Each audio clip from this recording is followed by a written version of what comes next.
What's up? What's up? What's up, folks? This is going to be live debates on atheism and abortion number two. I have right here in this room Christian, man. What's up, man? Awesome. Yeah, good to hear that. So we're gonna jump into this. Now I want to start out this whole debate by saying, as I said in the last live debates on atheism and abortion, I believe that these two things are the most important issues of our time. Um, Atheism slash Christianity and the abortion issue. I mean, because when we talk about atheism and Christianity, you're talking about something that is potentially dealing, well, not just potentially in the Christian worldview, it is dealing with your eternal state of being. Will you be in heaven or will you be in hell? And when we're talking about abortion, we're talking about um, how this culture has embraced a culture of death and how the embrace of this culture of death has a lot to do with how we look at things in our lives. That isn't to say that being an atheist means you will support abortion, because there are definitely pro life atheists out there. But in the most general sense, more often than not, people who support abortion are atheists, non believers, more often than not. And you do have those who say they are Christians who will support abortion too. But once they are shown the truth, and depending on how they respond to that truth, in my view, will determine if they're a true Christian or not. But I am just going on a little rabbit trail here, but I digress. I believe these two issues are the most important issues of our time.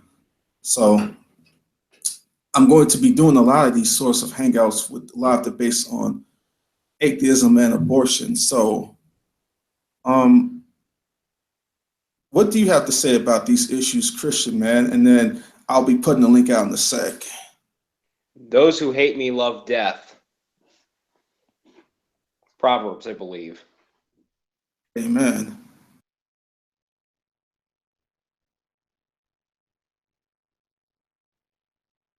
That's right. Those who hate the Lord love death.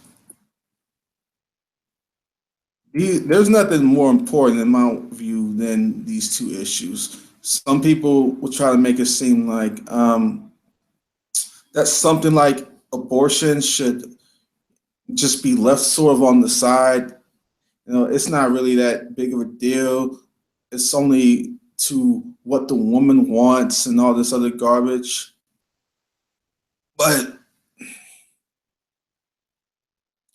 if we take a serious look at what the entity of the unborn is, if we take a serious look at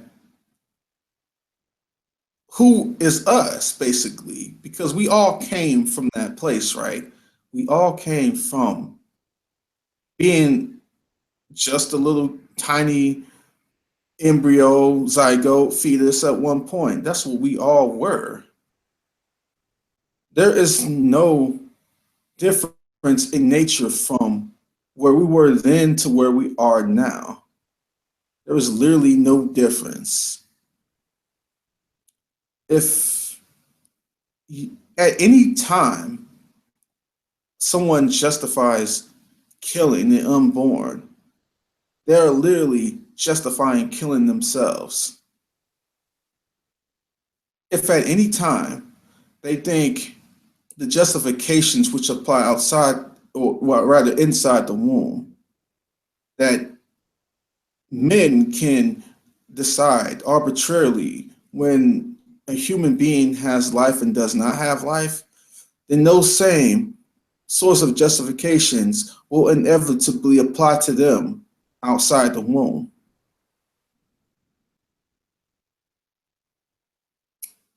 The thing Yeah. is, go ahead. Did you want to comment on that? Yeah, again, if you going after basically where we all came from, how do you say that you? Oh, come on, let me think. Because if you're arguing for abortion, you're basically arguing for your own death, basically, and before your own mother's womb. Would you want to be aborted? Let's make this hypothetical scenario. Not a fan of hypotheticals, but I'll use it anyway. That, for example, someone was to come back in the past to abort you. Would you like that?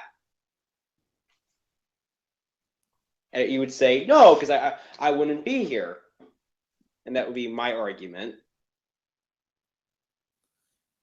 The response often to something like that would be, well, if I didn't know about it, I wouldn't care.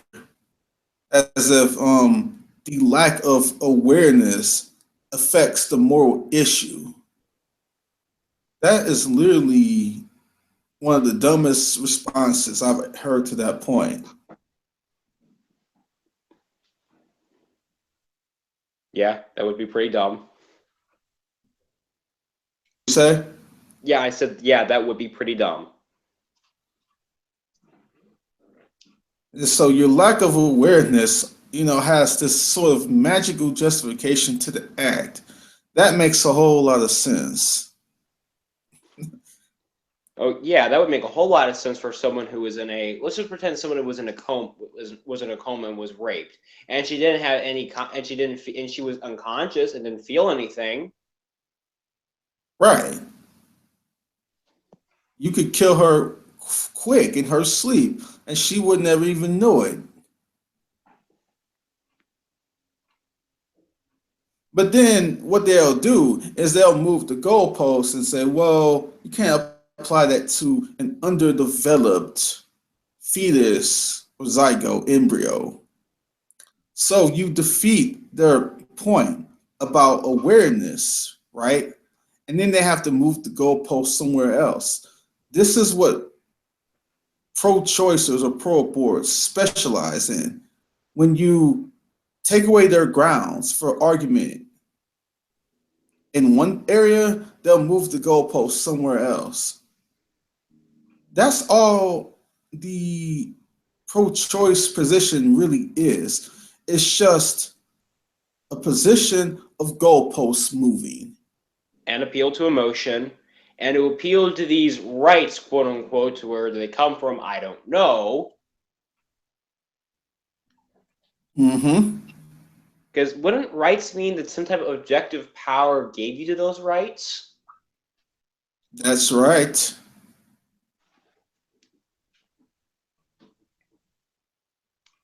Yeah. That's exactly what that would mean.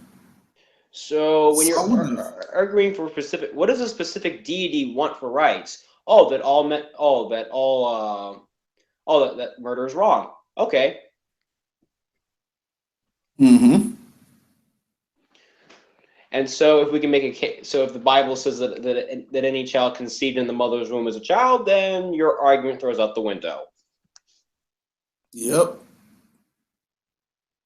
So what I'm going to do is I'm going to go ahead and put the link out there, and then we can spark further discussion for those who may agree with our position or who may disagree. So just give me just a few moments, and I'll put that link out there in a second.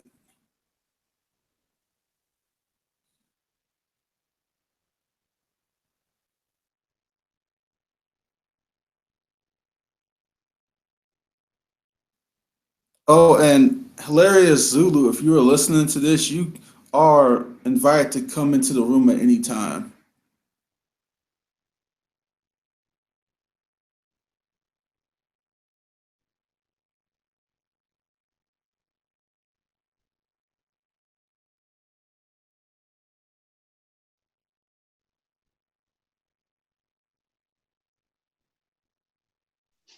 So any other things that the pro-abortion positions will do to me, or make arguments about? What would you want to ask So any about? other things Like, that the pro-abortion positions will do to me, or make arguments about? what would you hold on, I gotta mute myself. Ask about. Okay, yeah, I just muted myself. But is there any particular argument that you hear that you want to know how to respond to? Science has proved that the child is unconscious, henceforth abortion doesn't hurt the child, or something like that. I know I'm strawmanning their position so badly. What, like to say that the lack of pain is a justification for their position? We already went through that. Is there anything else that I probably don't know about? Are you saying that they may argue that the unborn can't feel pain early in pregnancy, so it's not a problem? Is that what you're saying? Well, we already went through that one. Over that just because just someone doesn't feel pain does not mean it's morally right. So Right. So, could you say it? Could you say that again? just because someone is not conscious does not mean that it's morally right to hurt them, because you can do the same thing with anyone who could be raped. So we have Darth Dawkins in. Hello, Darth. Hello, hello. What happened to your original thumbnail? That one was awesome. Well, I've had several. I had one was Taylor Hicks. I had one with a Darth Vader helmet. I had another I had one where Richard Dawkins' head was floating in a coffee cup.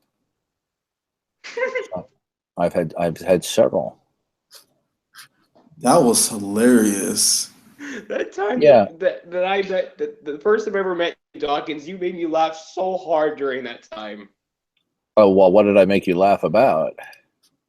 We were doing like you were the master of the Lord type thing. That's Lord Vader. That's Lord Dawkins to you.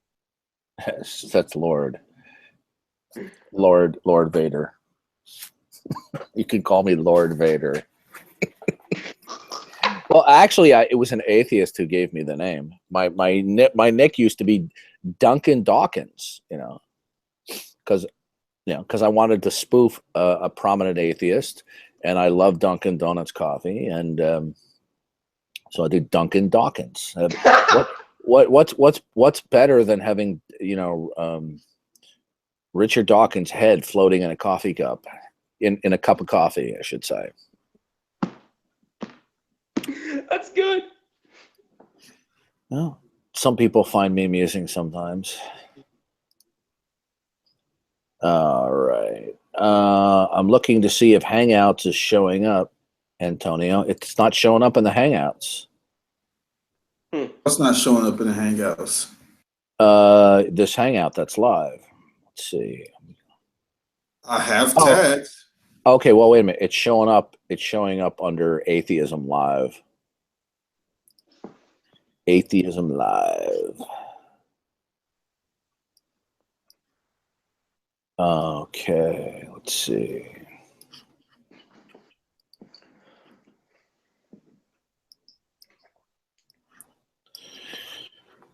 All right, so we don't have any atheists out there?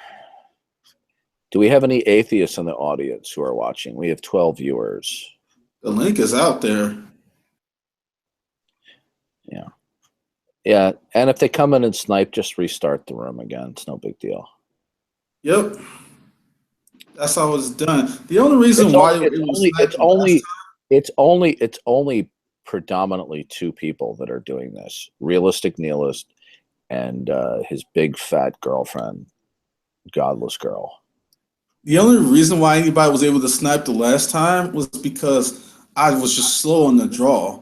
I saw the person in there and I just wasn't quick enough to get them. But well, you just want to recognize that their nicks that they use. He uses the same nicks over and over again. But if you see somebody entering simultaneously in the Hangout and in the external chat, that means that they're going to snipe. Yeah. They can't snipe otherwise. If you don't Definitely. show up simultaneously in the internal chat, then you don't have the ability to snipe. Absolutely. So I'm gonna invite some people in here. Let's get some atheists in here. Come on, y'all. I know y'all out there. What are you, chicken wuss? Oh, Daryl's back. What's up, man? How you Oh. doing? Oh, hang on a second. Daryl! I just got to try and work out how to close the Yeah. other video. Even though I find Ah, Daryl that's very it. frustrating, I still like him. He's a nice guy. He's always, when I'm beating up on him, he smiles. So He is a good dude. yeah. Oh, I've lost my hangout now. Oh, there we go. Okay. So shall we start where we left off, Daryl? Oh, definitely not. No, let's try normal conversation. Well, we were talking about the rational basis for atheism. Yes, Wolverine. Yes. Oh, hello again. So well, let's try a little different take. Okay, so you're an atheist because there's what, no evidence for God? It's more about the lack of evidence where there should be some. Okay. Well, let me ask you: Are you everything consistent works about that? Hang on a sec. Everything works just fine without there being a God. How do you can't possibly confirm that statement? That's a statement of your imagination. No, I mean, it's kind of based off sort of fundamental. Well, how do you know? It's my presupposition that there isn't one. Okay, but your presupposition and what is the origin of your presupposition? Is it just There something isn't that one. It's a presupposition. It's one of Oh, my. okay. Okay, so it's simply an arbitrary one. Oh, okay. So, but if you start with the presupposition that there isn't a God, and you look at everything that you can see in nature and all that stuff, everything carries on working just fine. God is an additional element. That's really pathetic. All you're simply saying is, I imagine that there's no God, and because I think works fine. But you see, you're making several fundamental mistakes in that statement. One of the mistakes is that you're presupposing that physical or physicality works in a certain way, right? You can't possibly justify that statement through the collective sense perception, right? So when you say things work just fine, when you say things work just fine, you're presupposing that nature operates in some regular way. Yeah, I am presupposing that nature works in a predictable way. So what you're saying is, I presuppose there's no God, and I'm presupposing things work fine without God. No, I'm presupposing that nature works in a predictable way, and then God would be an additional element to add into that. So what? But you see, typically atheists say that there's a lack of evidence for God, and if there was evidence for God, would you believe in God? If there was sufficient evidence, okay, I probably would. Could you tell me? Does evidence require that physical existence operate in a regular way? I'm just trying to think what you mean by that. All right. Well, let me It's just kind of a reword it. three-part question. If all events, yeah, were the product of chance, yeah, and as opposed to everything operating in some law-like way, could there be evidence for something? So if everything happened by chance, if all events were the product of chance, as opposed to that events are the product of the law of cause and effect and the uniformity of nature. So if all events are the product of chance, could you have evidence for something? I don't know how to answer the question. Well, You do in layman's terms.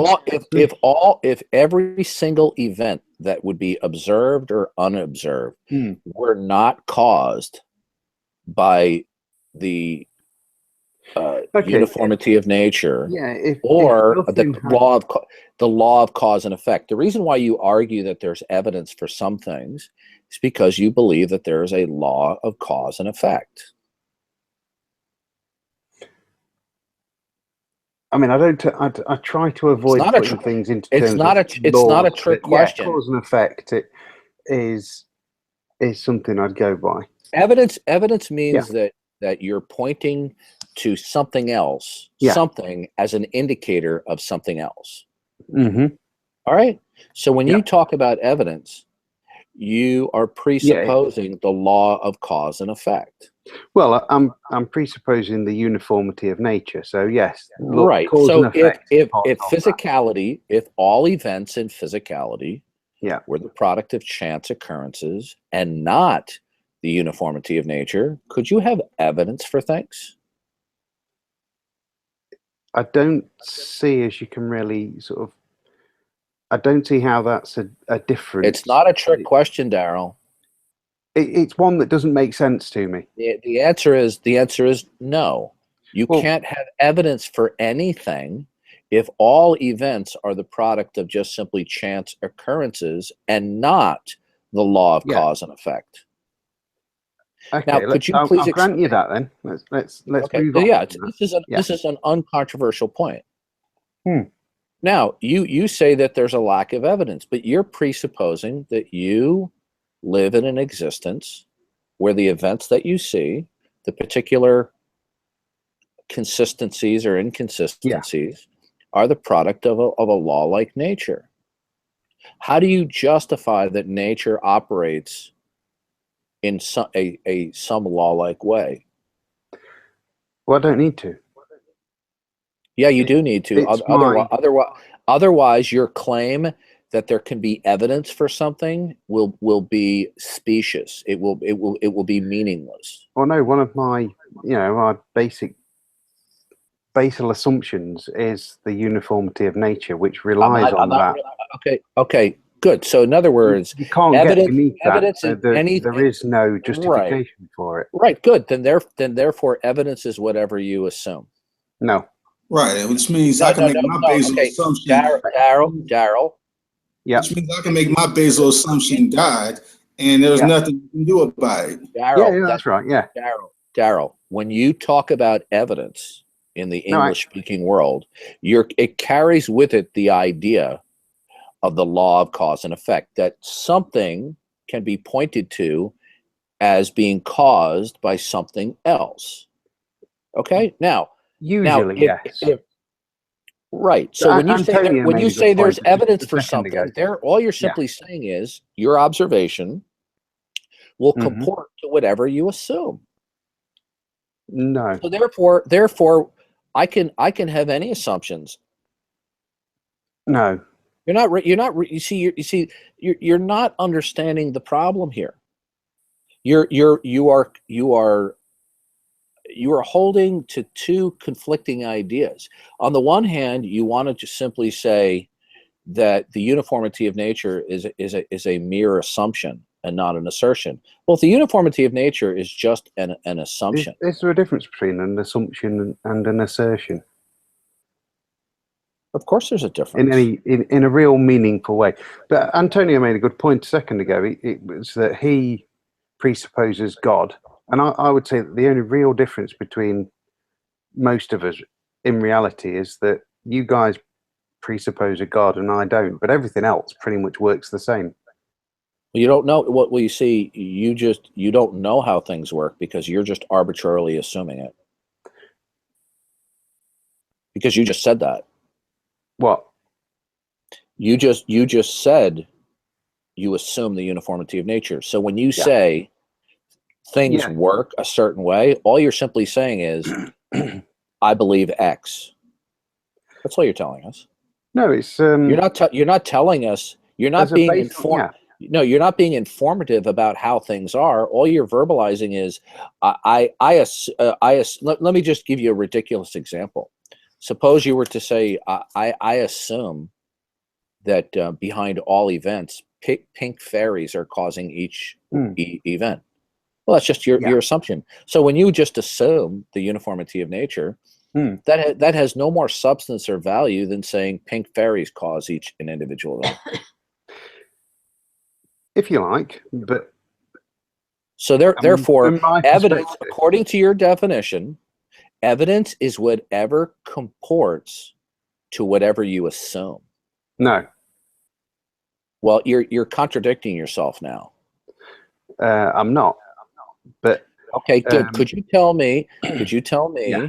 how you could have evidence for something that doesn't comport to your most core beliefs about the nature of reality? If something does not comport with your core everybody beliefs, has. no, I'm an asking underlying- you. I'm Yeah. asking Everybody you. has. Can there be evidence for something if it does not comport with your most basic core beliefs about the nature of reality? I don't know. Well, if you don't know, then why are you asserting that there can be evidence then? Evidence is essentially it's everything that. Hang on. So I'm suggesting the uniformity of nature, and from that, On what basis do you can make predictions which are testable. Okay, that's Okay. circular reasoning. What Now- you just that's circular reasoning. When you say something is testable, you're assuming the uniformity of nature. That's correct. Okay, good. But So it's not an issue. Okay, good. I am assuming. No, it's correct that so I'm what do you assuming the say to uniformity of atheists? nature. What do you have a justification for the uniformity of nature? The absence of contradictions for the uniformity of nature. What observation? If chance produced all events, could chance produce the same number of consistencies and inconsistencies? Not really. Why not? Actually, I think this is kind of the point where I was at when I got sniped. Okay, why cannot chance In the- produce the same number of consistencies and inconsistencies Yeah, that you observe in your day-to-day life? Why not? because you're talking about an infinite probabilities where all probabilities are equally likely. And the thing is, we deal with You're not answering reality. my question. You're not answering my question. I am. Why cannot chance Well, produce all the probabilities. same? Can I aren't finish equal. my statement? May I finish my statement? Well, Go ahead. Let me listen know to when me. you're finished. listen to the question. Why can chance, as opposed to the uniformity of nature, why cannot chance produce the same number of observed consistencies and inconsistencies that we all observe? Why not? Done. What prevents that? Okay. It is the consistency. It is the uniformity of nature. It's the not all probabilities are equally likely, even with an infinite number of probabilities. So if it was purely chance, it's not equally probable that it is purely chance compared with the uniformity of nature. I didn't understand any of that gobbledygook. Okay, why cannot Yep. chance? Okay, let me ask you a question. Yeah. Let's say chance is behind one event, and that's a rabbit popping up on your front lawn, right? Yeah. Okay. Now, why couldn't chance produce a multitude of events? Chance Why? does provide a multitude of events, but they all operate within the laws of nature, and the You're uniformity of begging the nature question. holds. No, you're not understanding this. We're talking about the concept of chance as opposed to that nature operates in a law-like way. We are not talking about chance referring to an event that does not have a distinguishable pattern. Okay? Right? So in other words, chance would be that an event occurs for no law-like reason. Yeah. All right. Why can chance not produce a series of consistencies? Why can't it? Why can't it? Mhm. This is the thing. Let me give you an It's not illustration. Let me give equally you an probable illustration. that everything would behave consistently Let me give you as an it is that illustration. everything is the product of completely random chance. Let me give you an illustration. Suppose Yep. I roll a pair of dice, right? And the dice are fair. Hmm. And I shake the dice up, okay? And I throw them down. And the outcome is whatever. Hmm. All right? Yep. But you'll never roll a 13. What would prevent me from rolling the dice 20 double sixes in a row? What would prevent that? Nothing. Okay, good. So why Because can't that's chance? the uniformity of nature. You've laid down your probabilities, which is that you've got up between Okay, 1 and 6. this is the But you'll same thing's never roll a happening. 13. Okay. You If don't. it's an infinite number of see, probabilities, you could roll a 13 or even a 14 from your pair of dices. But we don't bother considering Oh, 13, God. 14, 15. We only consider things which fall within the realms of possibility. You're speaking gobbledygook. Okay. I'm definitely not. Yeah, you are. I mean, what was This it is the about that same. you This is didn't the same understand? problem we're having the last time. Yeah, what was it about that you didn't understand? If you That let me know, I'll explain. you don't understand some of these basic concepts. What, First, that 6 you and 6 first is you see 12? you're contradicting yourself in this conversation compared to the last one, because you stated in the last conversation that Yeah. we can observe through sense perception, collective humanity sense perception, the uniformity of nature. Now you're telling me Yeah. that the Kinda. uniformity of I mean, nature is merely a basal assumption. Well, which is it? the uniformity of nature is a basal assumption, and it can be seen, tested, and observed. Okay, you've just contradicted yourself. Nope. Yes. If you're looking for a You justification don't. Okay, for it, listen. Trust me. I'm not trying to Yeah. be mean. I'm not trying to be a jerk. You simply do not understand what you're talking about. What you are confusing is what you would expect to see if your assumption about the uniformity of nature were true. The uniformity of nature is a conceptual framework with how the way events operate inside and outside of your sense perception. So the Okay. uniformity, okay, let me finish. The uniformity of nature, listen carefully, and what I'm going to say to you is a non-controversial statement. The uniformity of nature is not something that can be observed through collective sense perception.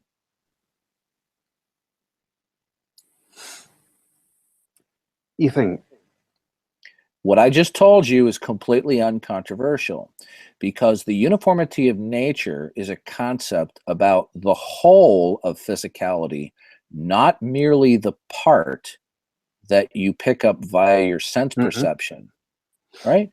So you cannot see or observe the uniformity of nature. Now, you might observe certain consistencies over time, and you might infer through an inductive process that because you have never seen a deviation in those consistencies, that the whole of nature will operate in the same way on the whole as you observe in the part. So since you do not have omniscience, you cannot see all events. Therefore, it is absurd for you to say that you can observe the uniformity of nature. You're confusing the consistencies that you actually do observe, that you think would be a sign or a marker of how the uniformity of nature operates. So you cannot observe the uniformity of nature.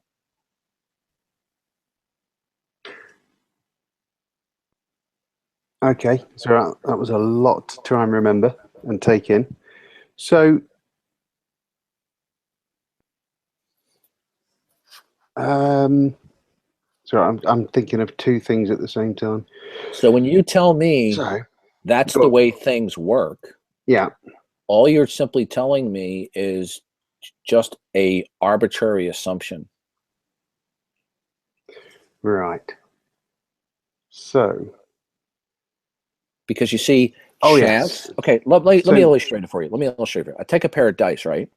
And I bring them to a gambling expert, and he knows how to modify the dice so that they're weighted, and that every time that I roll them, they'll come up double sixes, right? Mhm.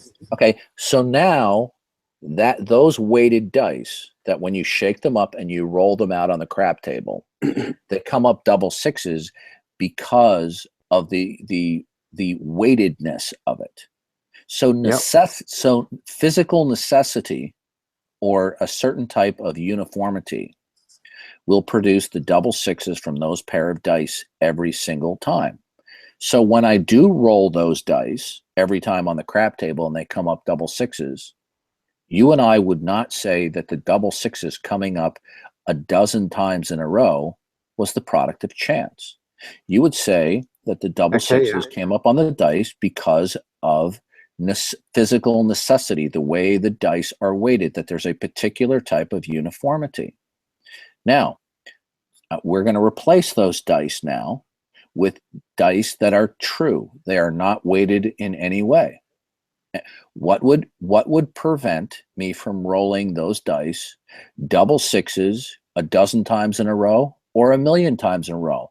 What would prohibit that from occurring? Okay, nothing prohibits that from occurring. So it could happen. Yep. Okay, good. So how do you distinguish any pattern of consistencies and inconsistencies? How are you able to distinguish whether the consistencies that you observe in your sense perception are the product of chance versus necessity? Chance versus necessity. Okay. The thing about chance is that, I mean, this is the thing I was getting at before, that not all probabilities are equally probable. So rolling a million... What does that even mean? Well, not all probabilities are equally probable. What does that mean? Yes. That probability varies from case to case.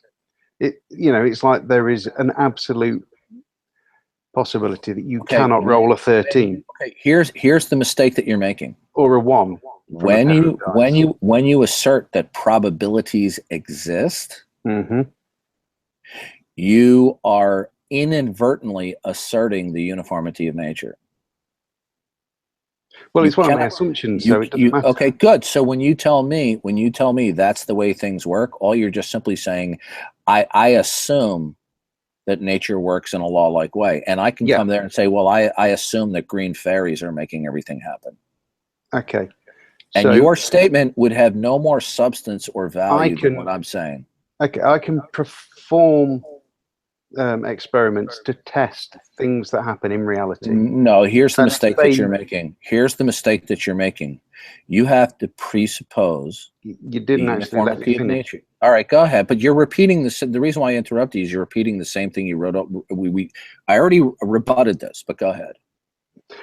Well, yes. I mean, when it comes to repeating yourself, anyway. No, I rebutted you, and you're bringing up what I rebutted already.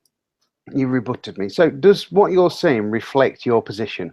When you say we can test, what you were saying is... So all of the stuff you've said up until now, that reflects your own position. You're not arguing from some random case that doesn't represent you. No, my position is that the God of the Bible has revealed himself in history through various communications with human individuals, and ultimately and finally in and through the person, the death and burial, resurrection of Jesus Christ, and his revelation, the Bible. Right? Now, when you don't accept the revelation about how God has constructed this world, but then you start making assertions about this world, I'm going to ask you, what is the basis upon which you can justify those statements?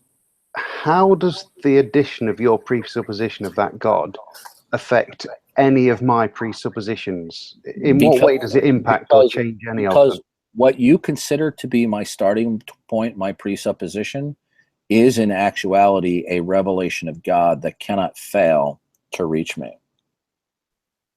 Now, I can choose whether or not to accept it.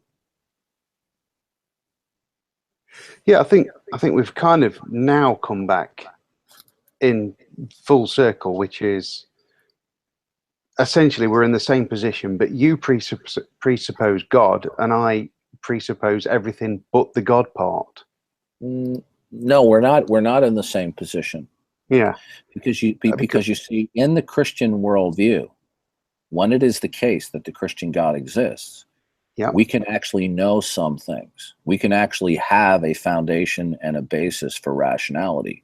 When you do not accept that it is the case that the Christian God exists, and you attempt to construct an alternate reality, you have no basis for rationality or evidence or meaningfulness about everything, because you're just going to be assuming this, and you're going to be assuming that. You're going to have to assume that the physical world exists. You're going to assume that I do assume that the physical world exists. Yeah, right. So ultimately, you're also assuming that nature works in a certain way. Yeah, But you don't have a justification for that other than I assuming don't need it because it's a basal assumption. You don't need it. Well, why is there, in your world, why is there a need for anything? There's only a need for some things in a world that operates in some law-like way. If you live in an existence that doesn't operate in a certain law-like way, then there's the concept that there is necessity for an outcome of either A or B is without justification. So you're just going around in a circle when you say you don't need to, because you're presupposing that some things that's are right. needed. Yeah, I'm presupposing that. I am presupposing the laws of nature, that reality is real. Right. That logic exists. The only part that I don't assume is that God exists. And you've already said that in order for me and you to really know that our presuppositions are correct is to have omniscience. And Well, why don't you have a lack of belief for those things? Well, do you have omniscience? Okay. No, Yeah, but I thought you did it. Okay. Do you have a lack? You see, you have a lack of belief in God because you told me that you don't have evidence for it. I mean, I actually believe God don't exist. I'd go that one extra step. What you're doing is you're being arbitrary and inconsistent. On the one hand, you would have us believe that you're an atheist due to the insufficiency of evidence, but you turn right around with a straight face and say, "I believe this, this, and this, but I don't have any evidence for it." That's called being arbitrary and inconsistent, which is a mark of irrationality. No, can I just correct that? I'm being arbitrary and consistent. No, you're being inconsistent. I know you find it inconsistent, but I'm actually being consistent. Did you tell me you lack belief in God because of the insufficient evidence? There was more than just that. I lack belief in God because there is insufficient evidence. There is also a lack of evidence where there should be evidence. Okay. There you go. See, you just do you have evidence? The whole makeup of reality operates perfectly fine without the need to add in. No, it doesn't. This is why I want to bang my head up against a concrete wall, because you're repeating the same thing again that I just rebutted. Yes, you didn't rebut it. Yeah, I did rebut it. You've claimed to rebut it. I mean, I did. Would you like me to do it again? Would you like me to do it again? Don't have omniscience. Would you like me to do it again? You're being arbitrary and inconsistent when you say that there should be evidence, but you see in your worldview, evidence is simply what conforms to your assumption. But no, you've already admitted you can't justify your own position because you're not omniscient. No, I did. I did say I could justify it via the revelation of God. God's revelation is self-attesting. You already said you can't know that without being omniscient, and you're not omniscient. No. You didn't. You are misrepresenting my position. What I said was, here's what I said. I said, you can't know something unless you're omniscient. But if there is someone who is omniscient and omnipotent and truth revealing, right, then that person can endow you with the ability to know some things where you can't be wrong. But how can you know that without being omniscient? Within what you've just said contains the Okay, flaw you're in not what you've just said. understanding it. No, I am. If You- I was yourself. if I was omniscient, I mean, I'm prepared to talk around that. okay, you are For the one of the purpose most of difficult conversation. people I have encountered, because you're not even realizing your multitude of errors in your reasoning. Now, if I was omniscient and omnipotent and always truth revealing, could You I don't need to be omniscient. make you know some things that you couldn't be wrong about? I don't know. I'm not omniscient.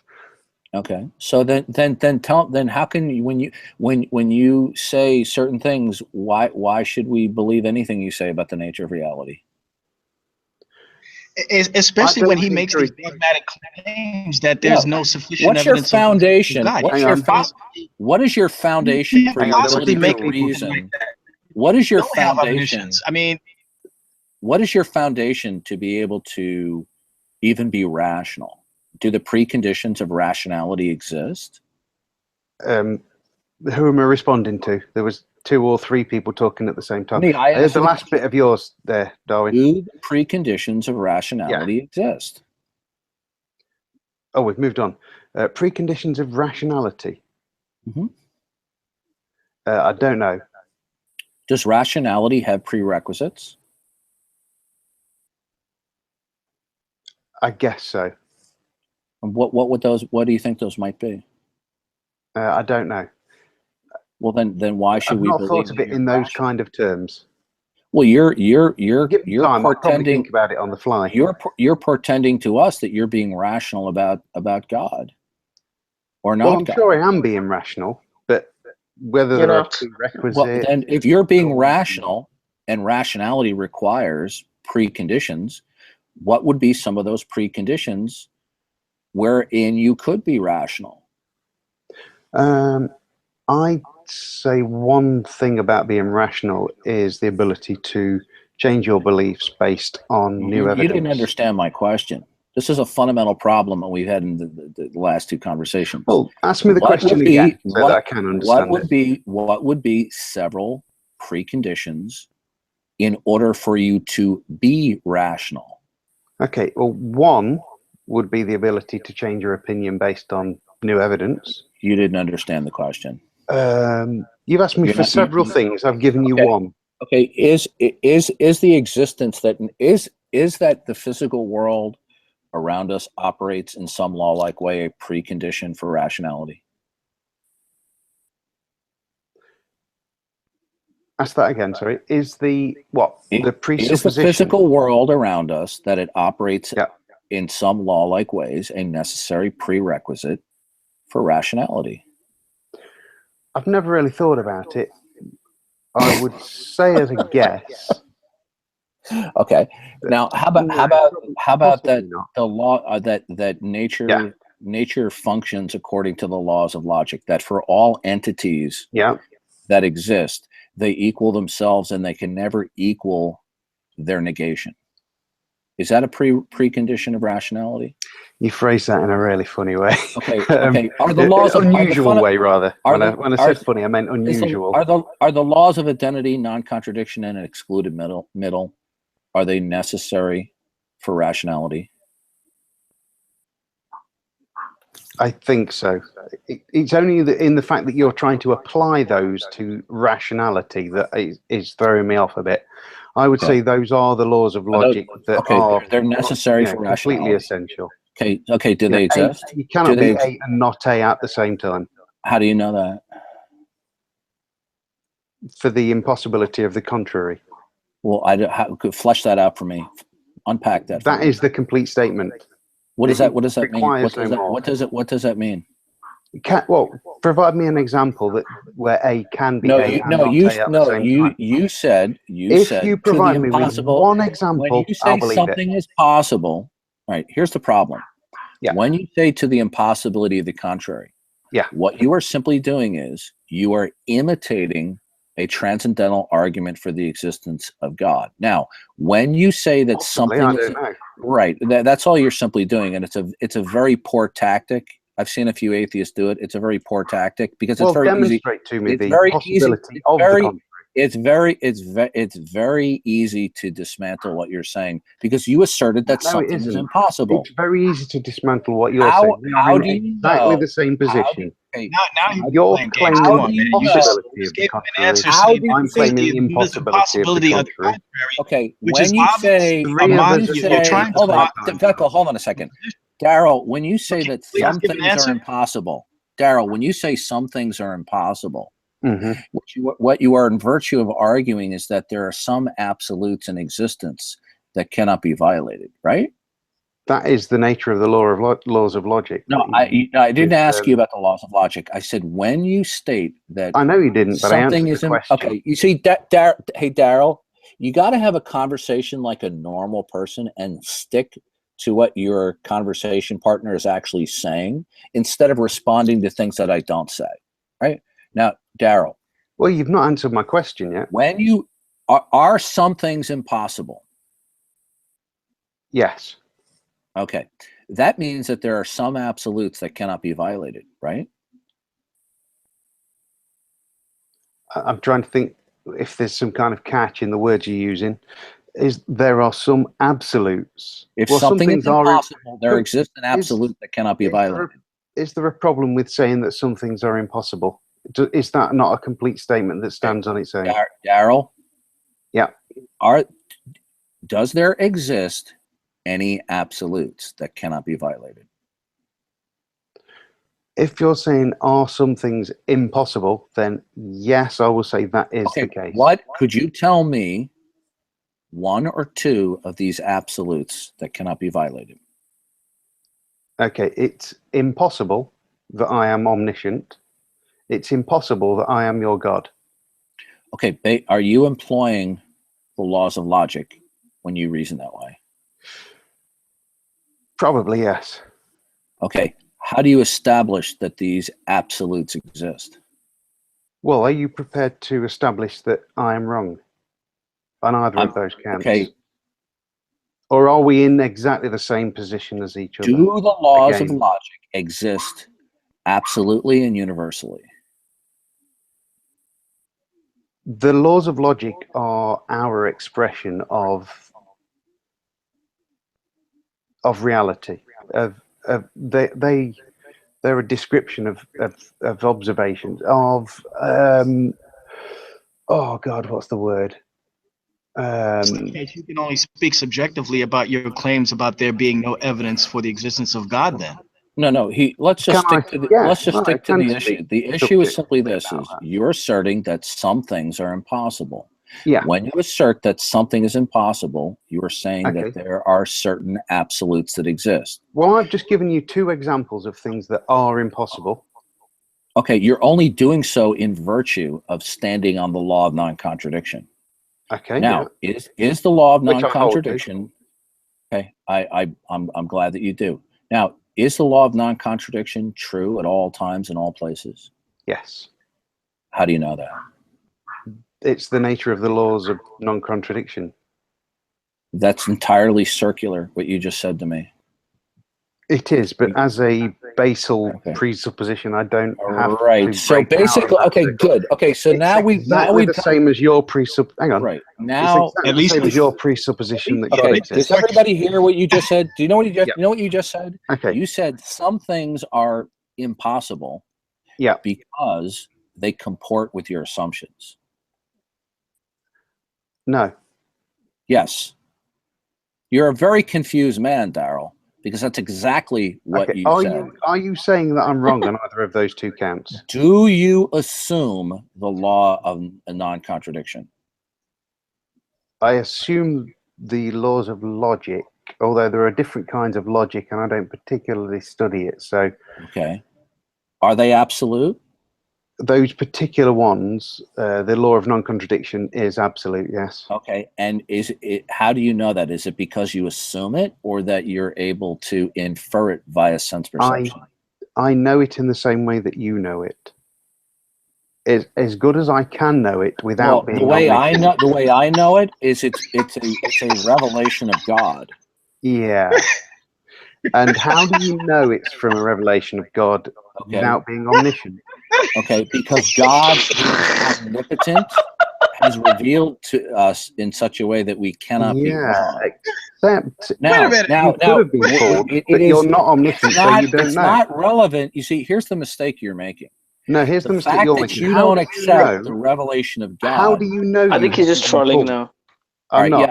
I think know I'm gonna. This will you probably haven't- be the last conversation with Daryl, because either he's trolling, or I'm definitely not. He has a Let's talk fundamental. about something else, man. He has a fundamental. How do you know that you're not trolling, Daryl? Oh, no, that's a good question. Okay, so basically, you told us, Daryl, that there are some things that are Yeah. impossible by virtue of certain absolutes. And I ask you, how do you know that certain things are absolutes? And you said they're your basal assumptions. Yeah. So when you say something is impossible, all you're simply saying is it's impossible because you assume it. No. Oh my God, you are one. Let's finish this case. Let's talk about something else. I want to talk as well. Yeah, if I could try and move No, on. Daryl, I never believed in mercy killing before I met you.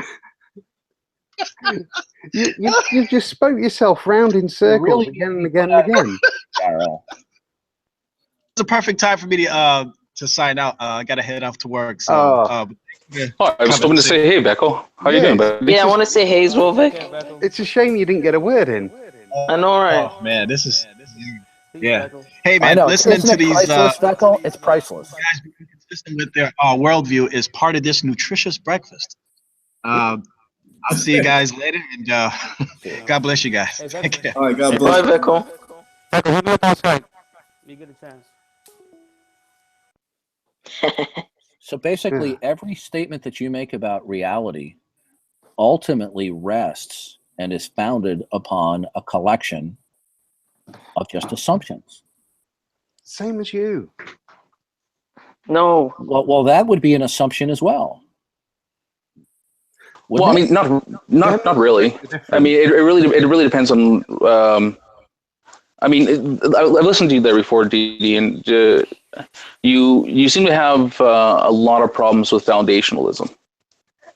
And so I was wondering, what is the kind of epistemic framework that you work with? Would you consider yourself a foundationalist? No, I am somebody who is a recipient of divine revelation. Which you can't Okay. know without being omniscient. But you'll have to excuse me when it's called a revelational epistemology. It means that my most core beliefs about the nature of reality are not mere assumptions, that they are an innate way that God has constructed human minds to think. wouldn't that be a presupposition? From some people's point of view, it might be. Okay, so you start off with the presupposition that I start off with certain innate ways of thinking that are an endowment by God, who made me in His image. Okay, So did you have to believe in God before you got this revelation? Everyone has an innate belief in God. I would argue that you couldn't actually make a statement like that unless you're omniscient. I mean, I understand that you might be speaking from your worldview, but again, that's a generalization that I disagree with. Yeah. Well, that's fine. I would understand, being a skeptic, that you would not accept that. But God has revealed that He has innately made all mankind to know that He exists. One either retains that which God has made them to know, or one suppresses that in self-deception. Well, okay, and I believe that that's what you believe. I don't get me wrong. I believe that's what you believe. But that doesn't answer my question, which is whether or not you started off with whether you acquired the belief in God before you had this belief that He can reveal things to you. As I said, God has constructed our minds that we all innately believe in God. Okay, is that a presupposition? No, that's a revelation from God Himself. Okay, and did you have to presuppose the existence of God before you had this revelation? Sorry. No, God has innately done it. All right. When you say presupposition, I take it to mean that you feel that is not an endowment of God. I differentiate an innate revelation of God versus a mere presupposition. Okay, do you have Would you think that you have any foundational beliefs that do not rely on any additional beliefs? What do you mean? Okay, well, in order to have to know something, and using the standard kind of understanding of a justified true belief, in order to make a claim that you know something, it's set on a belief of another thing that you know, another justified true belief. And this reduces down to everything that you know being based on an infinite chain of justified true beliefs, which means you just get to an infinite regression. Things that you claim that you know, infinitism. I'm well familiar with the Munchausen's trilemma. Right. Okay. So now, do you know what the outcomes of this are then? Yeah, you start with a final authority, which would be circular. You have an infinite regress, or you start from an assumption. You start with basal assumptions. You start with false beliefs. You have an infinite chain of beliefs, which you've already expressed. You know what the problems with that are. Or you start with revelational epistemology. Or you start with the particular thing that you think solves this problem. That's what I just said. Okay.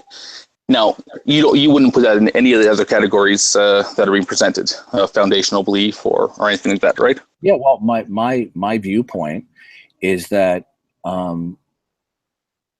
if one does not accept that it is the case that the God of the Bible has constructed this world, then you have no coherent basis for anything. Okay, so you start with the belief of God. No, I didn't say that it's a belief in God. That's what you just said. It must be the case that the God of the Bible actually exists, as opposed to somebody merely believing it. Okay, so I didn't say. I'm guessing. Hold on so would you say that you're? Let me. Seconds. Give me I thought you were done. Let me. We're going to kind of exhaust that way. I want to go a different way. It's a common mistake. Skeptics think that people, from my point of view, are saying that you can only be rational if you believe in God. Okay, you can. No, I never said that. I never said that. Okay, and I don't believe that's what you say. I think that within your worldview. By the way, just so we're clear, what is your worldview? What's my worldview?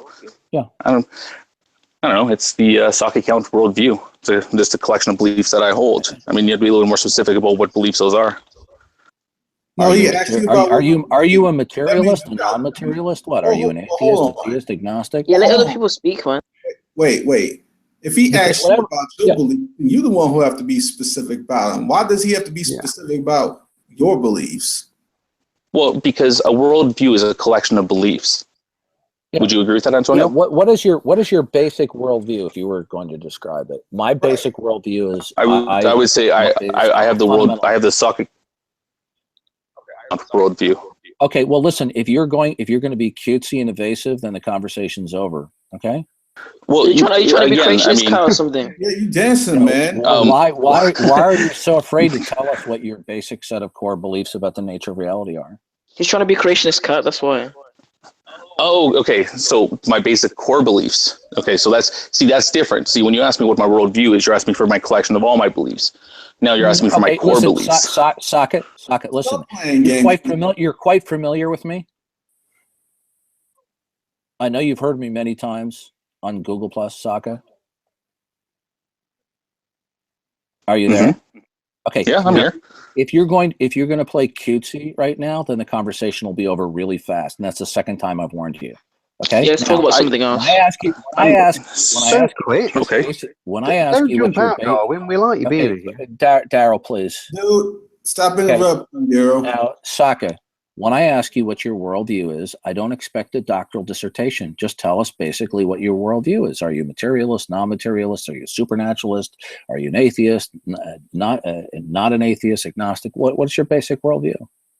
Okay. Am I a materialist? I don't know. I'm pretty pragmatic about that. Am I an atheist? Yes. I currently don't hold a belief in God. So I guess I'll put me in the category of atheist. Okay.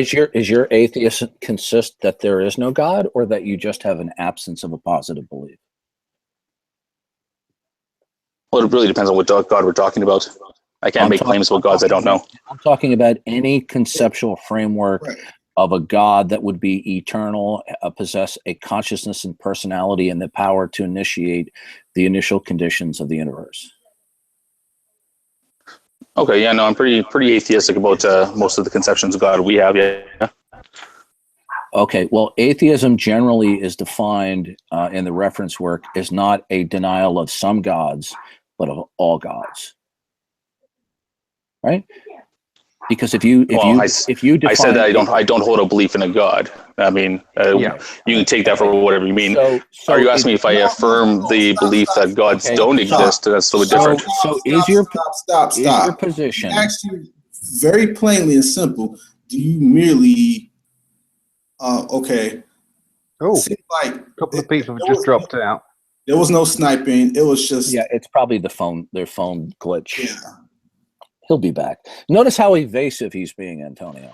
Dude, he was a freaking sniper. No, there was no sniping. It's the phone app. It's the Google thing. Okay, so I'm on my phone. I'm on my phone there. Sorry about that. From what Soccer was saying, I pretty much agree with that. So far, that largely reflects my worldview. Not that I have a sort of. Okay, so Sokka, is your atheism a positive denial of all gods, or is it just simply the absence of a positive affirmation? That's rude. No, well, I'm an admin here, Daryl. He was still rude. He was talking. Wait, hold on, stop this nonsense. He was talking to sock account before this error happened. Okay, I took care of it. It didn't from the broadcast. So Sokka, I just want to be clear where you're coming from when we dialogue, because people cannot speak about the nature of reality or even propose questions unless it's from a particular worldview. Now, is your atheism one where you deny the existence of all gods, or is your atheism simply that you lack a positive affirmation due to insufficiency of evidence?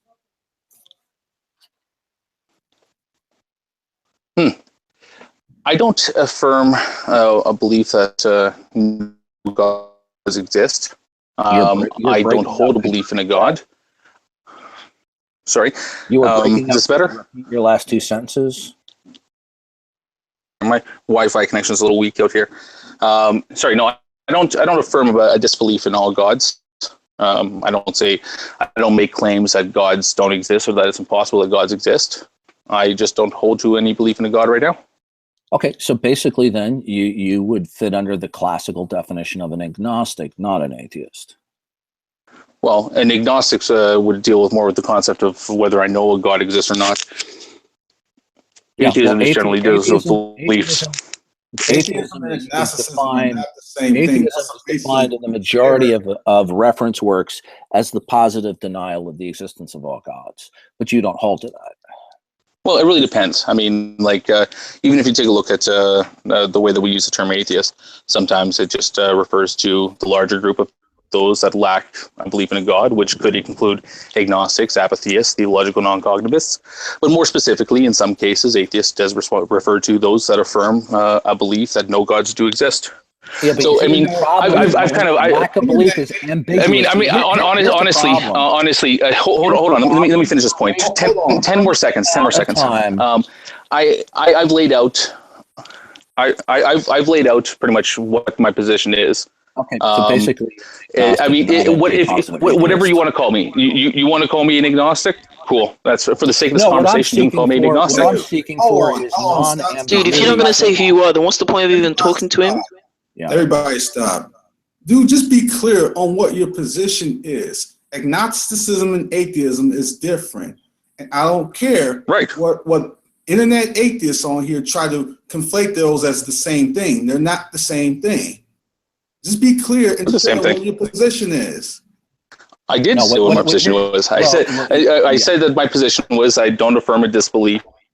That's my position. I mean, at this point in time, if you want to give it a label, you can give it whatever label you want. Right. So you don't have a position on the existence of God then? You're not being straight with us, man. You said, well, we can use whatever label we want. Why don't you just be straight with what your position is? Goodness. I am. What I am is I'm giving you how I define my position. You guys are the ones that get to pick what label you want to call that. I'm not going to argue over. I'm Yeah, not going to argue over this is the a colossal- over what you guys want to call it. This is Are you- nonsense. Yes. Are you a This is- naturalist? This is a common problem for internet atheists.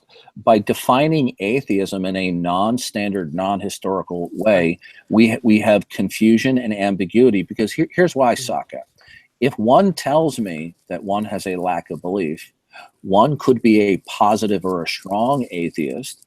One could also be what we would call a weak or negative atheist, right? Or one could be, let's say, an agnostic or a cat or a toddler, or it could be somebody who was brain damaged. So Okay, do you want to tell me? when you tell me that you lack Do you want to belief in call? Do you want to God, call it? right, Do you want to call it okay. weak atheism? I'm not done yet. Okay, when you tell me that you lack belief in God, all you're whether you realize it or not, you are muddying the waters with ambiguity. Mm-hmm. Right. Are you a naturalist? I mean, again, the question was, what do I believe?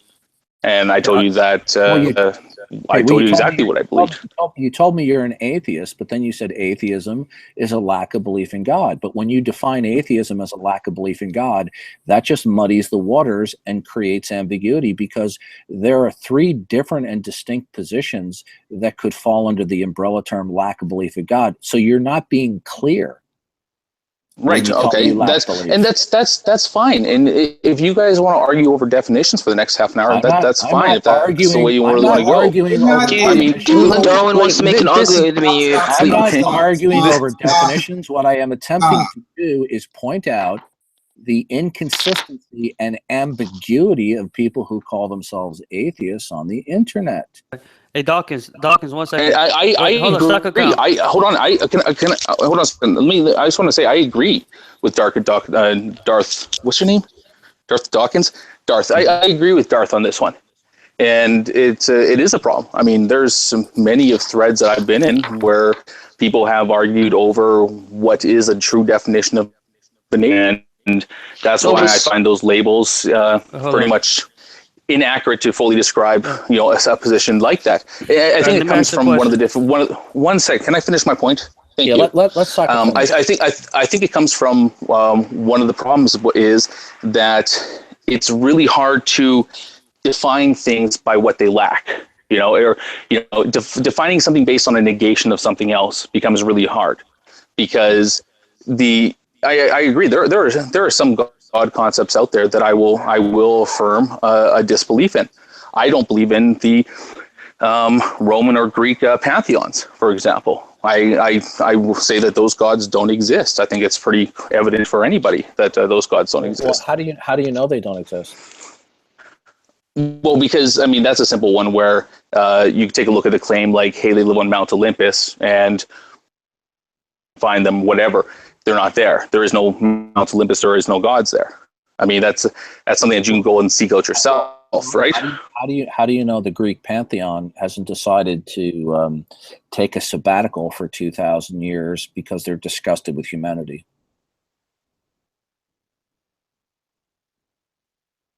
Sorry, how do I know that they haven't taken a sabbatical for 2,000 years? Yeah, because they're disgusted with humanity. Oh, I guess that's entirely possible. Look at that. Okay, so good. Then now, that contradicts you. now, Then you can't know for sure that the Greek pantheon doesn't exist. the criteria that I put out there, yeah. Okay, good. So you don't know you just disbelieve that they exist. Sure. I disbelieve that the Greek pantheon exists. Yeah. So what?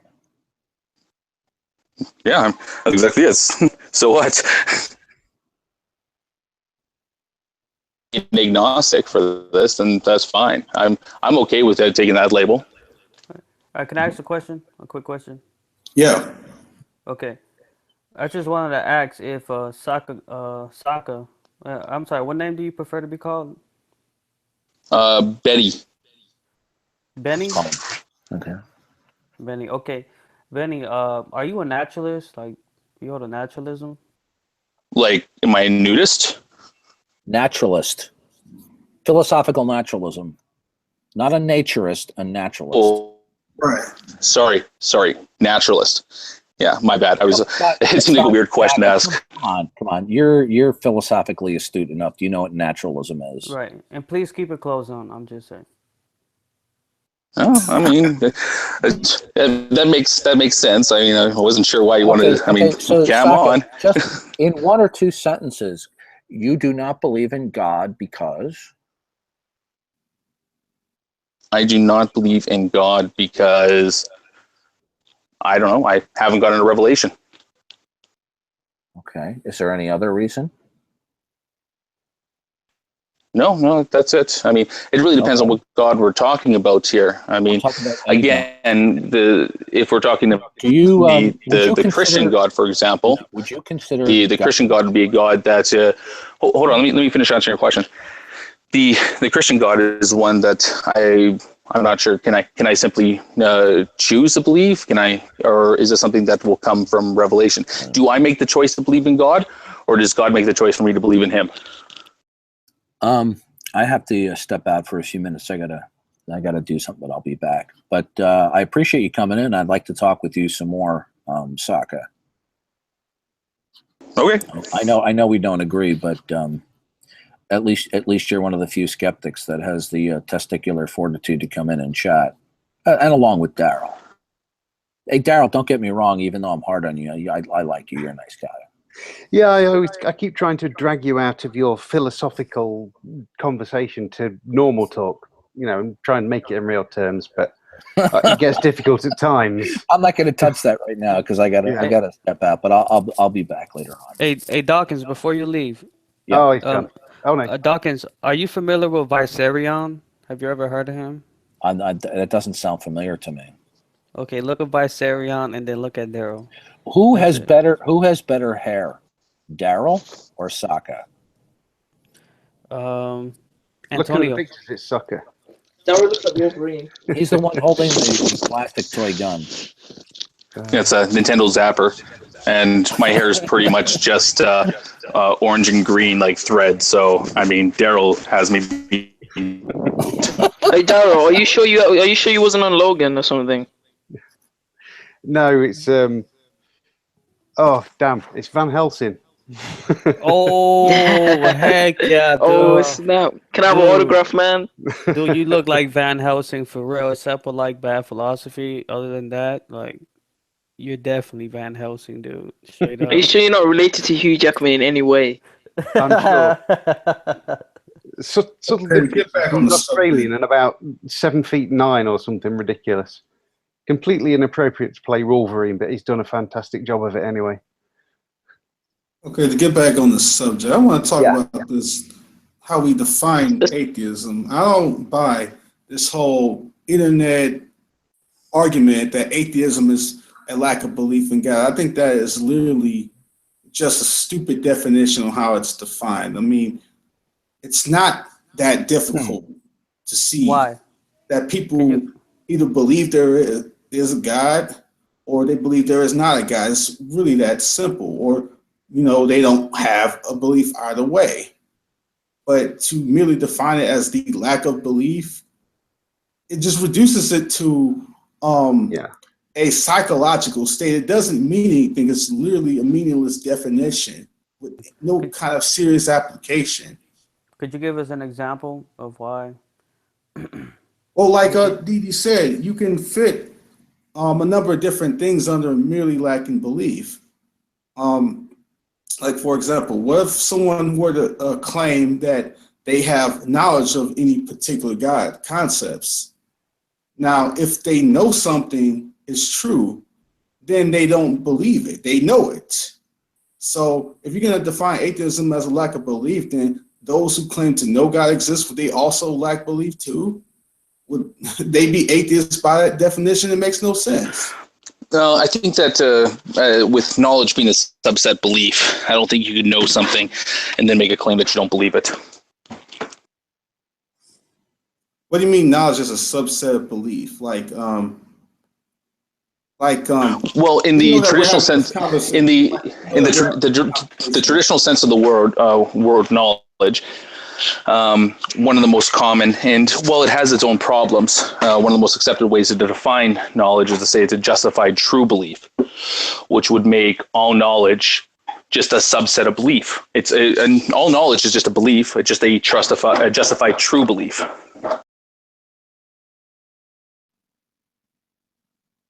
So if I know 1 + 1 = 2, that's pretty much a subset of a belief, right? Is that what you're saying?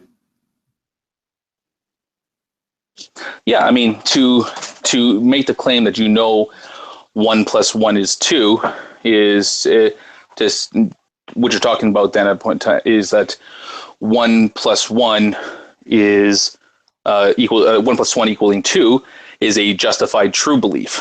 It's just that justified true belief is just shortened down to the term knowledge. It's really just a weird way to define anything. Like let's take a rock, for example. Would you say that a rock is an atheist because a rock lacks belief in God? No, I mean, because here's the thing: is that there is a certain amount of kind of etymology. Is it etymology? Study of words, Daryl? Yes. Or is it study of bugs? I can't remember. I get them mixed up. It's definitely not. Etymology is definitely not the study of bugs. So let's go with it is the right word. Etymology is just the study of how words originally come to exist. Right. Okay. So atheist, theist. One of the things that's part of that word is the ist part, and it's the same thing with mechanist or rapist or whatever. I don't know. Like the ist generally refers to is a reference to a personal agent of some sort. So it has to be a person. So within the term theist or atheist, you are generally referring to a personal agent just because it's implied by the ist part of that. Well, that's the problem, though. If you're gonna say that the ist refers to a person, then am I? Well, like let's say that I don't believe that Odin exists. Now, would you say that I'm an atheist because I don't believe Odin exists? And I'm no, you'd be you'd be an Odinist if you really wanted to make up a word to define your position. Non-Odinist. In no sense am I an atheist. A-Odinist. An A-Odinist. In no sense am I an atheist because an atheist would, encompass all of God. Just because I don't believe in one makes me an atheist. No. Here's the way that I kind of view it is that the atheist label, and like I said, is one that is a point of much contention, not just with you guys here, but within the so-called atheist or skeptic communities himself. And that is what is the best way to define someone who doesn't believe in God, someone who isn't a theist. And one of the ways that I think the easiest ways to look at this is, first off, you have two categories of people. You have people that are theists, and then you have people that are not theists or non-theists. And a non-theist would be somebody that obviously doesn't hold into a belief in God.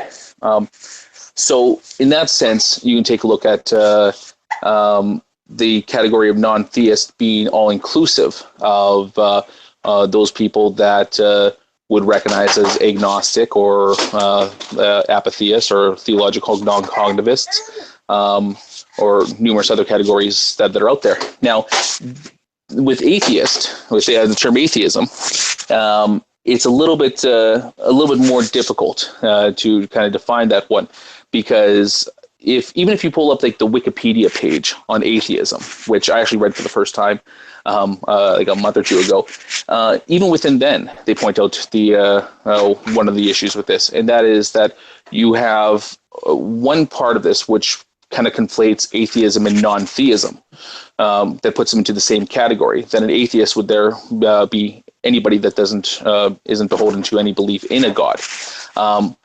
But because that category includes things like agnostics, or like I said, the other categories that might be a little bit upset at being lumped into the atheist category, there's a more refined definition of atheism, which goes towards somebody who affirms that no gods do exist. And I think that I don't think that that's the position that I hold. So I would use the basically atheism, non-theism as almost like synonyms. They pretty much mean the same thing. But I'm not saying that this is the way that everybody has to think. This is why when you asked or when Darth asked me what my beliefs were, what I did believe, instead of trying to assign a label to it, I try to instead give you a brief synopsis of what my belief does consist of when it comes to something like the God question, because I want to avoid any confusion on this. Because when I say the term atheist, when Hogtie says the term atheist, or when you say the term atheist, there's no real way to know whether or not we're implying the same thing here. So the term atheism, or the term atheist, is only as effective in conversation as the clarity of which people understand the word to mean. So when you ask me what my belief is, I'll tell you, I don't affirm that no gods exist. I'm not saying that it's impossible for gods to exist. And I'm also telling you that currently, at this point in time, provisionally, I don't hold a belief in a god. Now, that's pretty clear of my position. Now, is that clear what label to assign to me? Maybe not. But that's, who cares whether we could argue over what label you want to put on me? Let's talk about where those beliefs come from, and not about, what we're going to call me now. Call my position potato, and it would have as much relevance to the conversation as actually defining, whether my position is atheist or agnostic. Well, I think it's pretty clear when someone says they're a theist, there is no ambiguity, confusion in how that's defined. So, you're right, but there. Okay, sorry. Sorry. Okay, so there's no confusion or ambiguity in that label.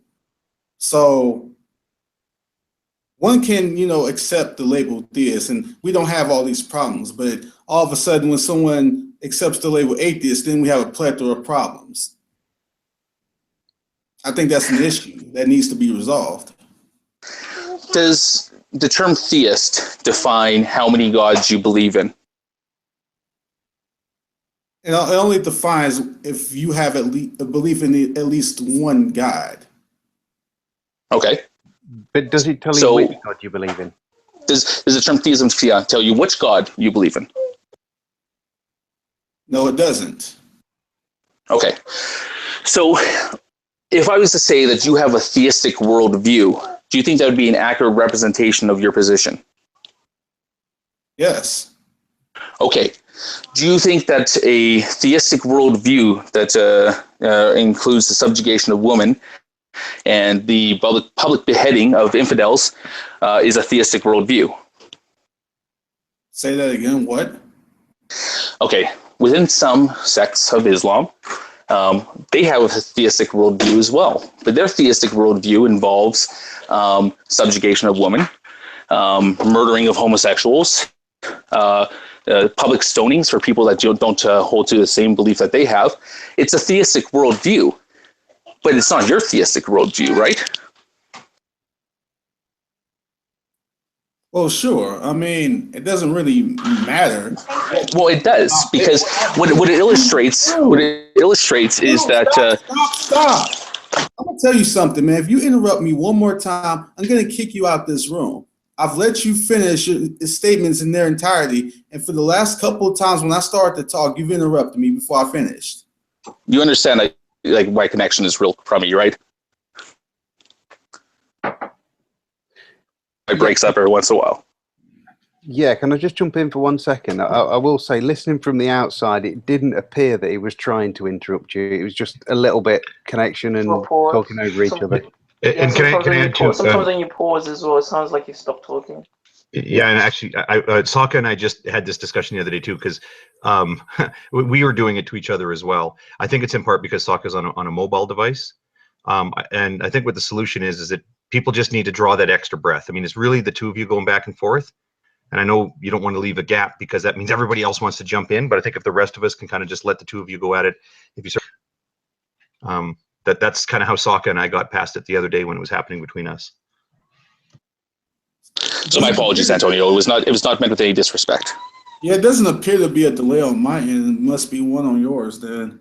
Oh, absolutely. I'm on a mobile device and a really weak Wi-Fi connection.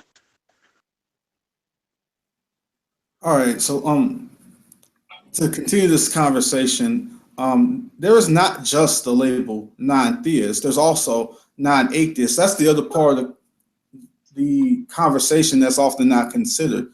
Anything which, let's take a baby for example.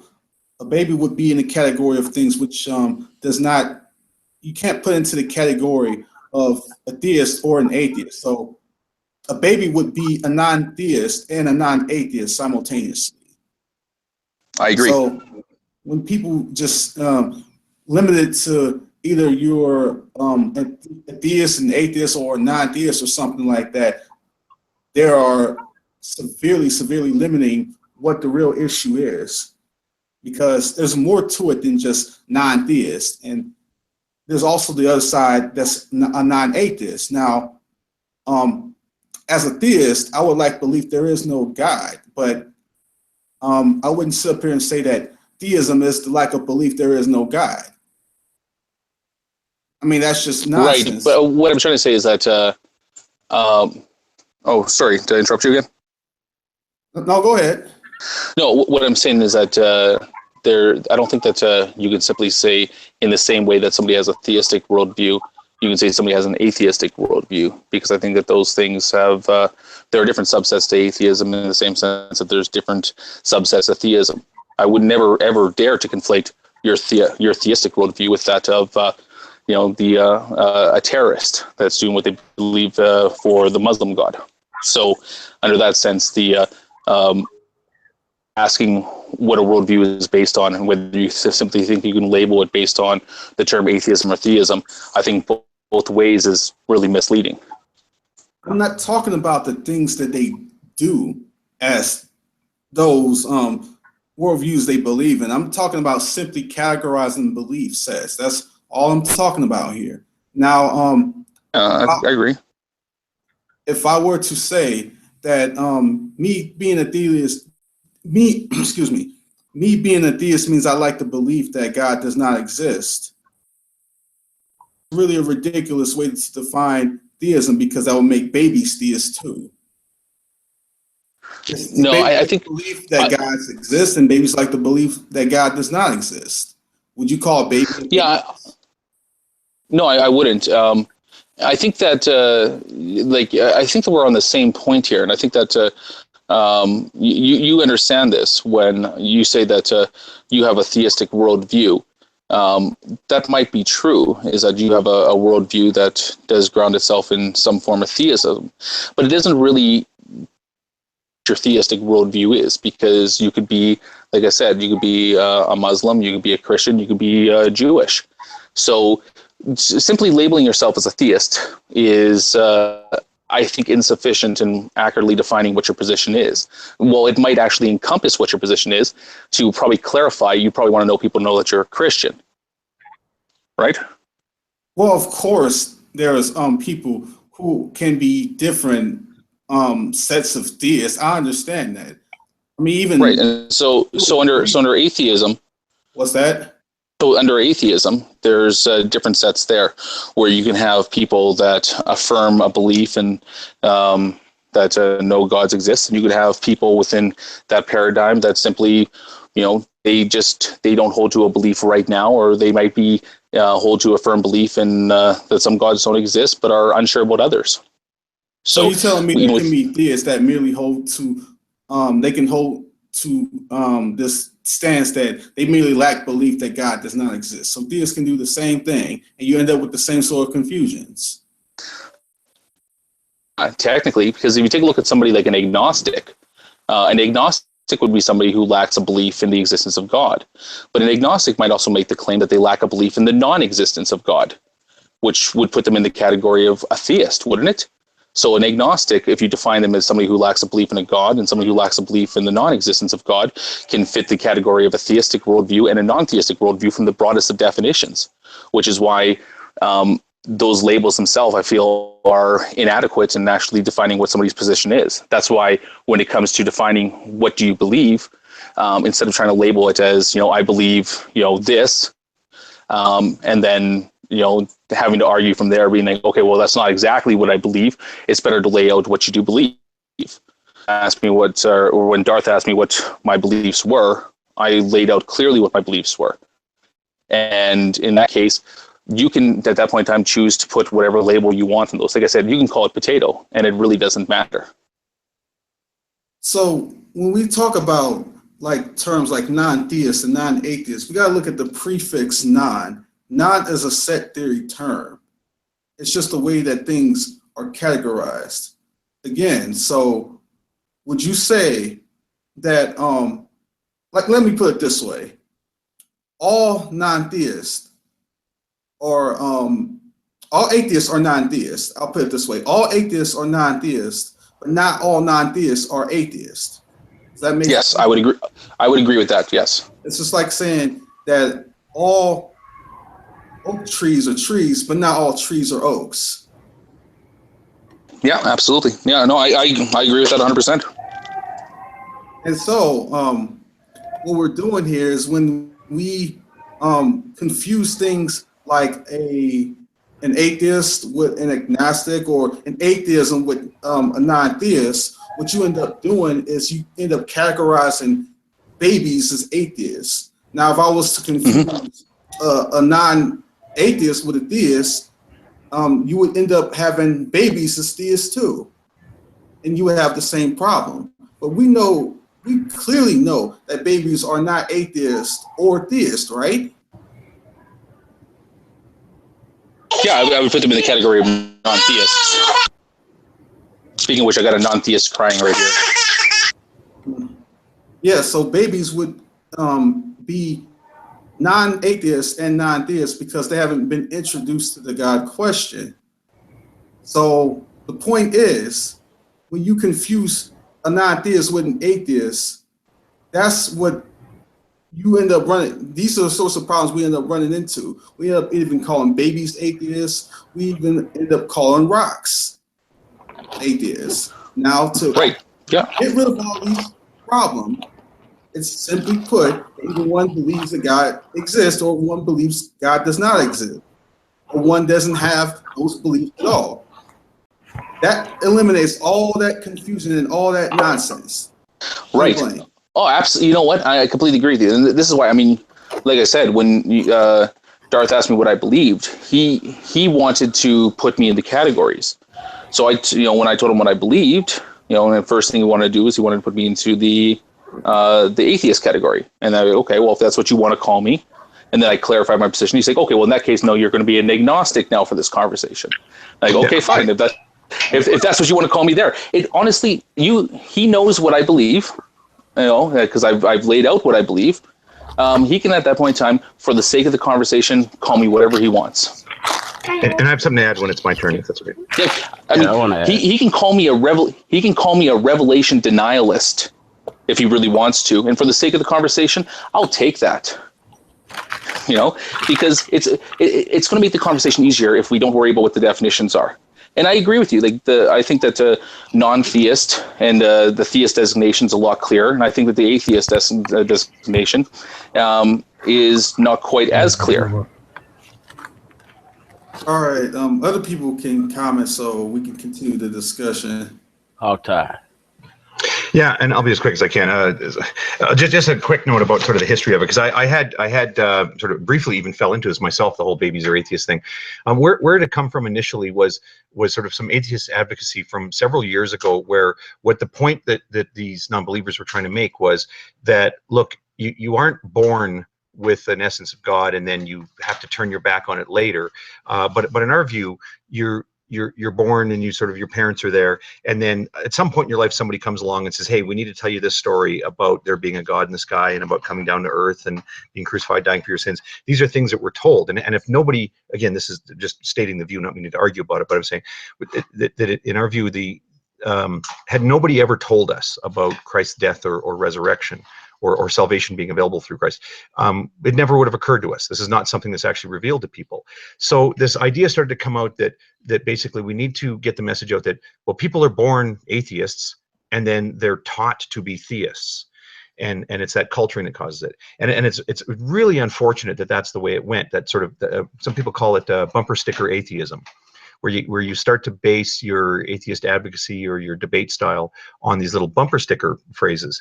And it's a terrible one to start saying all babies are atheists. I mean, do you get what I mean? Like, that's why they say all babies are atheists. We're born not believing in God, and then somebody cultures us into it.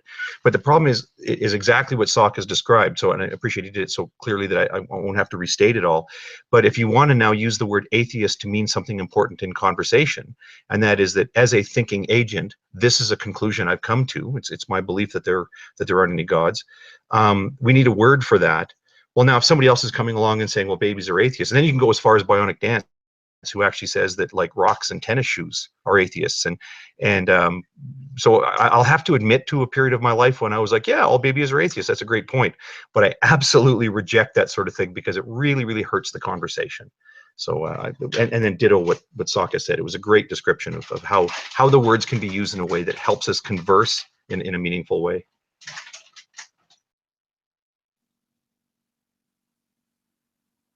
All right. So there's someone else want to comment?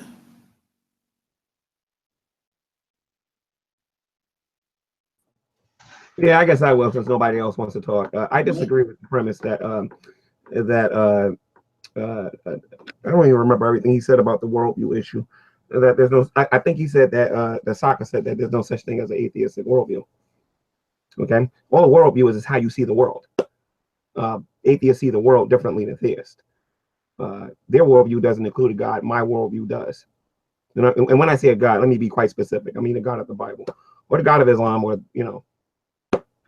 any of the other gods that they claim that they don't believe in.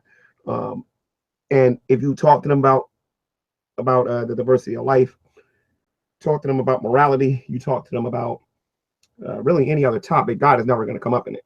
If you talk to a person who's serious about their faith or whatever regarding a God, their God is going to be involved in every aspect of their life.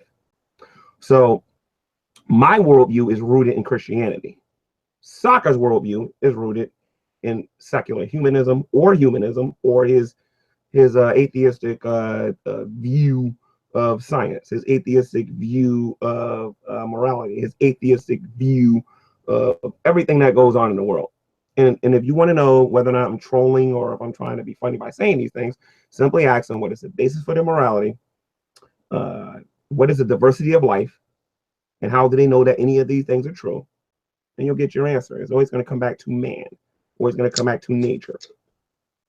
Well, I mean, if I can just respond to that real quick, I think that, well, I appreciate what G-Man saying there. I think that he misunderstood what I'd said if he thinks that I made a claim that I didn't come from an atheistic worldview. The point that I was trying to convey to Antonio, and I guess that maybe I wasn't clear enough, was that you can call my worldview atheistic. You can call, in the same way that you can call Antonio's worldview theistic. But those designations are broad categories that don't actually explain what the subset of those beliefs mean. So within Antonio, for example, he's a theist. He has a worldview that is theistic, but his worldview that is theistic is different from the worldview of a Muslim who has a theistic worldview. In the same sense that my worldview, while it might be atheistic in the fact that it doesn't rely or contain a belief in a God, cannot be said to be the atheistic worldview. That's why I said my worldview is the sock account worldview. The sock account worldview is atheistic, but it's not the atheistic worldview. That is not a meaningful designation that actually explains what it is that I believe. Okay, and let me just reiterate myself again. As a Christian, I have a Christian worldview. As an atheist, you have an atheist worldview. And that's we're not denying that. But we're saying that, yeah. Yeah, I know, but Wait a minute, you're reiterating a point that I wasn't arguing. Wait a minute. You brought up a theistic worldview. Nobody's bringing up a theistic worldview. If you're an atheist, your worldview is going to be rooted in your atheism because that's what your the core of your beliefs are going to come from. You don't believe that there's a God. You believe that there's only us, and all of the views of your world is going to come back to that conclusion. If you're talking to a deist, their views are going to be very similar to yours, because in reality, whether a deist wants to admit this or not, they don't have a belief. Well, they claim that they don't have any beliefs in gods. They just take it a step further and say that they can't know if they exist. So their views are going to be rooted into like an atheistic worldview or a humanistic worldview as well. So I'm not being broad. I'm being quite specific about what I'm saying here. You ask me about morality. My morality comes from God. You ask me about government. I have a theistic mindset or a Christian mindset regarding God. If you ask me, how do I feel about the educational system in this country? That's gonna be rooted within my Christianity, because all of my opinions about this world is gonna be rooted within Christianity, unless my Bible has not specified about it, and I can have my personal opinion about it. So yeah, again, I know. And no one's arguing with that point. I mean, you're not arguing against my point here.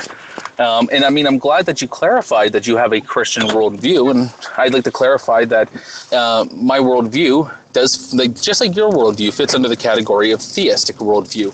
More specifically, it is a Christian theistic worldview, and my worldview broadly does fit under the category of an atheistic worldview, in the sense that it doesn't contain a belief or a requirement for a belief in a God. That's not to say that all atheistic yeah, and that's fine. Let me finish now. Let me finish now. Is that because I do have an atheistic worldview, that doesn't mean that all atheistic worldviews are the same. My worldview is the sock account. I'm sorry, Antonio. Can I finish my point? Stop. Go ahead and finish, man. Thank you. Okay, so just because I have a worldview that is atheistic, it doesn't mean that I hold the one atheistic worldview. There's no such thing as one unified atheistic worldview, in the same sense that there's no one unified theistic worldview. More specifically, G-Man has explained that his theistic worldview is the Christian worldview, and my atheistic worldview is the sock account worldview, because I don't know what other category to put it under. Okay, so I'll say this again for all of you out there who are watching, watching the semantics in the comment section over here in the side chat here. I put that the atheists all hold to a view of humanism or a form of humanism. You're not going to mention that, okay? So number two, I also mentioned that as an atheist, you have an atheistic worldview. All right, and you just admitted that you have an atheistic worldview. The only thing that you said that was slightly different is that your atheistic worldview is subjective to other people's atheistic worldview. That's all you really said at the end of the day. No, that's not what I said. Right. Okay, yeah, Antonio, I'm not finished, Antonio. Thank you. So my point is this, Saka. You do have a worldview. Okay, your worldview does not include a God, at least according to your claims, anyway. Because I got a totally different opinion about that. Okay, your worldview does not include a God. All right. If your worldview does not include a God, then that is an atheistic view of the world. Now, your view may be a little subjective or a little different than, let's say, Hogties or Aaron Raw or the Amazing Atheist, and that's all fine and well. No one expects you guys to have identical worldviews, but it doesn't change the fact that you have an atheistic worldview. Okay, and yet again, G-Man's right. And yet I had never denied an atheistic worldview. And I'm really glad that he conceded to my point that my worldview and Hogtie's worldview and Aaron Raw's worldview are all completely different, because there's no such thing as a unified atheistic worldview. And not all atheistic worldviews have to, make pleas to humanism or anything like that. I would say that Stalin had an atheistic worldview, but my worldview is completely different than one that Stalin held, which I would argue is not humanistic. I don't think anybody's talking about worldviews being unified. All we're saying is that there is a way to properly define what would encompass an atheist and what would encompass a theist. Nobody's saying that they all have to be unified. Right. Oh, I agree, Antonio. And this goes back to our kind of discussion. You have a theistic worldview. I have an atheistic worldview. But that doesn't tell us anything about our positions, other than yours holds to a belief in a God and mine holds to no belief in a God. Because your theistic worldview is worlds different from the Hindu or the Muslim worldview. And just like my worldview, while it is an atheistic worldview, is completely different to that of Somebody who, like I said, a good example would be Stalin. No, I disagree with you. It says a lot about how you view the world, what your morality is, and how you view other people. Once we understand that God is no longer involved in it, we understand that it's according to your opinion, that your view of morality is going to be subjective. Your view about politics is going to be subjective, since you already admitted that that your worldview would be the Saka worldview, which happens to be rooted in atheism. All right. Yeah. So we know that you as a person, you believe in holding on to your own personal opinions, that supposedly nothing is objective. We know a lot about you based on the fact that God is not involved in your worldview. So I have to fundamentally disagree with you on that one. And also, And if there's see, no and- God and- in, and also if Sorry. there's no God in, and also if there's no God in your life as well, that means you have no final authority besides yourself.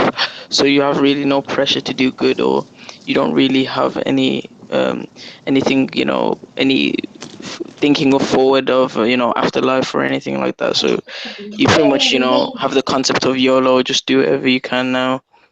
So it Well, kind no, of leads to I disaster. disagree with that. See, that's a common misconception that G-Man and Hilarious are making here, where they assume that, again, that in the same sense, a theistic worldview is one that has a God, and an atheistic worldview is one that doesn't. That says nothing about what their view on morality is. Is that the study in philosophy, in the philosophy of, or moral philosophy, of things like objective realism, is a well-documented, well-known version of morality that many atheists do hold, and it's an objective basis of reality. Now, to make a statement. Wait, hold on. How do you know it's an objective basis of reality? Well, okay, so, I mean, this is where you'd have to go in and you'd have to study what moral realism means. And I could try to give you a synopsis of what moral realism is, but it would probably do you more good if you actually went out and just, spend the hour to get the basics of it, and then you can look into it more. But it's basically say that there exists objective facts that we can discover about the world, about our nature. And they'll derive moral codes based on what these objective facts are, and these objective moral facts are. And so, in that sense, you could have an atheist who is a complete nihilist that doesn't believe that objective facts exist, or you can have an atheist out there that believes that that there are these objective moral facts that do exist, independent of a God or our own opinion on them. Name me one objective moral fact. Well, I mean, for that, you're going to have to probably, if you go watch Theoretical Bullshits, had a really good treatise on morality. And if you watch that, he gives a pretty good example of what his foundation for diagnosing objective moral facts are. That's the only thing I could recommend there. Now, this isn't necessarily a position that I hold to, but to make a broad statement that no atheist believes in objective morality is just factually incorrect. Well, Because if laws are man-made. About that, I'd like to say something about that. I absolutely agree with you. I totally agree with you, Saka. You see, atheists get on here and they want to pretend like they have subjective moral views, and they don't. They have objective moral views. When they make themselves their final authority when it comes to morality. See, I agree with you there. The thing is, we have to push mountains to get them to admit that. Well, I mean, it's really going to depend on what you're talking, who you're talking to. If you're going to be arguing with somebody who is a moral nihilist or a moral subjectivist, then they'd absolutely deny the existence of objective moral facts. And I'm not saying that I believe that objective moral facts do exist. I'm saying that I understand the moral framework in which some people do subscribe to, which does put importance on these things that they do call objective moral facts. So my reply was more to the statement that all atheists have to believe in a subjective morality, when I was just kind of demonstrating that that's not necessarily the case. That's it. Yeah, but my question is, how can you say that there's no objective morals when, if there's no God in your worldview, all these laws, in the government that you're making or that humans are making, they're all subjective. Why do we have to follow them? Because of the consequences. That's the problem. Because in the theistic view, we believe that God gave us, structure and gave us rules. So that's why we follow them, because He's divine and He has the right the authority to give us these laws. But if it's from another human being that's like me and you, what right do you have? I mean, what right does he have to have authority over you? So that's a problem now with atheistic views, because morals, are, in your views, are subjective. There's no objective morals in your view in that case. I'll take it a step further. Show me a government system that we ever had in history where God has been excluded from that government and that government has been deemed successful. Any of them. And I know they're gonna bring up Europe. I don't recommend you do it, but give me any nation that has been successful, that has been predominantly atheistic. Even their leader himself has been atheistic, and has been successful taking God out of the picture. I'd love to hear that. I don't understand what you mean by successful. As in, like, successful in the sense that the people prosper and the government prosper. So if the economy goes up, I mean, people were starving. They wasn't being killed because they were starving. I'm not saying that there shouldn't have been no crime or nothing like that. I'm talking about a government where the government was being successful in the sense that they was getting taxes. The employees was being paid. They was able to do their jobs in a very moral way to the people, and the people themselves were able to have jobs. They wasn't starving. There wasn't a whole bunch of famines and sicknesses because of their policies that they were making. Well, I don't want to keep talking from speaking, but Ecclesiastes hasn't gotten to speak at all this whole time.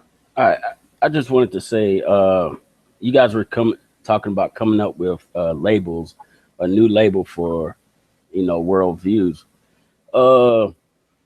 And I came, let me swing this by you and see what you think. I think there's 3 worldviews. You got Gnostics, which I would say, I would say that I know that Christ is the only way, right? Now, I know that. And then you got the anti-Gnostics, the people that are against my knowing, and every other Gnostics knowing. See, people that believe in their God to the fact that they know that this is the only way. And then you got people that go against that fact of knowing. Then you got agnostics. Those people are truly open to anything. They're living their life. They're not going against my knowing, or I could say my believing, or our believing, right? Now, let me try to break this down a little bit better. Now, Hogtie or Sokka, you would say that you lean strongly to your knowing that abiogenesis came about, random occurrences and evolution. That's what you're basically holding your knowing into, or you're strongly believing that this is the case, right? Would you agree? I mean, for me, I think just to describe, first off, just to reply to your comment about the worldviews thing, is I think that when we talk about worldviews, we understand that we're talking about a series of beliefs. And when you're talking about Gnosticism, you're talking about things that people know. And so there's a little bit of confusion there, how a series of people's worldviews or people's series of beliefs are defined by the things within those beliefs that they know. And I would disagree with that being a meaningful designation to any of those things. But to the point of whether or not I have a strong belief in the natural formation of life through abiogenesis or whatever, again, that's something that it's not a foundational belief, or it's not something that I hold to very strongly within my worldview. It's a necessary consequence of the other beliefs that I do hold, where I'm pretty, I'm not like, I don't hold that as a foundational, like, hey, it's really important to me to know that the life came from, or previous non-living organic matter. That is a belief that I do hold, but that's merely just a consequence of the series of other beliefs I have that leads me to the conclusion that I don't believe that a God exists.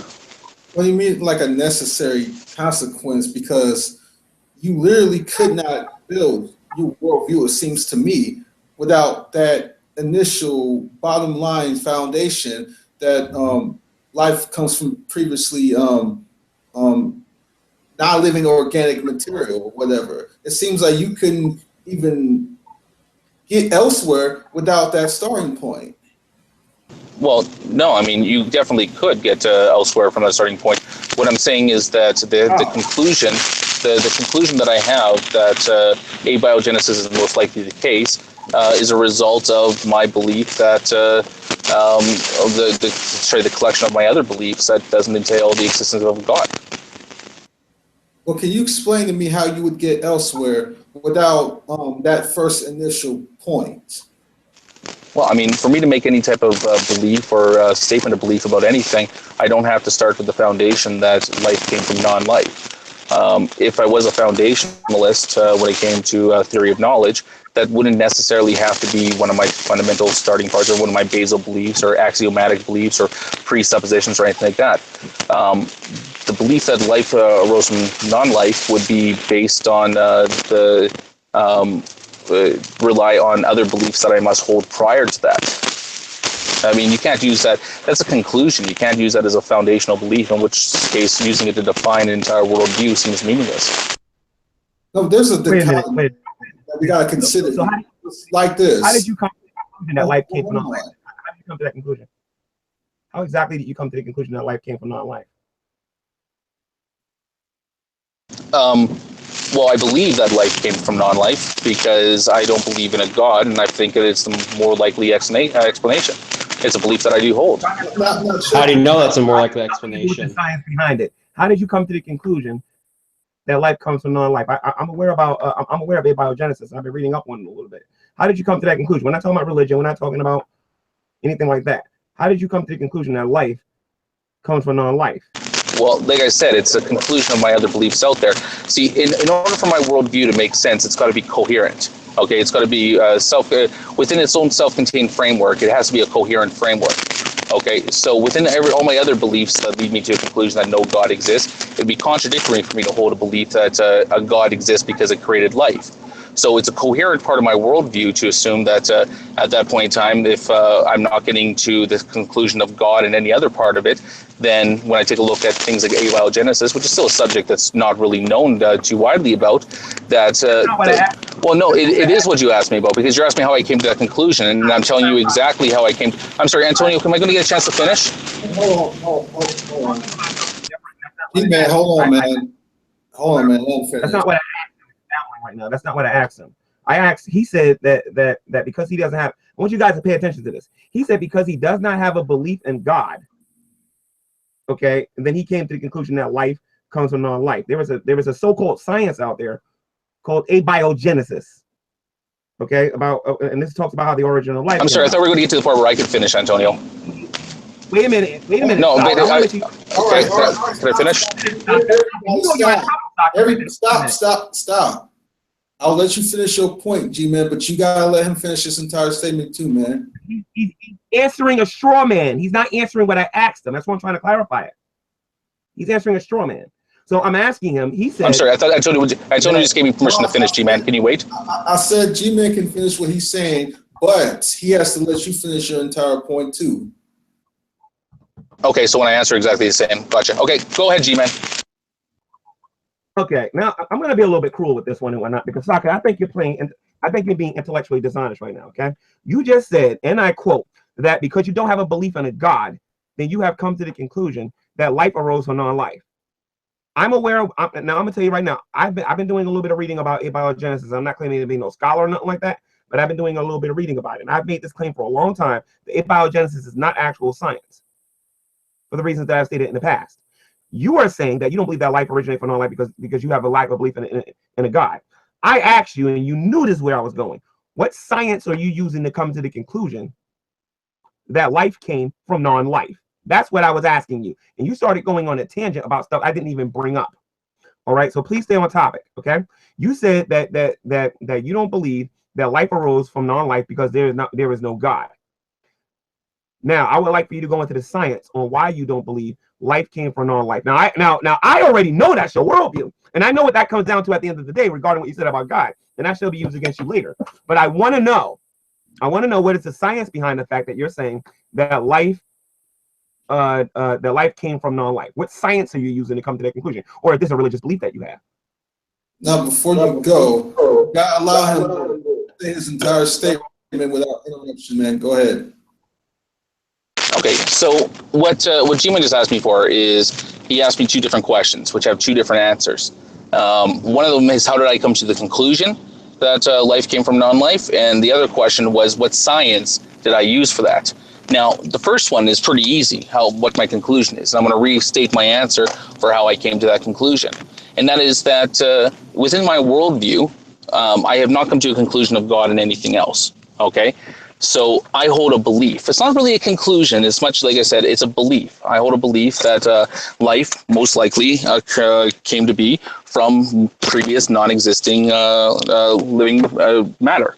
That's just what my belief is there. So we're going to start off right there. How did I come to that conclusion? That conclusion is based on the of other things within my worldview already. And the point that I address with that is that when we're talking about when we were talking about the abiogenesis with Matthew there, he made the statement about that these had to be foundational beliefs. And all I was doing was illustrating the point that these aren't foundational beliefs. In fact, in my case, it's a conclusion of other beliefs that I already hold. Now, I never made a claim to what science I use to do this. I think the jury's still out on it. So I'm not claiming to have knowledge about abiogenesis or anything like that. I'm claiming to hold a belief based on a prior set of beliefs I have that have gotten me to a conclusion that no God exists. That's it. It's really that simple. All right, I told you, man. So that basically means he doesn't trust the science of abiogenesis. Okay, so if he's coming to the conclusion that life came from non-life because there is no God, then that means no matter what abiogenesis means, he's already going to accept it. You understand? He didn't go to the science first, break down what the science was saying, and then say this is why I came to the conclusion, meaning he learned something. He's saying that because he can't that he has a presupposition that there is no God, that he's going to buy into it. And this is what Christians have been saying about atheists for the longest here online.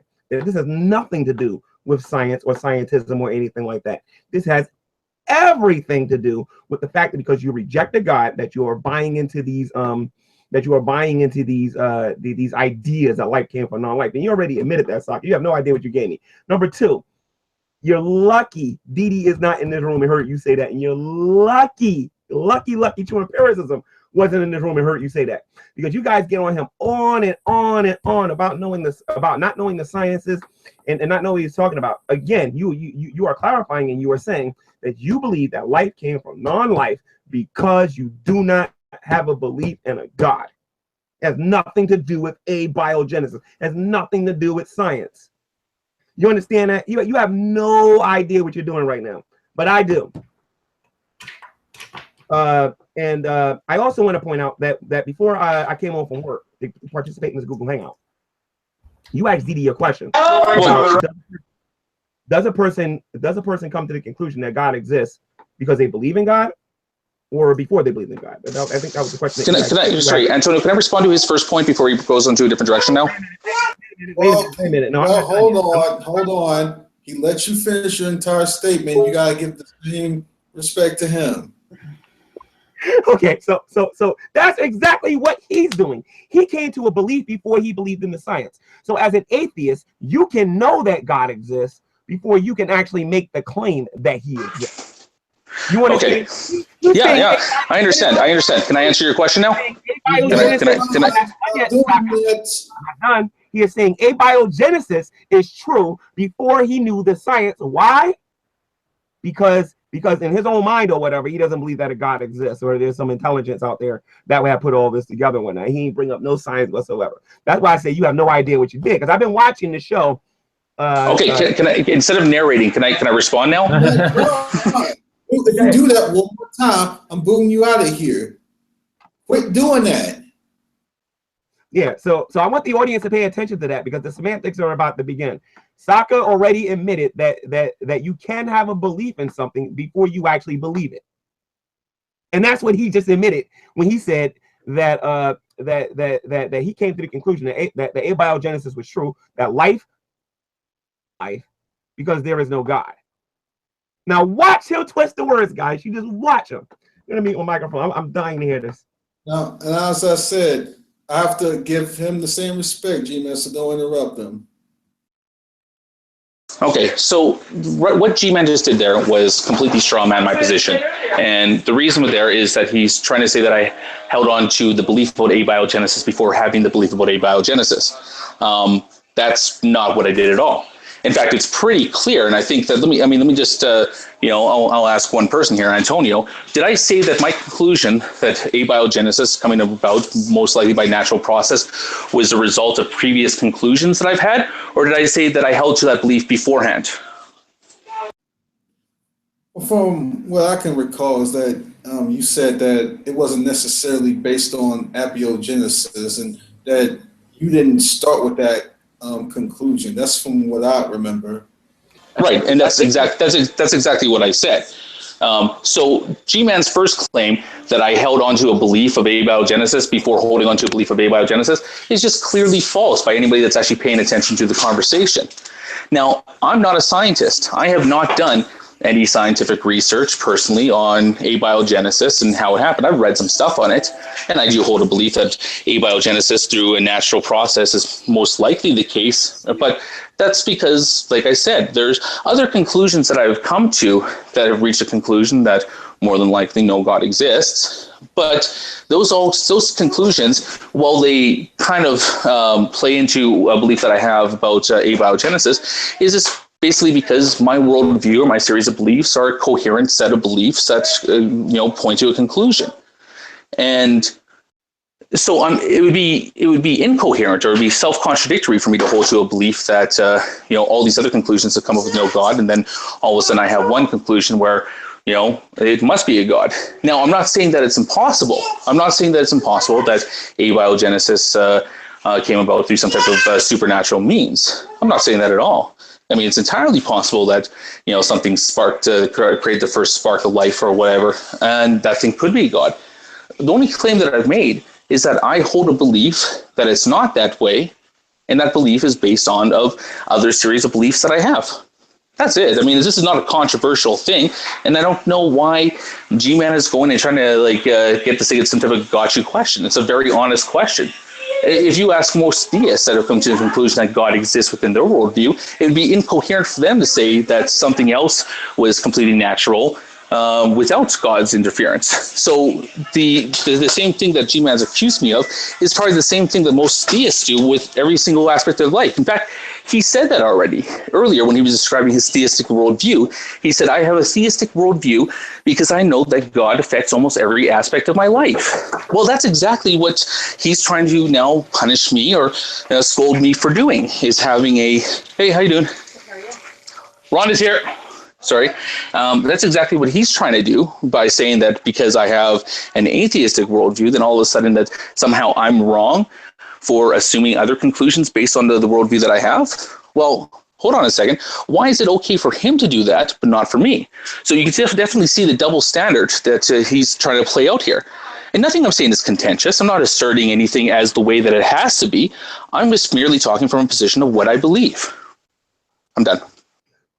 Okay, so for those of you who are watching this that are Christians and have dealt with these guys multiple times, particularly Sokka, if you've ever been in a room with him before, what do they always tell us? They go by the evidence. They go where the evidence leads, and where the evidence leads.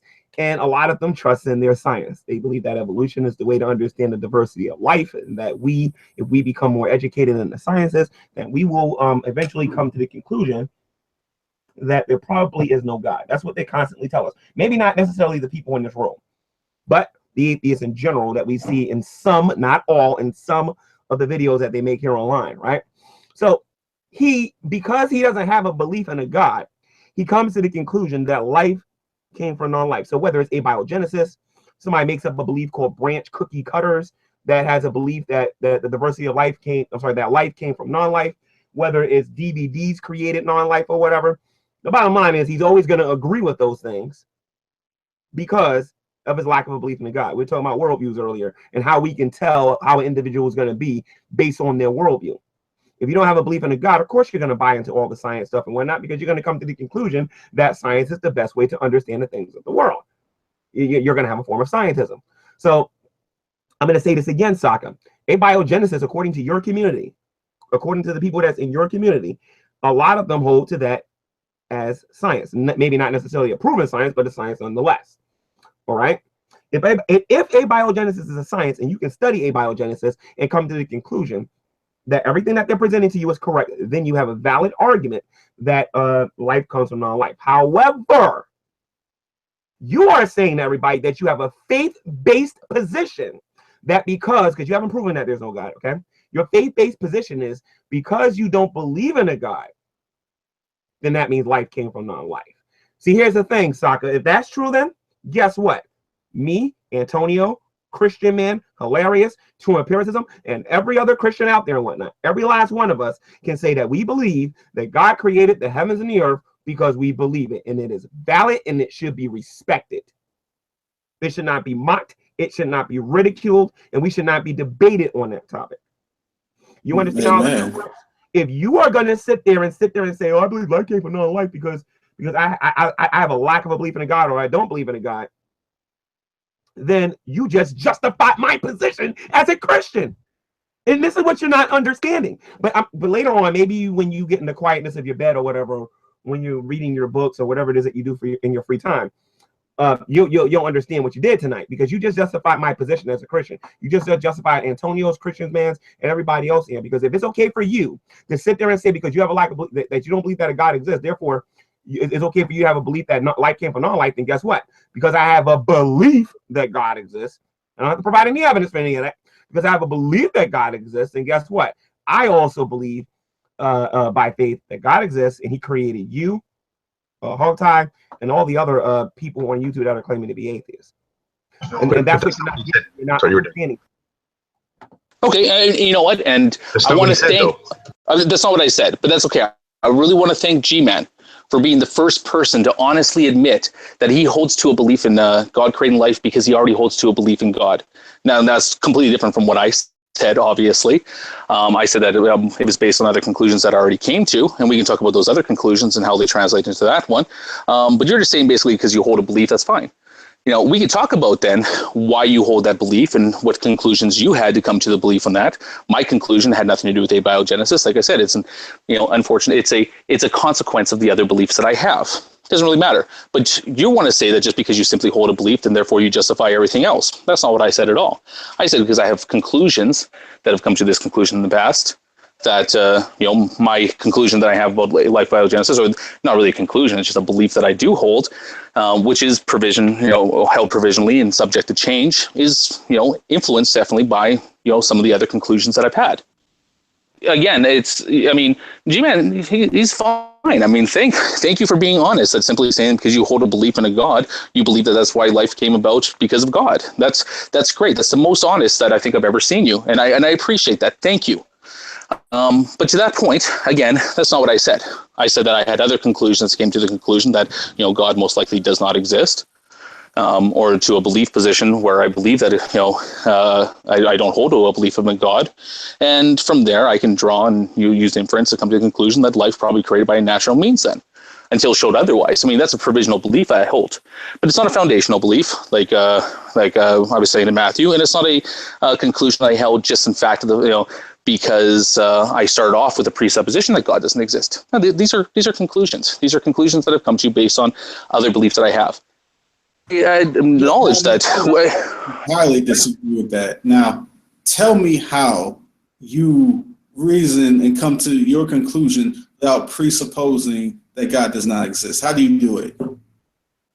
Well, I mean, I start off with, it really depends. Like, what do you mean? How do I come to that conclusion? Like that seems like kind of like a weird loaded type thing. Like you want to, if we're talking about are you talking about asking my epistemic framework here? Is that what you're getting at?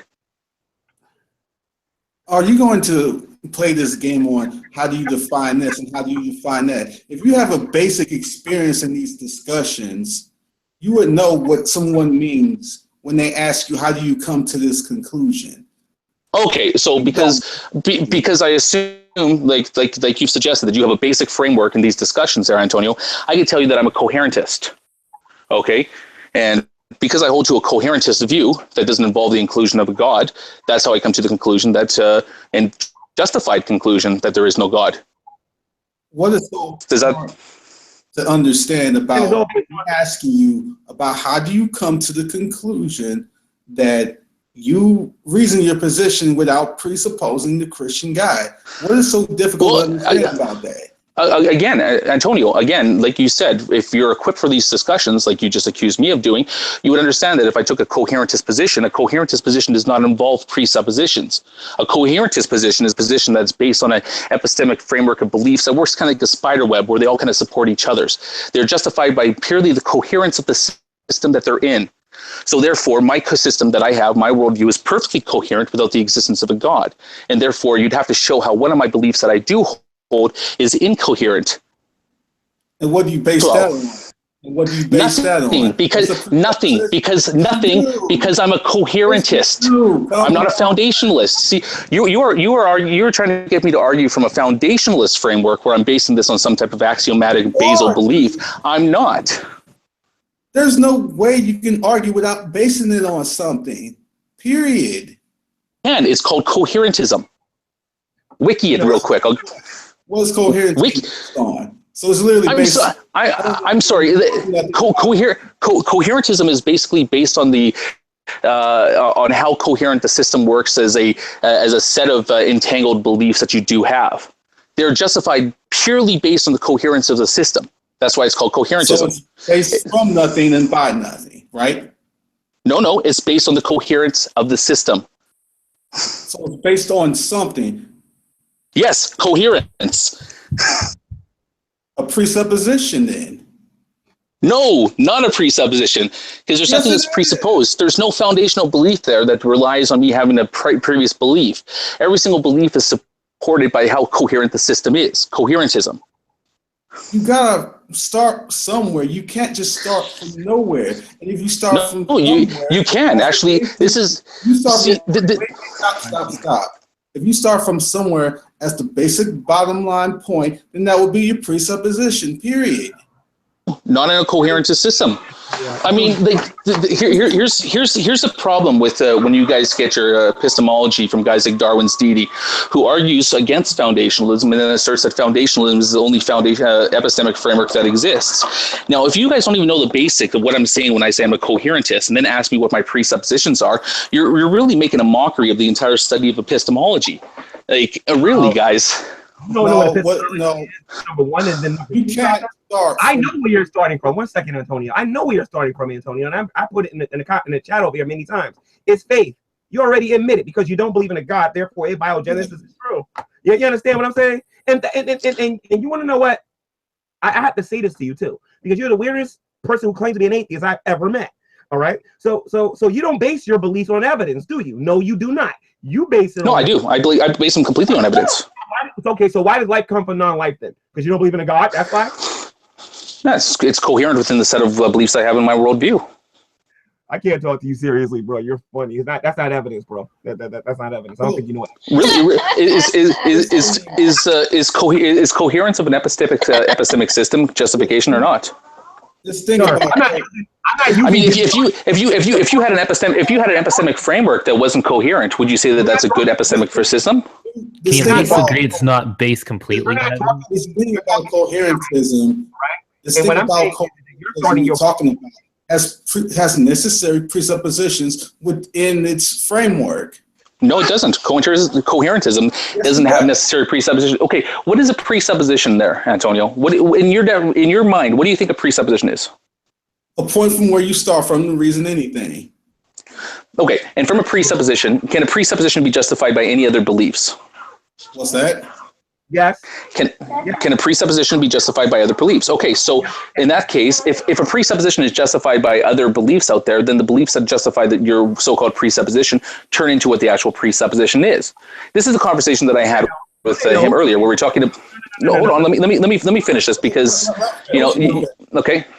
Is that when you talk about epistemic frameworks and how you know things, for example, is that in order for you to know things, it's going to be based on, if you use, again, the definition of a justified true belief, is that to really claim that you know something, it's going to be based on a belief that's also considered a justified true belief. And this is on a foundationalist framework. And you work back down the line of justified true beliefs until you get to basal beliefs, or properly basic beliefs, or presuppositions, as they're sometimes referred to. Now, those presuppositions, when you get down to that bottom layer, are things that you assume at the forefront of an argument, is that you can't go back any further than that. Now, that's the basic thing of foundationalism. Think of it like an upside down pyramid, where you start off with these axiomatic or basal or presuppositions or properly basic beliefs or whatever, and then you work up, and everything that you believe or everything that you know is stacked on top of that.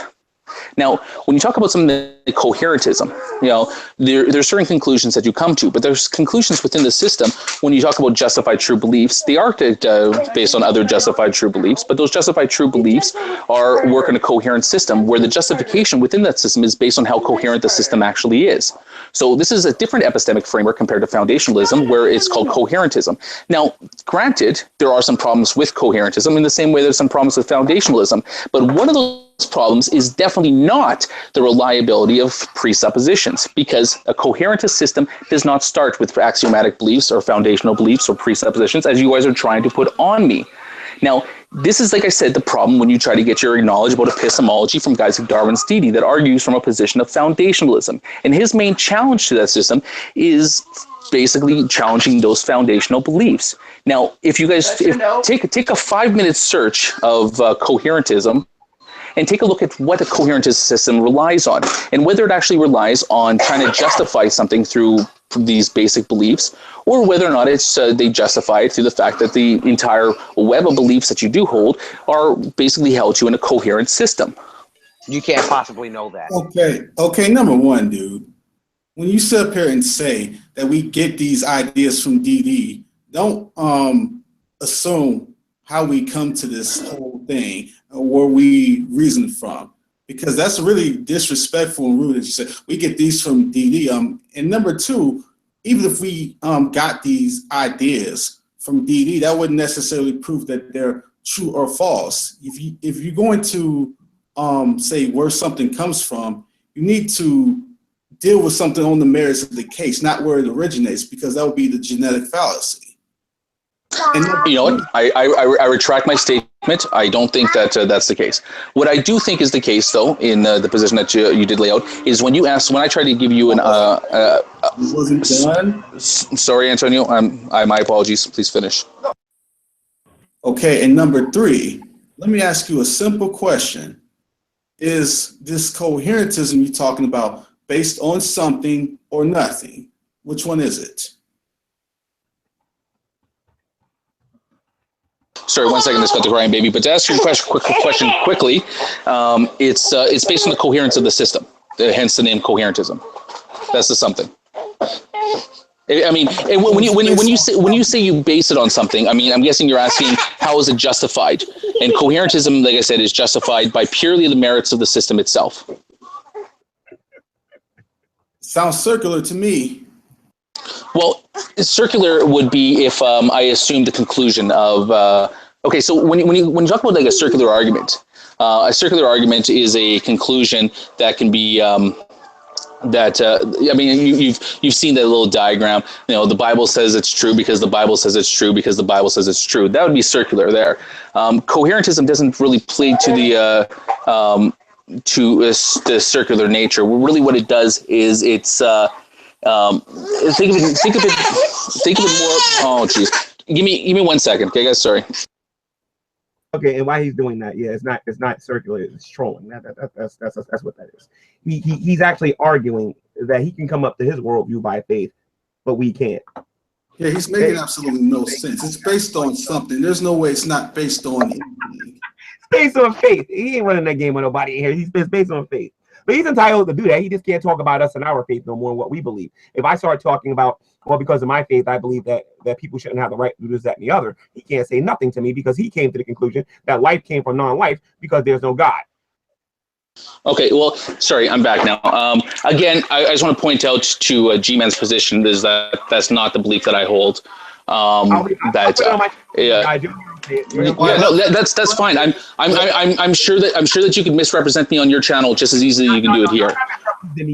You have a habit of babbling, Saka, and you have a habit of saying things, you putting your foot in your mouth and trying to play semantics and changing the definition of words to try to say. Okay. Can you give me one example? I'm sorry. Can you give me one example? Just, I mean, before you make the accusation, I'd like to know one example where I've changed it here. I'll give you an example. Abiogenesis is supposed to be a science, okay, where life comes from non-life, right? They even talk about the conditions of the earth to be able to talk about what the conditions had to be, what existed during that particular time to bring out the first life form. Like, there's a science behind it that they argue. You're arguing that because you have a belief, and that's what it is, a belief that there is no God. Therefore, abiogenesis is true, that you come to the conclusion that life must come from non-life. And you okay. Again, that's not what I said. Never said. I never said that. I mean, how many times do I got to point out that that's not what I said? I think do I seriously have to start unbroadcasting people now? Because I really don't want to kick you out of the room, because I think you're bringing some intelligent dialogue here. But I'm just going to start broadcasting people if this is going to Antonio, can I have one request then? Okay. Yes. From your perspective, okay. Oh, geez, come on, buddy. From your perspective, did I say, and maybe this is an issue of me having to clarify this, but did I say that my conclusion that life came from non-life was because I believe that no gods exist? Did I say it like that? Or did I say it like my belief that life came from non-life is a conclusion of other beliefs I have that have omitted the existence of a God from a possible conclusion? Well, you've consistently said that you've said that it's coming from other conclusions. Okay, so when G-Man says that my belief that life came from non-life is because that I believe that no gods exist, and just because I hold on to this belief like pragmatically, like as a presupposition of some sort, then that's not an actual representation of my position, right? No. And what I'm going to do is, for the people that are watching this, I'm going to. I was asking. Sorry, G-Man. I was asking Antonio a question there. Anyway, so Antonio, I'm about to leave the room, Antonio, and go do my Mark by God thingy. But all I want to say about Sokka is this: he said it. It's recorded. It's going to be documented on YouTube, and that clip will be on my channel with him saying it word for word. And if I have to, I'll make him repeat it over and over and over again, so he can't claim he didn't do it. God bless you guys. So I'll see you later. Yo, G-Man, I added you on G+. You can add me on to the Can I G-Man? All right, cool. Later, G.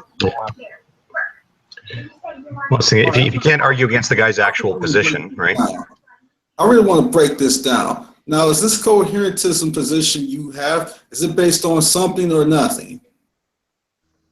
I'm not sure I really understand the question. Are you asking me whether it's in what means I use to justify things that I claim to know by, or are you asking is it based on something, as in is it based on like a basal belief? So how you reason this coherentist position of yours, it's got to be predicated on some sort of inherent presuppositions within its own thing. I don't think you can just start saying coherentism and it's not based on anything inherently within it, right? Well, no, it's based on everything within it. Like I said, a coherentist system is only considered justified. Like, so when you take a look at something like knowledge, when we're making claims about knowledge, we're making claims about, like I said, like a justified true belief. The question then comes into, what do we consider a justified true belief? And mainly within that is what is considered the justification to hold on to such true beliefs. Now, on a foundationless viewpoint, which is the point that guys like DD generally argue from, and a position that respectively a lot of people do hold on to because it's one of the oldest epistemic frameworks out there, that will come down to pretty much the the presuppositions that they hold on to. Now, when you talk about coherentism, and again, the example I brought up was the upside down pyramid, everything based on these set of presuppositional beliefs that they have. When you talk about coherentism, we're not talking about something that's based on these properly basic beliefs, not these assumptions that start that you have to start from. You're talking about an entire system of beliefs, and the justification of the justified true belief part of knowledge is only justified based within the coherence of the system itself. So that every single belief that I do hold on to is coherent And because of the coherence of that system, you can consider that a justification to hold on to those true beliefs. Now, like I said, there are problems with coherentism in the same way that there are problems with foundationalism. But one of the problems that coherentism has, the problem that coherentism doesn't have is the assumption of properly basic beliefs. So that's why, like I said, is that even within the paradigm that most Christians start with, where again, G-Man said it earlier, where everything that he believes on is affected by or will be affected by his belief in Christianity, could be an example of someone kind of admitting that they hold on to their own version of this type of epistemic framework, where they're only trying to find the coherence within the system is based on their belief in the Christian God. And that's probably one of the problems with the coherent system, is the fact that you could have multiple systems that are both coherent but yet contradictory to each other. Hence my position and G-Man's position if he actually went the way of coherentism. And so in that case, you have to take a look at, instead of attacking what the properly basic beliefs of that system are, you more or less try to assess whether or not the system itself is coherent within the framework that they use, or whether or not it actually is a coherent framework for them to come to a conclusion that they acknowledge. So it's based on a number of different other beliefs. So it's based on something then, correct? No. It's not based on anything in the sense that there is a foundation or a belief that they have to start with. There is no starting point. The addition of every single new belief is only as effective, and we can consider knowledge, as based on the coherence within the entire system itself. So it's not, you're not taking anything as a proper basic belief. So things like within the validity of your memory, for example, you don't take that as a properly basic belief. That belief right there is supported and coherent within the entire nest of beliefs that you do actually have. You don't have to start off with that presupposition. It's supported by the entire system. So you don't start from anywhere. Yeah, exactly. I don't start from everywhere. I have no knowledge about how the first belief that I did have. I don't know what my first belief was. I don't know, but I know that the addition of every single new belief that I have gotten is that the acceptance and the rejection of every single belief that I do have becomes factored in by how coherent they are of the overall system. So if you don't start from anywhere, then how did you start? Well, like I said, I don't know what my first belief was. This is a gradual process over my entire life, really. But the acceptance or the rejection of any additional belief I have becomes only as valid as the coherence within the system that's created. You say you start with whatever your first belief was, so you start from somewhere. You're contradicting yourself, man. No, I never said that. Because you're trying to say that a starting belief is therefore the first belief, because my starting belief could have changed. So let's say my very first belief that I held on to was that I was the only mind out there. Most kids, as they're being, when you see the cognitive development of children, a lot of them start off as essentially solipsists. They're not really aware of other minds that are out there, or they have no concept of this mind out there. And that's entirely possible that was a belief that I held on to at one point in time. But with the inclusion of no beliefs and new experiences of the world around me, those experiences completely change. And so my entire web of beliefs that I have might have fundamentally changed compared to the very first belief that I do have. And those beliefs will only change depending, again, on how coherent the system actually is. Whether your beliefs change or not is entirely irrelevant to where you start from in this thing, because you said you start from somewhere in this coherent. No, I have not said I start from somewhere. You are trying to assert that I start from somewhere. Don't start from anywhere, but then when I asked you, so you start from nowhere at all. When you say you start from nowhere at all, that means you don't start from anything. And then I asked you, if you don't start from anywhere, then how do you get somewhere? Well, and I explained it already. Is that the coherence of the system? Like that's. I mean, it's really difficult. I mean, like let me. How do I put this? Like that.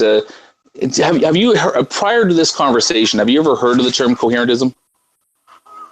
Honestly, no.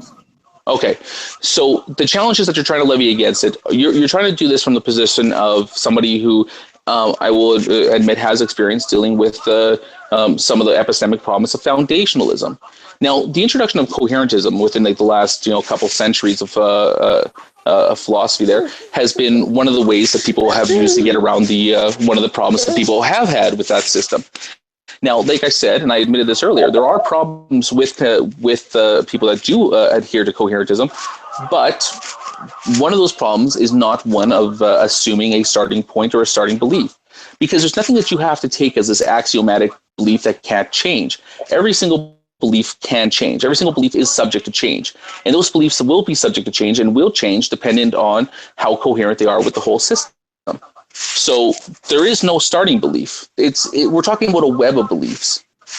So is the whole system the starting point then? No, every single belief within that system will support that system. The moment that there's a belief within that system that doesn't support the system, it is rejected. It is taken out. It is like that. It is a part of the web that's broken and just doesn't function anymore. It doesn't work. So that's how you reject and stuff taken from there. So you don't have to come down to relying on foundational beliefs. You're basically just taking a look at the system itself and the coherentism of it.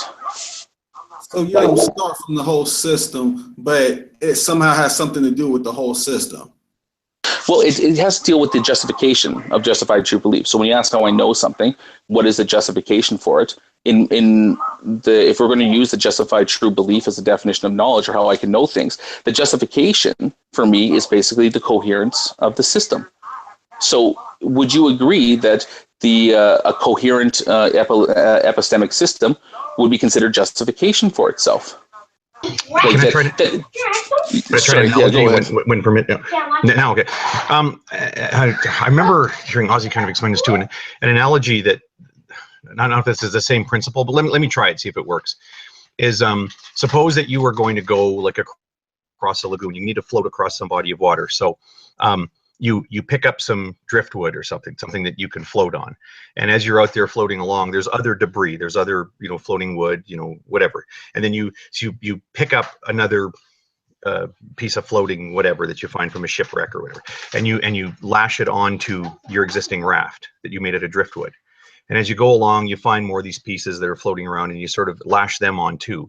And at some point, you might realize, well, it's all kind of lopsided because of that first piece of driftwood I put on. So I'm going to cut that piece loose, and I'm going to let it float away. But then I'm floating on this, and then now you add a couple more things on, and then maybe down the road, it's actually possible that your first, I don't want to say starting assumption, because we're mixing up the notion of starting, meaning like the first thing that you used in time and then later developed other beliefs, versus the foundation assumption, right? So in this case, you started with you began with some of these things that you're floating on, and then you added to it, and then after a time you took away and jettisoned one of the early ones that you'd started with, and then build a few more on, and then throw a couple of those out, and then you throw out another one of your first ones. It's actually possible, not necessarily that everybody would do this, but under this framework, it's actually possible that you could have over time jettisoned all of the ones that you initially launched out with, and you would still be floating on the same raft that you had launched from when you went out there. So there's no, if somebody says, well, what's the basis for your raft? What is the foundation for your raft? You're going to say, well, look at this. These are the main things that hold up this raft. But is that what you started with? Well, no, because you'd let those go a long time ago. Well, then what's the foundation for it? Well, it's these. Yeah, but those are the things that you just picked up recently. Does that help or make it worse? So, I mean, let's start with it does. The foundation, the effectiveness of the actual. You're talking about physical objects versus abstract reasoning. Oh, well, I can tie it to that then. Because I think that there are a lot of beliefs that we have when we're very young that are mistaken. So, for example, your belief in the persistence of your parents, that even though there may be people in your community that pass away, it doesn't occur to you when you're a child that there's a time that happens to your parents too. And I lower my voice because I don't want my kids to know. There's things that you just know are true about the world. The perfection of your own memory. If there's an event that you don't remember, it's because it didn't happen, right? When you talk to kids that are 3, 4, 5, 6, even 7 years old, sometimes when you ask them about that, they'll just say something didn't happen because they don't remember, because they just presume without really contemplating it that their memory is perfect. And over time, you come to recognize that that's not a well-founded assumption. So now, but you still need as an essential belief in your worldview, you have to believe in the reliability of your memory. If you don't believe in the reliability of your memory, you can't really reason sensibly. But the notion that your memory is perfect isn't true, and it becomes self-evident that it's not true. So you jettison this view of the perfection of memory, and instead you adopt the notion of general reliability of memory. And I think there's any other number of beliefs like that. If you think about your early childhood beliefs or beliefs you see kids have, and then you say, well, that's really silly that kids think that. It's adorable they think that. But of course, you have to jettison that belief and get more grown-up beliefs. Does that help sort of map my driftwood example onto presumptions about rationality? No. I appreciate your honesty. Okay, so in that case, is the to say the what is like going back to the raft example, is what is the foundation? When you ask what is the foundation for my beliefs, then, well, the foundation for my beliefs then in the raft example is the ability to float. Okay, it's the ability to float. And as things are added and as things are taken away, the only type of thing that's judged about the justification within that system is the ability for it to float. So this is where you go get you relate it to the coherence of the system. So when you ask what's the justification for the system, just say the justification for the raft is its ability to float. The justification for the system is its ability to be coherent. That's the justification. That's all the justification is how coherent of a system it is. So there's nothing that's self-contradictory or anything like that within the system. But if you're talking about things being coherent, there are certain things about reality or rationality that you have to assume before you can even start on talking about what is coherent and what isn't. No, because those would be beliefs that are consistent within the system itself. So again, you're trying to put a foundationless problem to coherentism. Coherentism exists as a way to get around these problems. So I understand that if you are having difficulty understanding what I'm saying, it's not the fault of coherentism. It's my fault for not being able to explain the system in an adequate enough way to explain this to you, and I apologize for that. But I can guarantee you that if you go and maybe do your own reading on coherentism or anything like that, that the problem that it doesn't have is one of justifying foundational beliefs. Now, I just have a hard time thinking that it's literally based on absolutely nothing at all. It's got to be based on something. No, it's not based on nothing. It's based on the coherence of the system, hence the name coherentism. And what you keep on saying, this system that you're talking about, it just seems like you're reasoning in a circular fashion. Hey, Antonio, let me try. Oh, go ahead. I believe what he's saying is that it's based on, how well it goes out. Like the example he said with the raft. If it's able to float, be stable, not sink, that's what it's based on. Yeah, pretty much. Yeah, that's it. If it's able now, this means right. Yeah, and about functionality at this point, right? Well, no, it's very functional. It's functional because the system works.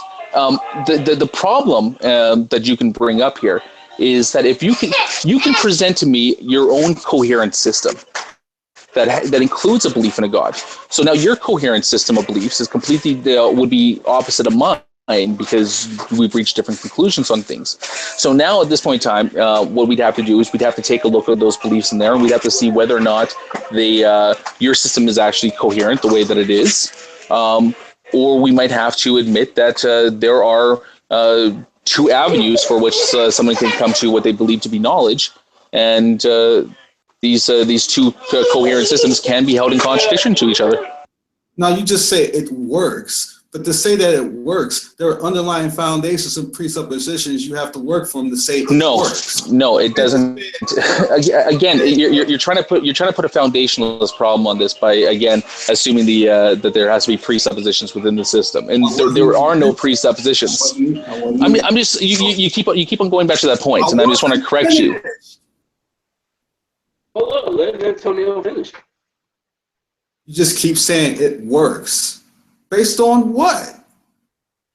How do you know it works? Yeah, what glue? Because it's keeping the raft afloat. Well, I mean, when you're based on... on... not talking about keeping a raft afloat. Oh, so, go ahead, Matthew. I'm sorry, man. I was just gonna say, I think Antonio's saying when your whole floating is based on assumptions, how valuable is that foundation of that raft? Right? Is that like that? I mean, that raft is based off assumptions. That's all. It's not. That's the point of the system.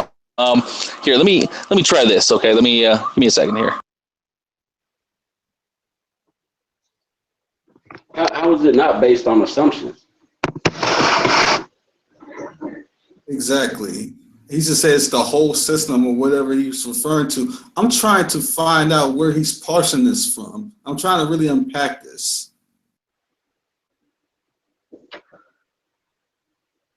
And then plus, like you got we had another error with the mobile app, so people are gonna have to come in again.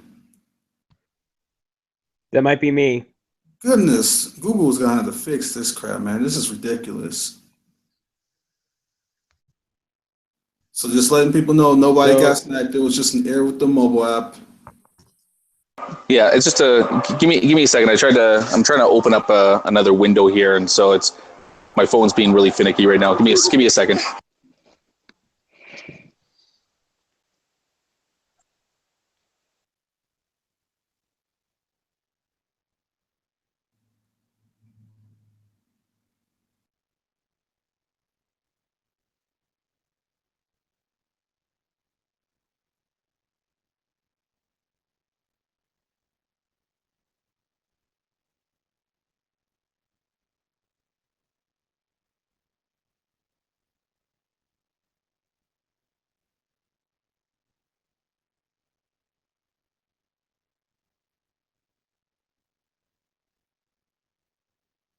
Hey, while he's doing that, Canaries, there's an issue I want to bring up that's very, very much related to this, but it's not exactly this. So I want to make sure you guys are satisfied with what he's saying first. I don't want to interrupt his thing. Go ahead. Oh, I didn't want to interrupt, but is he still looking? It might take some time. You gotta wait for him to come back in. Okay. Oh, he has to leave and come back in. Okay. It's complicated stuff, this epistemology, and I got to say I was not that well exposed to it until relatively recently. So it's it's my hesitation in asserting that I know this or know that. Sorry, I figured it'd be easier because you guys keep on making this idea that there needs to be foundational beliefs that in order to hold you coherentism. So trying to maybe I'm not explaining it clear enough. So I put up the Stanford Encyclopedia for Philosophy kind of linked to coherentism in the external chat there on the phone. I can't really read it out right now because every single time I try to do that, it keeps on disconnecting me from the Hangout. But I mean, if you're curious, if you want to take a look at what the actual objections are to it or what the position actually does say, then yeah, I mean, go check that out. I have to go ahead and bookmark it and save it and check it out. Great, yeah. It just to levy any type of arguments against coherentism based on standard objections that one hears for foundationalism. It's one of those things that's like, you're obviously those same objections don't apply in the same way. So one sec. Wow. Yeah, I got like 3 kids running around here too. I'm trying to keep them. They're kind of preoccupied watching. What is this, Carter? Are you a babysitter, a father, or what? Oh, I'm a father. Yeah. Oh, cool, man. Awesome. Yeah. I got 3 kids here. I got 2 of them are mine. Another one on the way. Fun time. And that's, by the way, wow. He's angry right now because we're not watching Paw Patrol. So I'm going to fix that and I'll be back in a minute. Paw Patrol is awesome. I get a lot of Paw Patrol time. Can I say a few thoughts on that raft, right? Is it about Paw Patrol? The raft. We're moving away from Paw Patrol. Okay, the raft. Okay. Yeah, the raft that he's talking about. What is it based on, Hogtie? What do you mean? What's it based on? It's just like an analogy. So what do you mean? What's it based on? Okay, it's based on assumptions. Would you agree? Well, no, and assuming. Not really. I mean, I got to say, we hold on. So it's knowing. Let him finish. Go ahead and explain. No. I want to make sure I understand his question because there's no point in having me prattle on. That's not what he's asking. He asks good questions, but it doesn't help if I don't understand it. So. Go ahead. Okay. Well, we struggle in this community with the word assumption, in that, we use it sometimes to kind of mean like, oh, you don't really know that, you're just assuming it, and some people even use it to mean, well, you're wrong about it. And it is a bit of a tricky word because, especially in this conversation where we're talking about basal assumptions, foundational assumptions, my memory is generally reliable, and I exist. Those are obviously kind of starting points in our thinking, but operationally, what's an assumption? So you have some ideas, some beliefs, and you collect some new evidence, and then with that you reason. So you reason about your evidence in the context of existing beliefs, and you come to a conclusion. And then later you go to do some more. So that now that conclusion is one of your beliefs. And then later you go to do some more reasoning. And if you now say, well, I've made this other conclusion, and I want to make use of that belief that I had earlier concluded in my new reasoning, well, then it's an assumption in your new reasoning, right? Mm-hmm. And so like if I was explaining something to you about, if you ask me, why did you stop at this red light? And I'm saying, well, and I'll try to explain why I'm doing something, I'm driving, and I say, well, obviously you have to do that because you come to a red light. You're supposed to stop at a red light. And you say, well, that's just an assumption. Well, for my current reasoning, yes, I'm assuming the truth of that fact that one should stop. Bro. It is a bad one. Yeah, I got you. That is a bad analogy because everybody knows. I mean, that's subjectively true in America that you got to stop at a red light. Oh yeah, no. The thing is, for the purpose of my analogy, I'm actually looking for something that isn't contentious or something that's in dispute or something somebody would ponder. I'm just trying to sort of lay out the framework for how we go about generating our beliefs, right? But remember, we got to remember our belief structures change. We constantly add new beliefs, and occasionally we even drop a belief. You may have believed something at some point and then realize, oh, geez, it turns out that's not true. So what is this machinery or mechanism that helps us build new beliefs and also go back and even jettison old beliefs that we no longer hold, suit us for some reason? And I'm saying that whenever you go to do some reasoning, you start with the set of beliefs, and that will generate a new belief.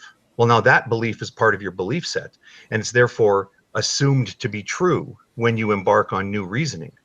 So if I tell you something that I happen to believe, and then you say, well, that's just an assumption, meaning to imply to me that I could be wrong about that. And I'll say, well, no, that's a conclusion. And I take your point about why the red light thing isn't good, because that's not a contentious thing.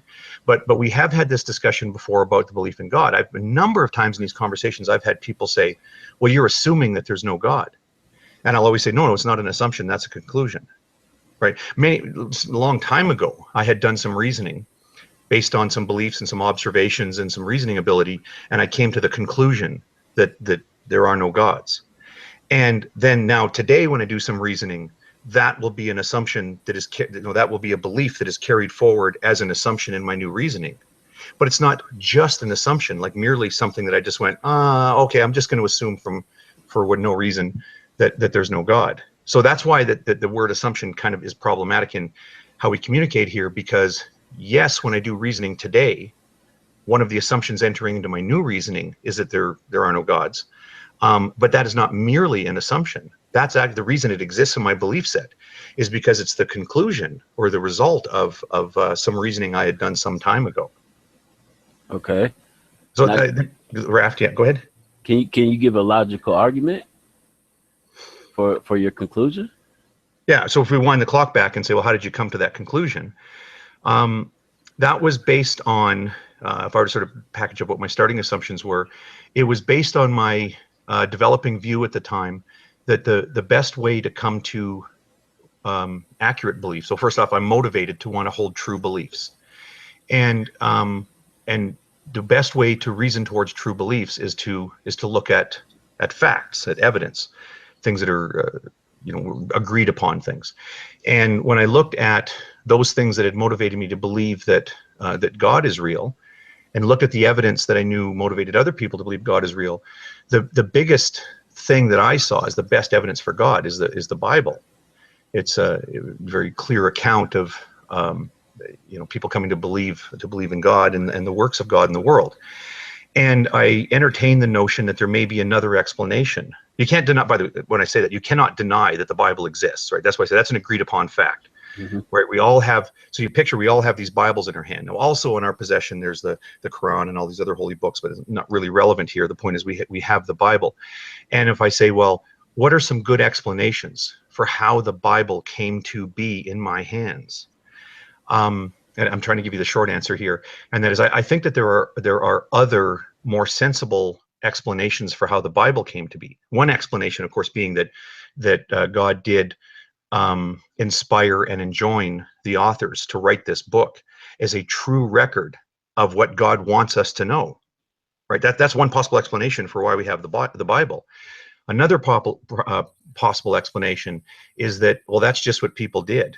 In that era, people wrote those books and they told these stories, often moral tales, often categorizing or even aggrandizing characters and the events that had happened there as sort of figures within these moral stories.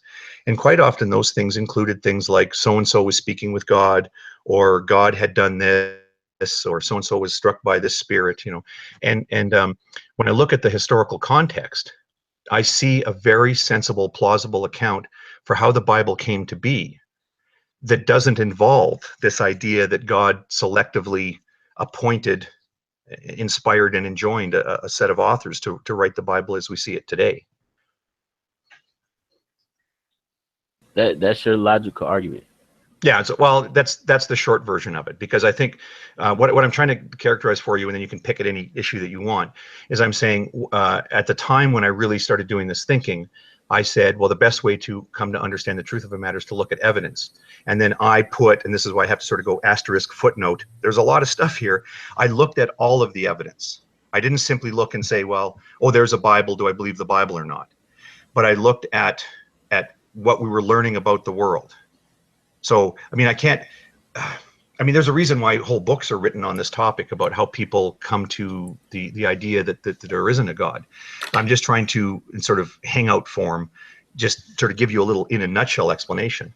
So when I look at how humanity used to have certain beliefs about the supernatural causes for natural phenomenon, and every time we turn around, there's another supernatural explanation that is unseated and replaced with a natural explanation.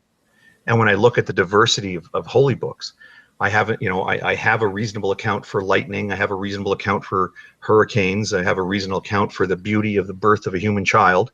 And I have a reasonable account for why all these different holy books are around us, including the particular one that I've had in my possession forever. Okay. Now, do you know that? Do I know?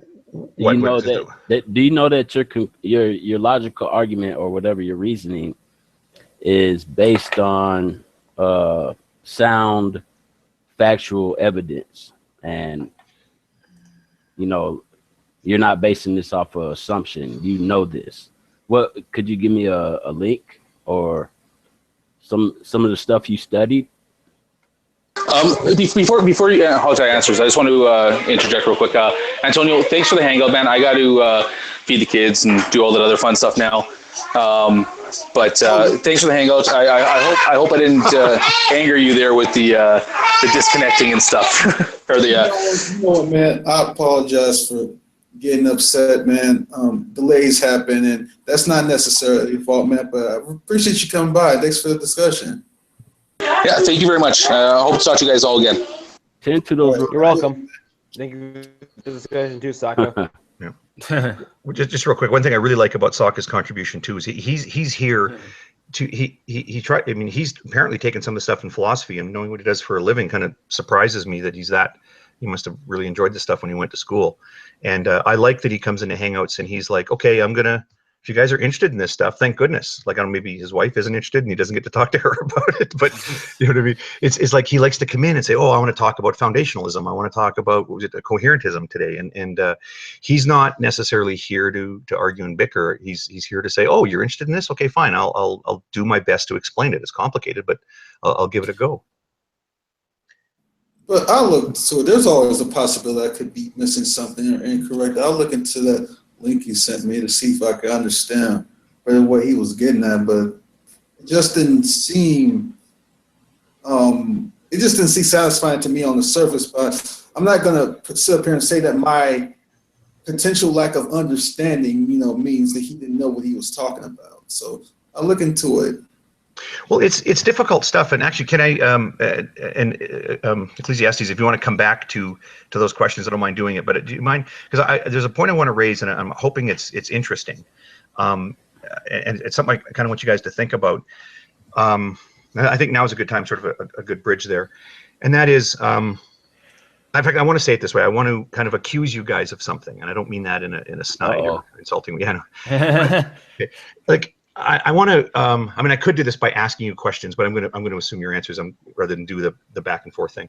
Is that if I ask you, did you find this coherentism thing confusing? I will admit I found it confusing. I'm listening to Sokka, and he's got a good lock on this stuff, but his explanation, sometimes I'm confused by the structure of it. Then I think, oh my goodness, it's like he's taken whole courses on this stuff in philosophy, and then he's doing his best to kind of encapsulate it for, oh, well, I can explain this in a Hangout, and I'm just like, I don't think you can. Like that, and there are moments when I listen to him, same thing when I listen to Ozzy or Alex Malpass, I think I'm getting what you're saying, but this part I don't really get, or I kind of get that, but I don't agree with it, but I don't feel like I shouldn't agree with it because I think I don't understand it well enough. Would you agree with the Einstein notion that if you can't explain it to a 7-year-old, then you really don't know it yourself? Yeah, well, kind of, except because the thing is, I don't think even the people who can explain it, I mean, there's the thing about these large areas of knowledge, you're always learning, right? There are very few things like where you can really study that you ever really get it. Like I remember hearing a karate master, whether the story's true or not, but when he was like 90 years old, he says, like, I think I'm finally getting the hang of the right shape to make the fist. Wow, I mean, that's like the first thing you learn. And he's now saying, I'm finally getting the hang of it.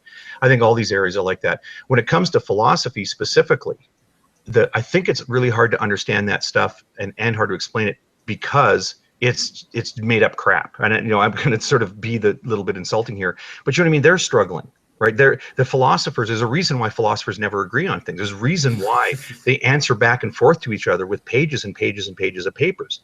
Like, I don't know if you saw the one that went up on Darwin's Greatest Hits today. In the last Hangout here, we were talking about begging the question. And I gave a very simple definition for begging the question, what I call the simple acid test for begging the question. Well, Darwin's Greatest Hits today puts up a video where he's explaining the diversity and the richness of differing opinions about what is meant by the term begging the question. I'm just like, what? Like, and so there's whole book chapters written on the begging the question thing. Antonio, I've got a bit of mic time here, and I know you said that Raiden wants to speak. I do want to raise the point I want to raise about the specific topics we choose, about abiogenesis, about the Big Bang.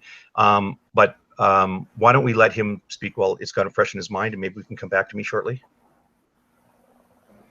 I understand what you're talking about, hard time. At first, I wasn't understanding what he was saying until he brought up that raft example. So from that, I get what he's saying. He's saying that if the system works, if it's stable, if it just works, that's what it's based on. Its ability to function. Just like, a CPU has the ability to do what a CPU does. Yeah, but then somebody could have raised a question. Maybe you did when my attention was distracted. My wife was trying to load some stuff up here. Did somebody ask him the question, okay, you're saying the raft works, but how do you know the raft works? Like, because the raft represents your system of beliefs, and it's your belief that you're floating. You know what I mean? You can get pretty heady about some of the stuff. Like when you say, well, my system of beliefs works. Well, what's your criterion for deciding that it works? And how do you make the assessment? Yeah, my belief set's working. Or how do you know? You could be. If you're going to bring subjects like this into these hangouts, and I'm not saying that he didn't explain it right or didn't explain it well or anything like that. I'm just saying that if you're going to bring those subjects into these hangouts, you got to be prepared to explain them. Mm-hmm. It's hard. So wouldn't it be, wouldn't the ability for it to work would be that, it accomplishes its objective? Wouldn't that be how it works? But he wouldn't know. Like I'm gonna assume that in your view, you have a set of beliefs and it works for you. You're able to go to bed at night and get up in the morning and cross the street safely and drive places and go to work and go be with your friends and join hangouts, and you're able to do these things successfully. But how do you know that you're actually doing these things successfully? You could be a mental patient that's like being medicated and you're in a straitjacket right now in a rubber room because the society you live in recognizes you as being completely crazy. Oh. And this whole conversation could be a delusion. I know you don't believe it's a delusion, but your belief set may be so botched that you don't recognize that you're having a delusion right now. So he has no idea if he's actually like the crazy one in the society? He's not saying he's a solipsist, no. He's saying us, we don't know. But no, I'm saying all of us, yeah. All of us, right? Yeah. All right, you can go, Thaddeus. And then afterwards, after you go, I want to ask Didi about this view of coherentism, but go ahead, Thaddeus. Well, I was just going to reply to what, I guess add to what Hogtie said about the whole philosophy thing. I'm glad someone finally mentioned that when it comes to philosophy, this is the reason why I don't like it, is because a lot of it is just basically what he said, crap. It's garbage. Like, we can't really prove it one way or another when it comes to philosophy. It's just a way of thinking about things. It's like it's kind of like each philosophy is kind of like its own ideology in a way. We're not really dealing with facts and all that. We're just dealing with ways of thinking about things and ways of basically viewing the world. And I'm kind of thinking, well, maybe we should. That's why, and I was thinking that maybe if we're going to be talking about these kind of things, maybe instead of approaching them from more of a philosophical kind of view, maybe we should approach them more from things that we can. Even if we don't want to get into scientific stuff all the time, can we tell me one thing you can prove, Thaddeus? Sorry, but just before you go, because I know where that's going, Darwin's. Yeah, I had one sentence when I was interrupted earlier. I had one sentence left, and what you said, Thaddeus. Okay, what you said, Thaddeus, reminded me of what that last sentence was. When I was saying, boy, these things are complicated. I said, the other thing that occurs to me when I hear these people talk about philosophy, and I do try to listen to it, I find it interesting and learn it, but then it always occurs to me at some point that, you know what, I could live my life successfully without understanding coherentism. Yeah.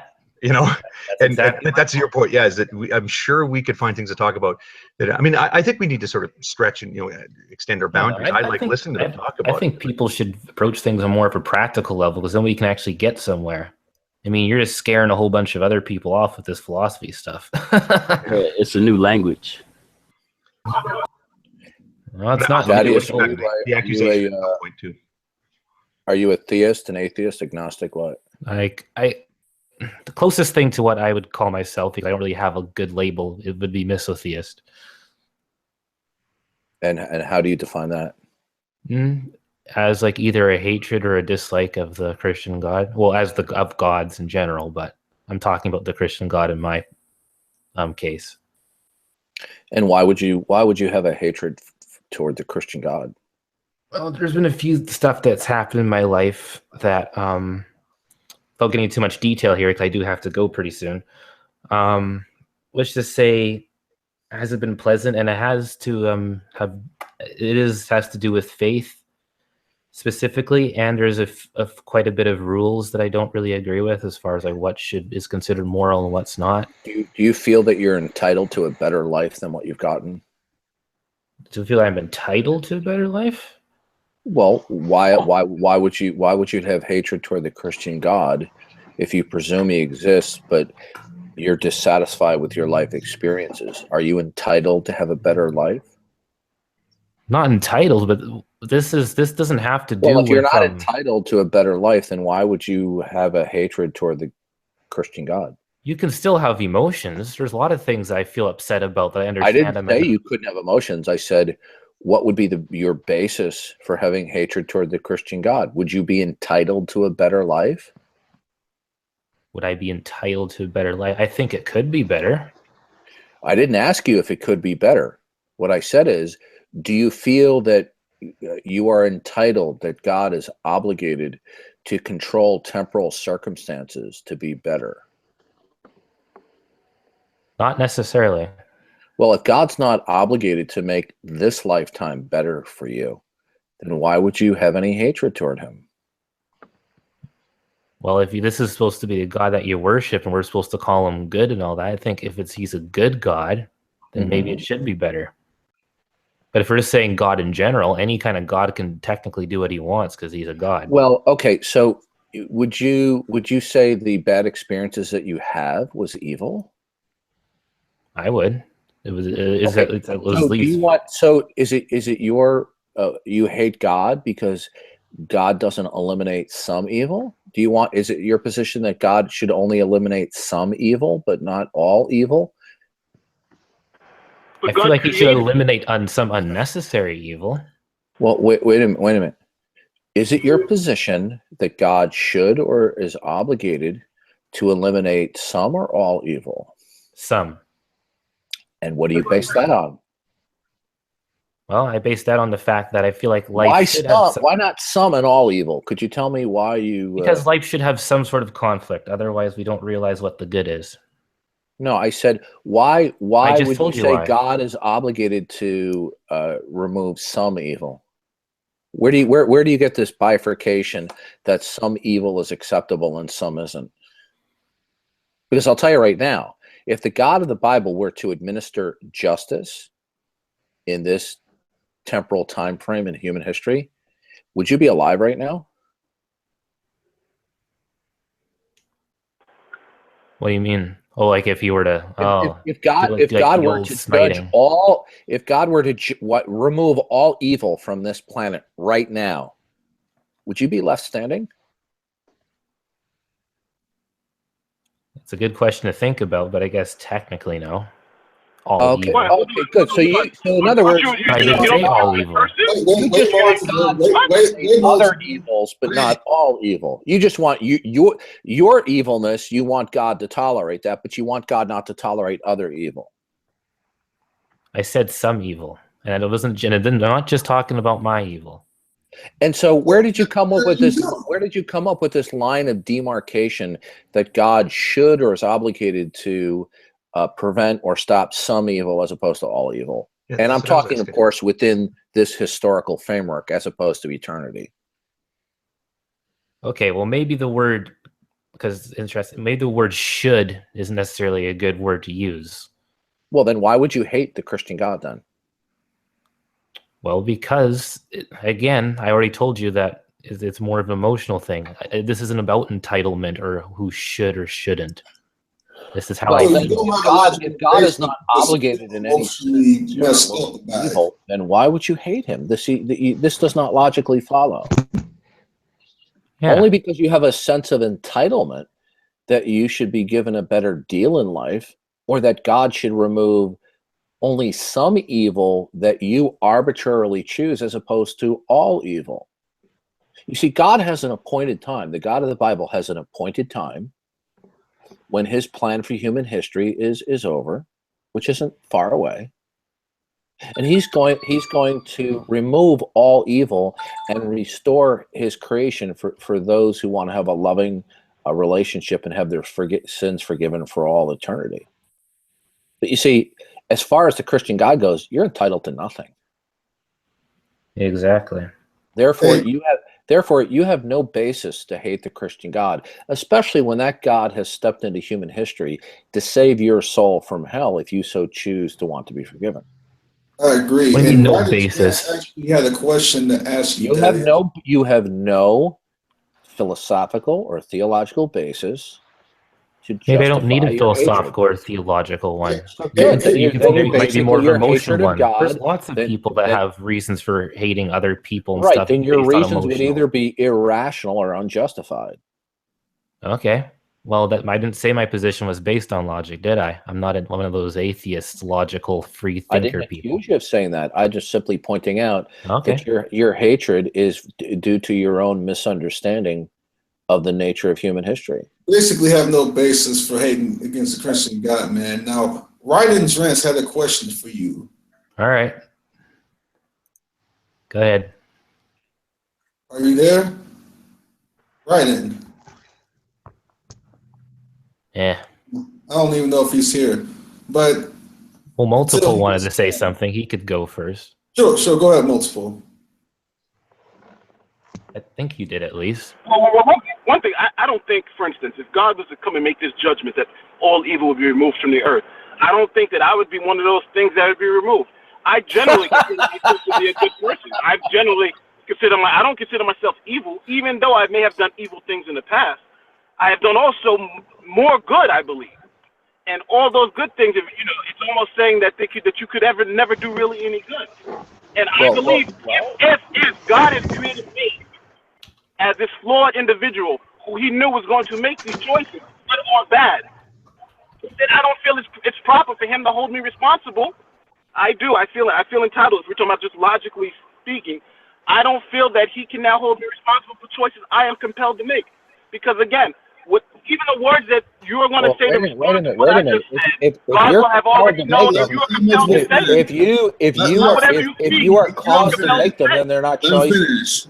Go ahead and finish, Multiple. What I'm saying is now, even the next words that come out of Darwin's mouth, it is not said by free will in his worldview. He is compelled to say it because God has commanded it. And if God, and however he responds to it, he is compelled to say it. And that's what I'm saying.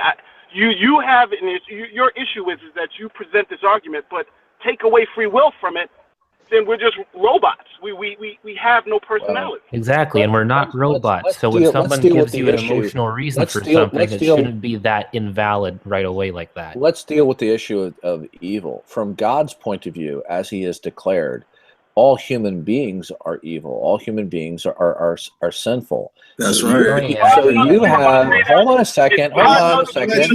Don't talk over me. He let you finish. Let him finish. So you Multiple have a distorted misconception of what the God of the Bible actually says constitutes the spectrum of evil. So what you've done is you're saying, you know what? I don't accept what the God of the Bible says. I'm going to construct my own. Hold on, someone's calling me. Hold on. So you've constructed your own mental standard of good and bad and righteousness and unrighteousness. God says his standard of righteousness and goodness is that which completely conforms to his character. But you and I have not lived our lives in thought and deed that conform to God's character. So by his holy standard, you and I are unrighteous and are evil. Now, we may not be as maximally evil as we possibly could be, but that's a false way of looking at it. So basically what you're doing is you're simply using your own powers of sense perception and your own powers, your reasoning. You're concluding a different conceptualization of what good and evil are. And you're basically calling what the God of the Bible a liar. Go ahead, Multiple. I am not. Hey guys, this is a good conversation. I have to go. Okay. All right, Christian, man. Thanks for coming by, man. I don't believe I'm calling God a liar. What I'm saying is that from the Have view you read the Bible? Have you read the New Testament? you're going to allow me to speak. Yeah. From what you said, from all the time that I've known you, you've always made the claim the Bible is true and there is a God. No doubt about it. Now, when you say that, you've also said that God has certain abilities, and we sometimes have difficulties with the abilities, but we've always agreed omniscience is one of those things. God has created me, a creature. He knows that I'm what I'm going to do. He knows the way that you're going to respond to what I'm saying now. So what? Because and the only you can do now. You're breaking up. You're breaking up, multiple. You're breaking up, man. So what if God knows the truth value of all propositions? So what? Multiple. I don't want to have to pull one of this, but you're not helping. No, what multiple is just showing that he has this common attitude where people have a misconception of who and what God is, and they have a misconception of who and what they are in comparison to who God is, because they don't accept what the Bible says and they stand on their own reasoning.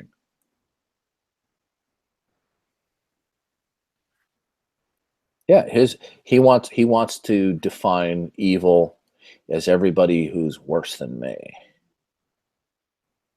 Yeah, pretty much. Yeah, I think he's resetting right now. Or he's reloading or whatever. Well, it sounds like he was on the move. It might be a bad cell tower handoff. Yeah, something like that.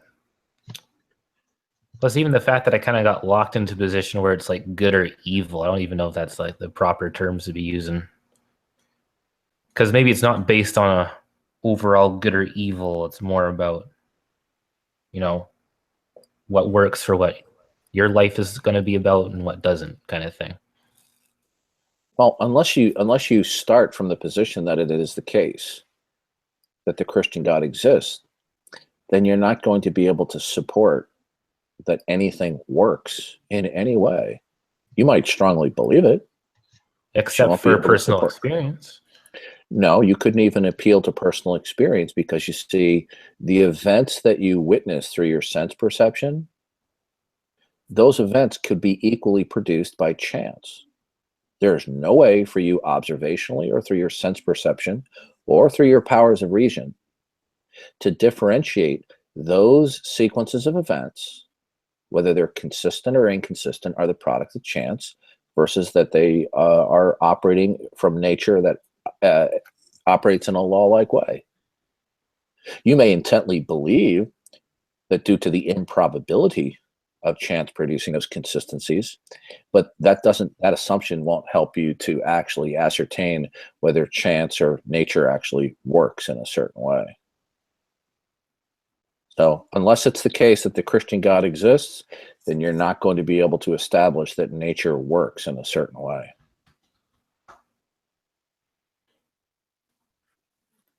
Now, did you want to say something, Hogtie? Yeah, I might kill some time while we're waiting for see if MP can find a new cell tower. Yeah, I wanted to continue my point about the. I was making an accusation. I mean, accusation is not the right word for it, but I want you guys to think about something and then let me know what you think about this. It seems to me that there are 2 or 3 topics that we spend a lot of time in conversation where we sort of put atheists to the proof of certain things, and this is one of them. Is the philosophy where it's like, well, explain your worldview, justify how you can know that anything is true. We talk about morality, we talk about abiogenesis, and we talk about well, not exactly the Big Bang, but I mean the thing that started the universe. Let's call it something from nothing. The actual very, very start of the universe. Those tend to be 4 topics that come up an awful lot in these discussions. And I want to suggest to you as briefly as I can, with sort of at the risk of understating the point, but it seems to me that these are all very complicated issues. That you could go and ask any person, whatever their worldview is, you can go up and say, well, explain to me how you do your moral reasoning. Right? I mean, you can ask people, is it good or bad to kick a dog? Is it good or bad to help a lady carry your groceries? People can answer those kind of questions about the fruits of their moral reasoning. But when you start to ask them about what is the process, what are the assumptions, what are the goals, and then why is that a goal? Well, then why is that a goal? And you can always ask somebody more and more and more questions, and you're going to get to a point very quickly with most people. Gee, I don't know. I just know the difference between right and wrong. I don't know how to explain it. Aha. And the same thing with reasoning, not just moral reasoning, but all reasoning is, DD's does this quite a bit, where he says, like, how do you justify, how do you make the claim that you know something? And then we sometimes talk about abiogenesis and say, well, that was an earlier topic in here tonight, is that how do you come to this conclusion that these molecules did this thing, and then you got, you know, worms and stuff?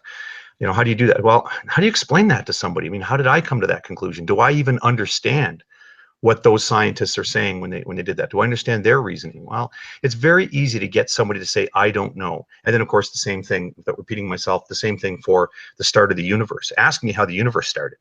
I'll just make that conversation short by saying, I don't know. So there's 4 areas of thought right there that when you ask any layman, explain your thinking about this, very quickly they're going to be like, you know what? I don't know. I don't know how I reason. I don't know how I choose between right and wrong. I don't know how the universe started, but I'm able to put my pants on forwards when I get up. And it seems to me that these 4 things are really vigorous topics of fascination and energized discussion in this community, often brought up by the theists as almost like kind of a gotcha thing. It's very easy to get an atheist to say, I don't know.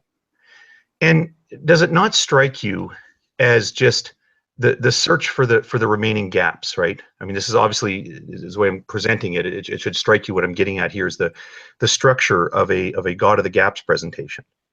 That what you're not arguing with us about the Bible or the history of the Bible. Well, I shouldn't say you're not arguing with us about that stuff, because you did have a discussion about morality and how it relates to sexuality and homosexuality, and that was so you, Antonio, you've had those kind of discussions on the channel. So I'm not saying it never happens, but I'm saying, do you not think that you guys have this vigor for discussing these 4 areas because they are 4 huge gaps in atheists' understanding of the world? So for you, it's kind of a go-to to say, well, let's talk about the beginning of the universe because you don't know that. Does it not seem like you're kind of drawn to these God of the Gaps things? Well, a lot of things are go-to points. If we believe that atheists haven't sufficiently answered it, you're going to have those go-to things. I mean, and it seems like it's more like you're saying you don't like it. So what's the point of you even asking about that? I don't really get your point. Yeah. Well, first of all, Antonio's not arguing evidentially, nor is he committing God of the Gaps, saying, gee, well, I don't understand that. But the moment somebody says, well, that's God of the Gaps, they could only do so from a materialism of the gaps position. Right? It's that simple. The fact of the matter is, when atheists invoke, well, that's God of the Gaps, the fact of the matter is, anything they appeal to as an explanation for physicality is a gap filler, and none of which they can actually justify. It's just an arbitrary assumption on their part that physicality works the way it does or works uniformly. Yeah. Well, I'm sure that some people, I want to address real quickly the materialism, the gaps. I'm sure some people do that. I certainly see it a lot with abiogenesis, where people say, well, we have a model for how things might have fit, but we don't really know, and then some people kind of take that ball and run with it. And then kind of say, well, we have an explanation that's entirely materialistic. It didn't require God's direct intervention. There might have been a God who initiated the thing, but he wasn't there to actually put the molecules together. Well, no, you don't know that. So I do see some people run away on that point. But for myself, I don't think I suffer the materialism of the gaps, or I've heard people say science of the gaps. My position I would characterize as gaps of the gaps. That where I don't know, I just say I don't know. Like if you ask me how the universe started, I just go, I literally don't know. That is a legitimate gap in my knowledge. What do you know, Hogtie? I know lots of things, but I mean, in terms of how the universe started. Well, you don't no, list. You don't list. Well, you don't. You don't even know that there's cause and effect. Sure, I do. You believe it? No, you don't. No, I know it. Yeah. No, you don't know it. You may, Okay. you may know it in the sense that, depending on your philosophical outlook, that you're defining know as that you have a psychological degree of confidence in a belief, but you don't know it in such a way that you can't be wrong. Yes, I do, and it raises an interesting question. I'm wondering, are you at all even a little bit interested in discussing the topic that I raised? Could you tell me how you know that there is, for any particular event, that there's actually a cause and effect? Yes. Could you tell me if I'd like to hear it. Go ahead. Could you tell me if you're at all interested in discussing the topic that I raised? You know, you're telling me that you know some things. No, you asked me a yes or no question. I said yes. But now I'm asking you a question. Yes or no? Are you interested in discussing the topic I raised? Well, you raised several different issues. Which one did you specifically want to go over? No, specifically the God of the Gaps thing. I'm asking you sort of as an apologetic strategy, or why. Well, it's kind of lame for, and I'm not saying you're lame. It's kind of lame when skeptics raise the term, well, that's God of the Gaps, as though they had any bona fide knowledge about how anything works. Well, no, we're talking about the gaps, though. Like, I mean, you. Sorry, no. Everything, every statement that comes out of a skeptic's mouth about how things work is a gap filler. They have absolutely no justification that physicality works in any particular way. Can I ask you? Let me ask you one question that will help me understand sort of how you're framing this and what you mean by it. In your view, do I know anything? From God's point of view, you do. No, I mean from your point of view. So you think I do know things? Yeah, God has endowed you to know some things that you cannot be wrong about, but only in virtue that the God of the Bible exists and has constructed the world in such a way. Okay, in your understanding, do I? Let's talk about some mundane things. So in your view, I'm in a Google Hangout with you right now. Do I know that I'm in a Hangout with you? You know that you actually exist, and the world around you is physical. Okay. And you do know that nature operates in a law-like way by virtue of the way that God has constructed your mind, being made in the image of God. Remember, when God made Adam, he constructed. Adam did not have to learn certain things. Mm-hmm. It was a part of his being made in the image of God. So Adam didn't need to sit there and start at square one about thinking about the uniformity of nature. It was a part of his innate construction of his mind. But since you don't accept the revelation of God, and that would include certain innate states of the way your mind operates, then tell me how you know that anything is the case, other than you might have varying degrees of psychological confidence in a belief.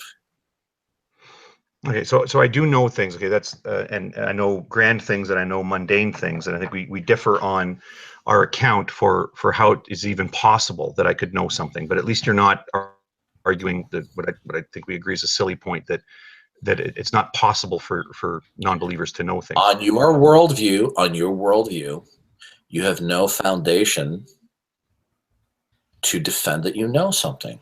No, in my worldview, yes, I do have a foundation to know things. We've had this. Tell me something you know, and then let me hear the justification. Well, I know that you know.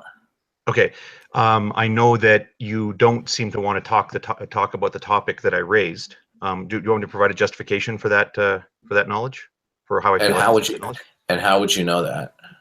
Because I raised the topic and you just changed it back to the same shtick that you do about, well, how do you justify knowledge? And then I'll say the thing about Basalism. It's shtick. It's actually what you call shtick is a legitimate epistemological objection. It is. And when that's the topic, I think it's an interesting topic. But there's a topic. It gets kind of annoying. Sorry, I should say it's interesting to some people, but I happen to be one of those people that finds it interesting. I happen to be one of those people that finds it interesting, but I also sort of acknowledge that there are other people out there who are like, oh, you were talking about epistemology. I think it's kind of cool in part because it's kind of new to me.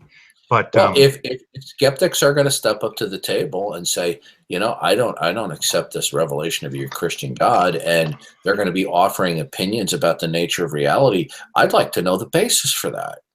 Yeah, well, we don't want to. I mean, not only have you and I had that conversation before, but I think most of the people watching now would have heard that conversation. So do we want to? So what? Okay, well, we can do it again. Well, I mean, let's sort of skip the first bits of it. Well, is there merit to any of your evaluations about states of affairs? Yes, because many of my beliefs are true. I think anybody would agree that most of my beliefs are true. And how would you be able to confirm that any particular belief that you have is in accord with the nature of things as they actually are? Well, as we discussed before, inferentially, there are some things that I can, test for fit with other beliefs, but I not sorry, I don't want to skirt your point. Testing presupposes that nature operates in a regular way. Again, this isn't going to work if I'm not allowed to, if I'm not allowed to actually answer. Go ahead and finish. You're being allowed to speak. You're being given plenty of airtime. Yeah. No, but if you interrupt, I can't answer. If what you're getting at is like strict confirmation, can I come up with a deductive confirmation for things? I think to speed things along, I'm just going to say no. For my mundane beliefs, I can't. I don't have another window on the world, so I have a water bottle. How about for any of your beliefs? Well, some of them are like the really basic ones, like I exist, for example. That's something I can confirm because of the impossibility of the contrary, right? That's sorry, that's a bad way of putting it. It's just restating the belief, but could you unpack that? Because you see, what you're doing is you are borrowing from the transcendental argument, right? And you need to unpack what that means. I know what that means in terms of the transcendental argument for the existence of God, but unpack that. Explain to us what that means in your worldview as a skeptic. When you say unpack that, what is that you want me to unpack? Unpack your statement due to the impossibility of the contrary. Unpack what that means. Yeah. Well, you see, what happened was I was trying to answer your question, and then I said, well, that's and I started looking for a phrase, and I said, well, because impossibility of the contrary. And then I said, well, no, wait, that's a dumb way of putting it because it restates the belief. And then you interrupted. So I made a statement, and then I said, well, that's not a good way to put it. And I'm trying to phrase it properly. Okay. And then you interrupted, and you wanted to jump on that. Okay. You exist to the impossibility of the contrary. Is a gibberish phrase, because if you assert that something is necessarily true, you are at the same time asserting that it being false is impossible. So anybody who says the impossibility of the contrary is using just a redundant expression. They're restating their original position. So I'm trying to find a better way to put it. It's in the transcendental argument for the existence of God, when we say the God of the Bible is true due to the impossibility of the contrary, how is that statement problematic? Well, because it's redundant. And it's not merely that you say that God is true. You say or that God exists or God is real or any of those phrases. You're saying really. You're saying I'm sorry. That's 7. We had a disagreement before about who was interrupting who most often. So you're up to 7. You should count for me as well. So when somebody says, as they do in that argument, that God necessarily exists, not just, well, the universe may or may not need a God, but God necessarily exists. If you say, well, can you prove the necessity element of that thing that you're saying? If the other person says, well, due to the impossibility of the contrary, that's a restatement of the claim that God is necessary. That's the only reason why it's a problem. It's equivalent to saying, well, it's necessary God exists, and they say, well, prove that, and the person says, because it's necessary that God exists. Yeah, all other worldviews that are put on the table as of this time in human history have failed to support the necessary preconditions for rationality. Okay, well, prove that statement. So when you only have one worldview that is left standing, that can give an account and a justification for the necessary preconditions, it wins by default. Well, no, that doesn't meet the necessity. That actually, sorry, I won't even ask you to prove that statement, because even if you could prove it, that doesn't it doesn't establish the necessity, right? If you're saying that I have a candidate explanation. Hold on a second, Veckel, can you say hello, please? Okay, he's gone. Okay, all right. Sorry, but that's a sniper. Yeah, so lots of 4s in that name. I've not seen Veckel's account have I that. got him. Groovy, okay. That was fast. Well, when you say to the impossibility of the contrary, are you just being cute, or do you actually mean that? Just one sec. It is urgent. I'm just going to say it out loud. Watch for True Empiricism #1 afterwards, because he often comes in after Veckel with all the 4s. Sorry, what was the question? It was. Yeah, how can you say how can you say that anything is impossible in your worldview? Well, come on, let's be civil here. Being civil, that was a simple question. Well, no, I mean, if you're okay, do it one question at a time. So the impossibility of the contrary. Sorry, and I lost track of it there because of that trying to nab that sniper. So I lost. I apologize for that because I did. Okay, so you know you exist. Yeah. Due to the impossibility of the contrary. Okay. I don't know what that means. Unpack that for me. You know you exist due to the impossibility of the contrary. What does that mean? Well, again, what that means is that you weren't listening when I said, okay, that's a dumb thing to say because it's a pointless statement. No, let's stick with one thing at a time. You're running around. This is having a conversation like this with you is like agreeing to get into boxing, and then you are like running around big laps around the ropes, and I'm getting winded because I'm trying to chase you around in a loop. No, I'm gonna answer the first question that you asked, and that was about the necessity thing. You any minute now, you're going to break Sammy Davis Jr.'s tap dancing marathon record. Okay, 9. We're up to 9. So actually, I start ticking these off here. We're going to 9. Which one are you talking about? The necessity. Yes, you asserted the necessity of God, and then I was making the point that if you say the impossibility of the contrary, that is merely restating necessity. Could you tell me what was my phrase concerning the necessity of God? Well, you mentioned the transcendental argument, and then when I asked you to justify necessity, you said, well, because all other views that have been presented thus far haven't, so the one that's left standing, haven't met the bill. Yeah. So the one that's left standing wins by default. And then I said, prove it. And I said, no, hang on, don't bother proving it, because even if you could prove it, that doesn't fit the bill. Because so how does you're still not unpacking your statement. You know you exist due to the impossibility of the contrary. What would be the contrary that you're referring to, and then how would that be impossible? Okay, again, so when you asked me to, I don't remember what the question was at that point, because you've jumped around so many times. When you asked me that, and I said, well, I'll do the possibility of the contrary, I then immediately said, well, hang on, that's kind of a pointless statement, so let me say it. Then you interrupted. So do you want to keep coming back and asking me about a statement that I said just sort of flippantly, and I said, well, no, let me phrase it differently.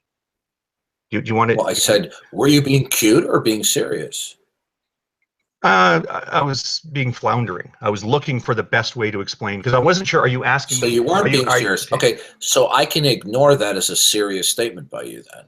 Because I said it and immediately withdrew it as not the way to explain what I was trying to explain. Okay, all right. Oh, sorry. So do you want me to prove that I exist? Sorry, not prove that I exist. To justify. Well, I had the question I asked you earlier was, tell me something you know that you can't be wrong about. Okay, so what was the question again? Tell me something you know that you can't be wrong about. Oh, that I exist. And why can't you be wrong about that? Why can't I be wrong about that? Because so many people have worded this better than I ever do. Whatever it is that, so it's not that I exist in the form that I believe myself to exist. That I'm not saying that I believe myself to be a middle-aged man living in Canada, but that's not. I could be wrong about those things. But the I or the me, the subject of the sentence, refers to the fact that there's some contemplation going on. It's those thoughts, right? And are you giving us Descartes' dictum? I'm not familiar enough with Descartes' dictum to say. Descartes' dictum is I think, therefore I am. Je pense donc je suis. Yes. You do know that that's circular. No. What does I refer to in I think? It refers to, as I just described moments ago, the actual cognition, the thinking. Can you think without existing? No, actually, a good way to put it. So when you say I think, you're saying I exist and think, therefore I exist. No. The missing major premise there. Probably a good way to word the Cogito statement is there's a missing major premise, which some people do identify as problematic. But the major premise is if X thinks, then X exists. An alternative way of wording that major premise is, if X does not exist, then X does not think. If I worded it right, those two things are equivalent. You're simply taking your induction, flipping it over, and then negating both parts of it. Would So those if statements X be exists, dependent on the laws of logic? 17. Are you keeping track for me, by the way? You're up to 17, so are you keeping track? No, for I'm me? asking you a question about your 18. statement. We're having a conversation here. Okay. Well, Would those statements that you just you've made interrupted me 18 require times. the laws of logic? Oh, because you asked me. You asked me. Broadcasting people from now on, if just to prevent any possibility people can get interrupted. Yeah. Well, you're asking me for a justification for the cogito statement, yeah. And I'm attempting to give you one that is rational within Aristotelian logic. So the answer is yes. We would both need to buy into Aristotelian logic being a sensible way to discuss such things. Yes. So the substantiveness of those statements require the precondition of the laws of logic. Is it the case that the laws of logic exist? Yes. And how do you know that? I believe them to be the case. They're a foundational assumption for me. Oh, okay. So the arguments that you've given so far that you can't be wrong about rest, and you're standing upon our assumptions. No. Sorry. So your statement based on that you assumptions. exist doesn't rest on assumptions? Oh, actually, I assume I exist even before there's even any rational argument to that point. That's just a foundational You told me you know that you exist. When you tell me that you know you exist in a way that you cannot be wrong, are you relying on the laws of logic in order for that to make sense? Well, I come to it two ways. I both assume it and can logically reason to it. Okay. If the laws of logic were not the case, would you be able to make a substantive argument that you know you exist?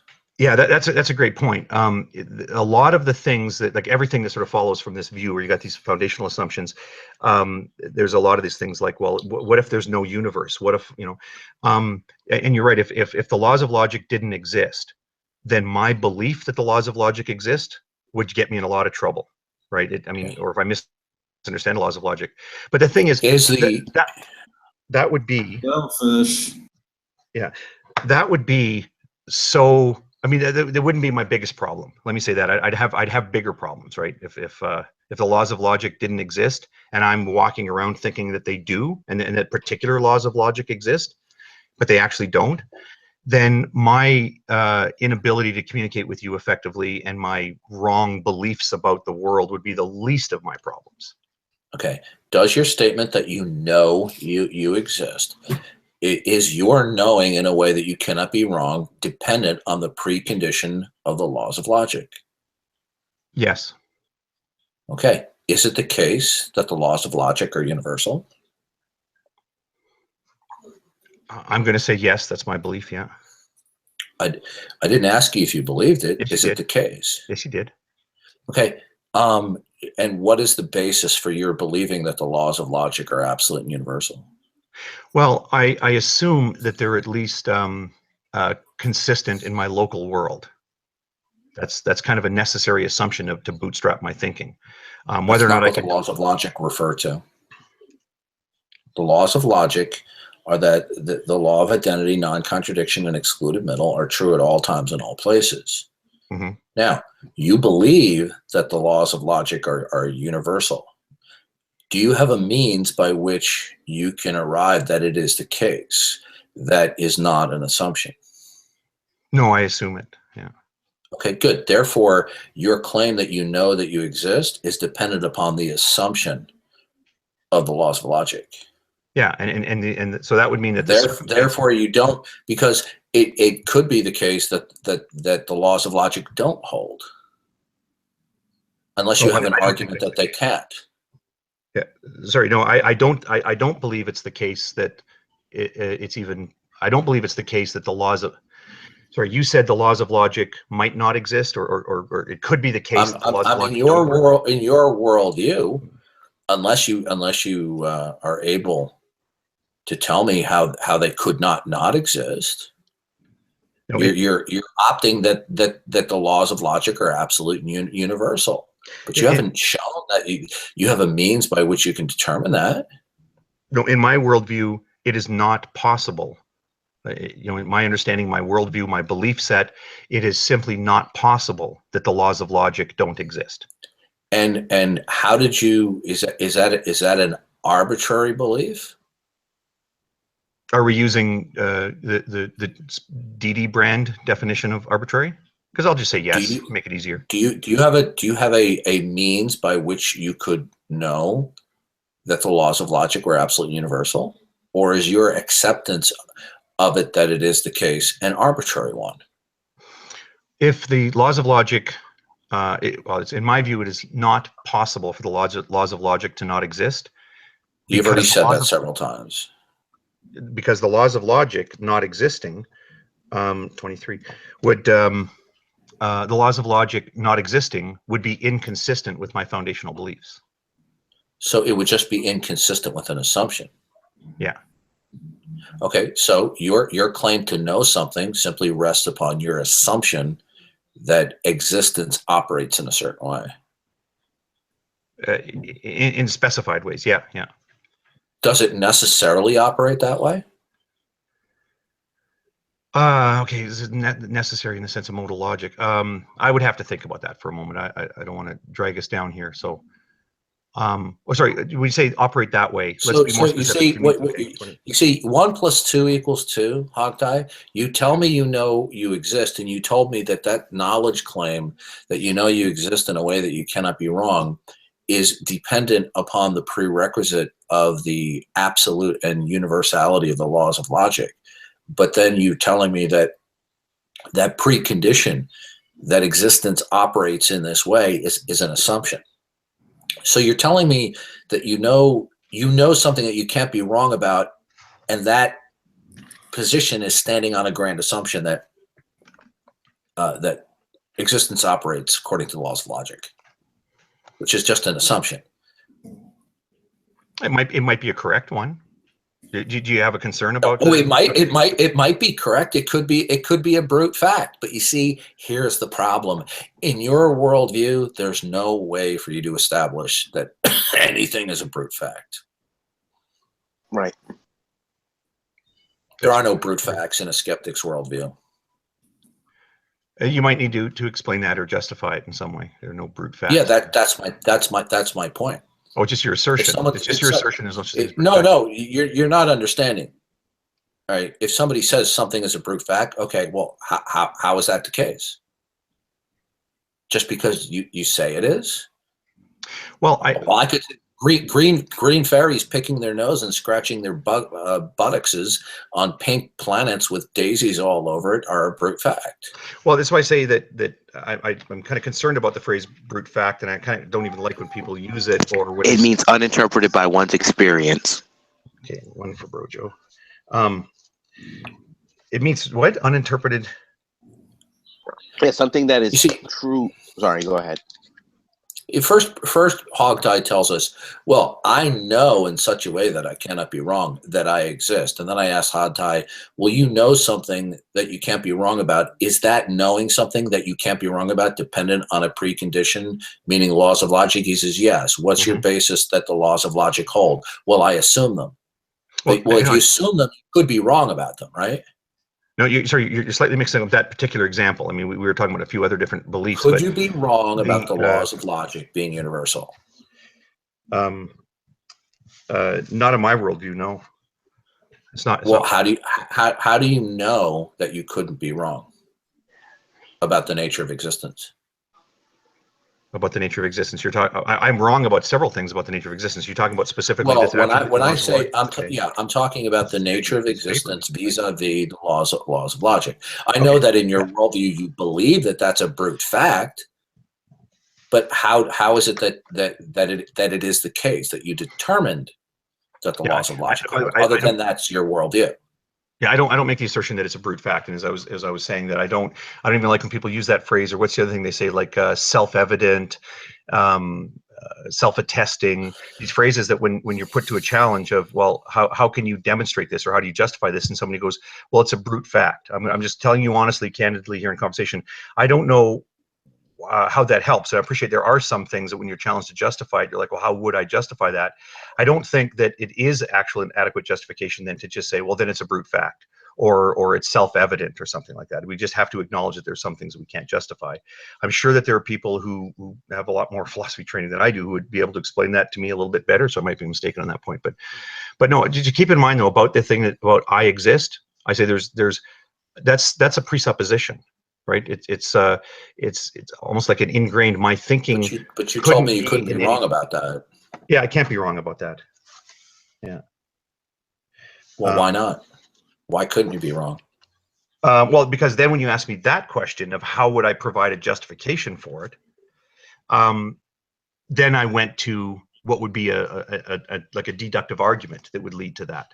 But of course, the deductive argument itself would be based on my basal assumptions. But that would be true of any deductive argument you asked me to provide, right? If you asked me to provide a deductive argument that would lead to the conclusion that my car has 4 tires, I could trot out a proper deductive argument for that, such as, all cars have 4 tires. I have a car, therefore my car has 4 tires.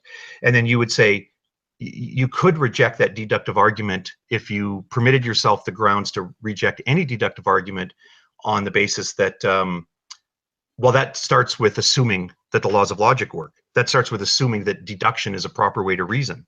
Well, of course, but that's true of any argument that anybody would give you ever. What if God gave you an argument?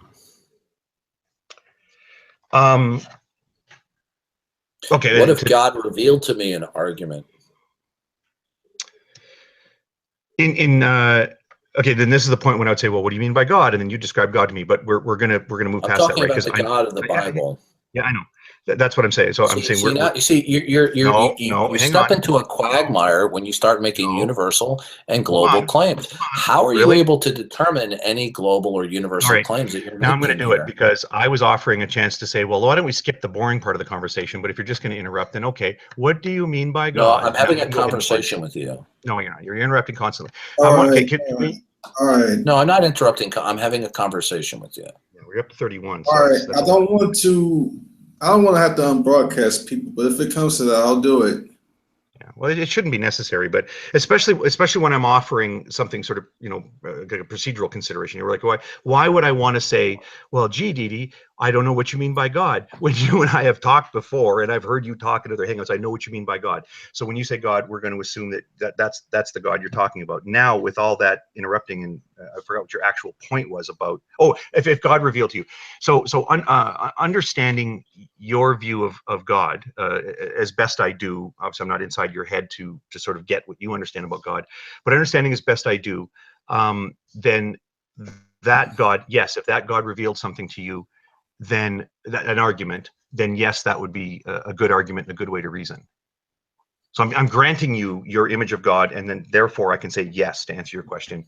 Yes, that would be a good way to reason and a good argument. Would your global claim that we all have to start from unjustified assumptions, would your global claim fail if the God of the Bible exists? Listen to me pause here. That's a good one. Would it fail? Well, your reasoning has to be based on your belief set. So how do you bootstrap your belief set? Okay. Would your global claim that we all need to start from assumptions fail if the God of the Bible exists? Are you using that to answer his question, or are you distracting? And I don't think you would distract all the time. I'm just saying. No, you know what I was looking at my ceiling, right? I was going, wait a minute, how do I? That's a good one. No, I'm literally saying, yeah, okay, no, I'm gonna stick with, yeah, all these worldviews. You need to start with foundational beliefs, and in this case, you're saying that it is communicated to you and I'll let you define what I mean or what you mean by communicated. But you're saying that this God is giving you an argument. So you're not omniscient. So okay, you're not addressing my question. Do you need me to I'm repeat the desperately question? trying to. I'm desperately trying to. Keep in mind, Didi, when you hear a big long pause like that from me, you've got a moment where you're like, oh, he hasn't thought this through. So relish it. You know, you say that God has communicated in the hypothetical situation that God has communicated an argument to you. Is that a good argument? And then you're saying, do you still need assumptions? And I'm saying, now that I think about it, yes, you still need assumptions, because you don't have a complete belief set. You don't have omniscience. So you need to adopt this argument based on your other beliefs about this communication with this God. You need to believe this God exists. Do we all have to start from the same basic unjustified assumptions? And when I say assumptions, I'm talking about the core assumptions. You made a global claim. Now, you were stating that was the case. Now, do we all have to start from the same basic core assumptions about the nature of reality? And would that global claim fail to be true if the God of the Bible exists as he is defined, and especially how he has constructed mankind's intellect? Okay, you're hopping between two different worldviews there. When if you ask me, do we all have to start from the same set of basal assumptions, or not the word used for it, but the same set of unproven assumptions? If the God of the Bible exists, does your global claim that we all have to start from the same fundamental core assumptions true? You're hopping between two different worldviews when you ask the question. So, and I'll let you pick. That's the question 4 times. It's not a very difficult question. Okay. So you're hopping between two different worldviews when you ask that question. So, and in doing so, you're also inserting a claim that I'm not making. I said that you'd asked me about the hypothetical, about if this God existed, could this God impart this argument into you? And I was saying, well, is that a logically reasonable thing? I'm putting myself in that hypothetical world where such a God exists. And then you're putting on me, you're saying that we're all starting from the same assumptions. That's a totally different thing. I will say up front here, so it's perfectly clear. In my view, my understanding is we do all start from the same basic assumptions. Okay, that's my understanding of reality. We all believe that we exist. We believe there are other minds. We believe we live in a mind-independent reality, et cetera, et cetera, et cetera.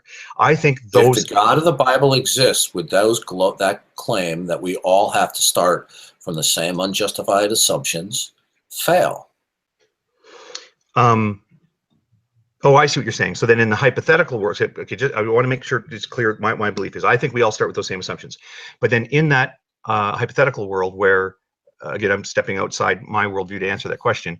In the world where the God of the Bible exists, I think it is possible to conclude that I'm going to change my answer on it, because now I see what you're asking me.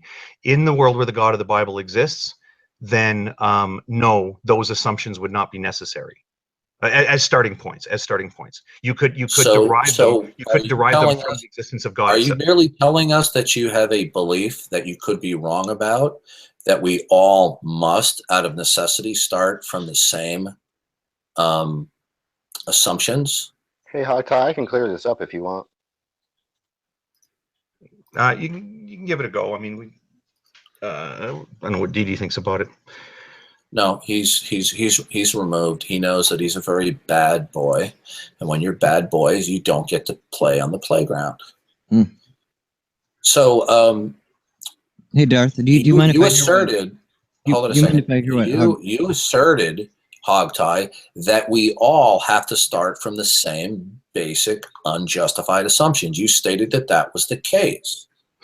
Now, is that the case, or could you be wrong about that? You're adding the words "have to." I'm saying it's my belief, it's my worldview that. Okay. So this is just a belief, but you're not stating that this is the case. No. You're jumping between worldviews, and you're inserting the notion of logical necessity. Like, if you're asking me, can I imagine an alternate universe that is one that I don't believe in, where a certain property exists. And Is it the case? I'm saying it is logically possible. It is logically possible. That means it doesn't lead to a contradiction.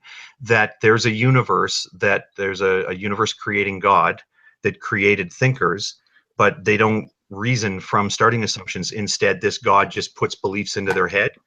Yeah, I think from the premises of that alternate world, that yeah, I think you could reason to that. But no, that's not my position.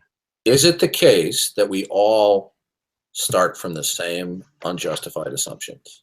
Yeah, that's yeah. If the God of the Bible existed, would your assertion fail? Which assertion? That we all have to start from the same unjustified assumptions. If the God of the Bible existed, didn't I just answer that? Well, I guess I answered it one way or the other. No, actually, all I've been hearing is a lot of tap dancing and dodging. No, and you know what? The God of the Bible exists. Let's take a little pause on that point. That it is the case that we all have to start from the same unjustified assumptions. Yeah, I've already answered that statement. Not be true. No, I've already answered. I've already answered that question. In this hypothetical world, like again, I'm putting myself in that view, and in that world, then yeah, I suppose that God, being as powerful as you've described him, could insert beliefs into people's heads. Even if they didn't have these other basal assumptions, he could just create those basal assumptions. He could create other assumptions. He could create any starting point he wanted to. But in my view, that doesn't reflect reality. Okay, so you don't know that it's the case that we all start from the same assumptions then? If it is the case that we start from the same assumptions, then yes, I do know. Are you conjecturing that we all start from the same assumptions? If it is the case that we all start from the same assumptions, then yes, I know it. Are you conjecturing that we all are starting from the same assumptions? But the problem is when you say if, that implies that you don't know. Notice the operative word. Are you conjecturing that we all must start from the same basic assumptions? Yeah, you're asserting that, Hogtie? Yeah, I'm asserting that we do start from the same assumptions. Now, is it possible that the God of the Bible exists?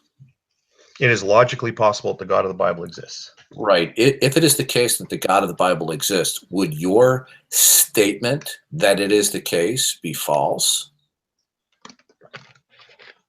Not necessarily, but my statement that it's necessary. That's incorrect. No, it would necessarily be false, Hogtie.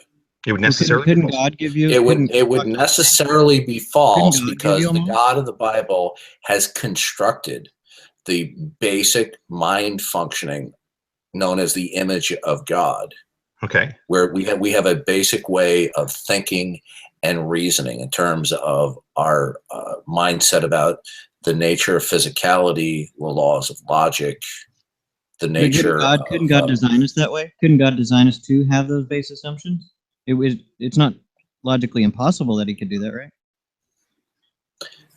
Do you have support from the Bible? No, I'm just asking if it's logically possible. The Bible makes it clear that God has constructed our basic mind to operate the same way. Now, but it's not the fact of the matter. The fact of the matter is Hogtie is claiming that it is the case where he is not wrong, that we all start from unjustified assumptions. But if the God of the Bible exists, okay. So what's the issue with me discussing the arguments? I don't understand. Is there I say give him a crack. Like he's if the guy, no, he doesn't get a crack because he's just as bad, if not worse, than Justin, who you told me you blocked when he porn bombed Matt Slick. He does the same kinds of things to me, so he doesn't get a chance. He's been given many opportunities to behave himself. I'd like to hear Hogtie actually back up that claim. Like I'm not sure I agree with Hogtie. I think I'm on your side of it. I don't know that Hogtie can substantiate that we actually all start from those basal assumptions. I believe we do, but I don't. If I wouldn't the God of the say Bible that exists, then we do not start from basic assumptions.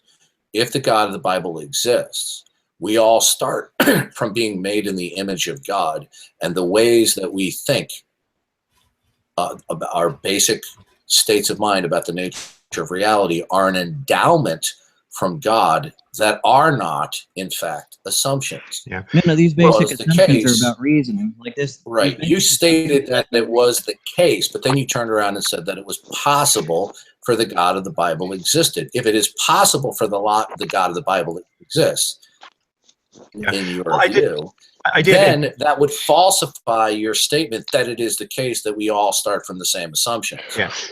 So you have a contradiction on your hands. Yeah, well, you know what? You don't want to claim it as a contradiction. You might want to actually claim credit for being a change in my position, because I think I had earlier said that it was necessary that we all start from assumptions, and then you presented this other universe I should consider. Why is it necessary? Where'd you get that from?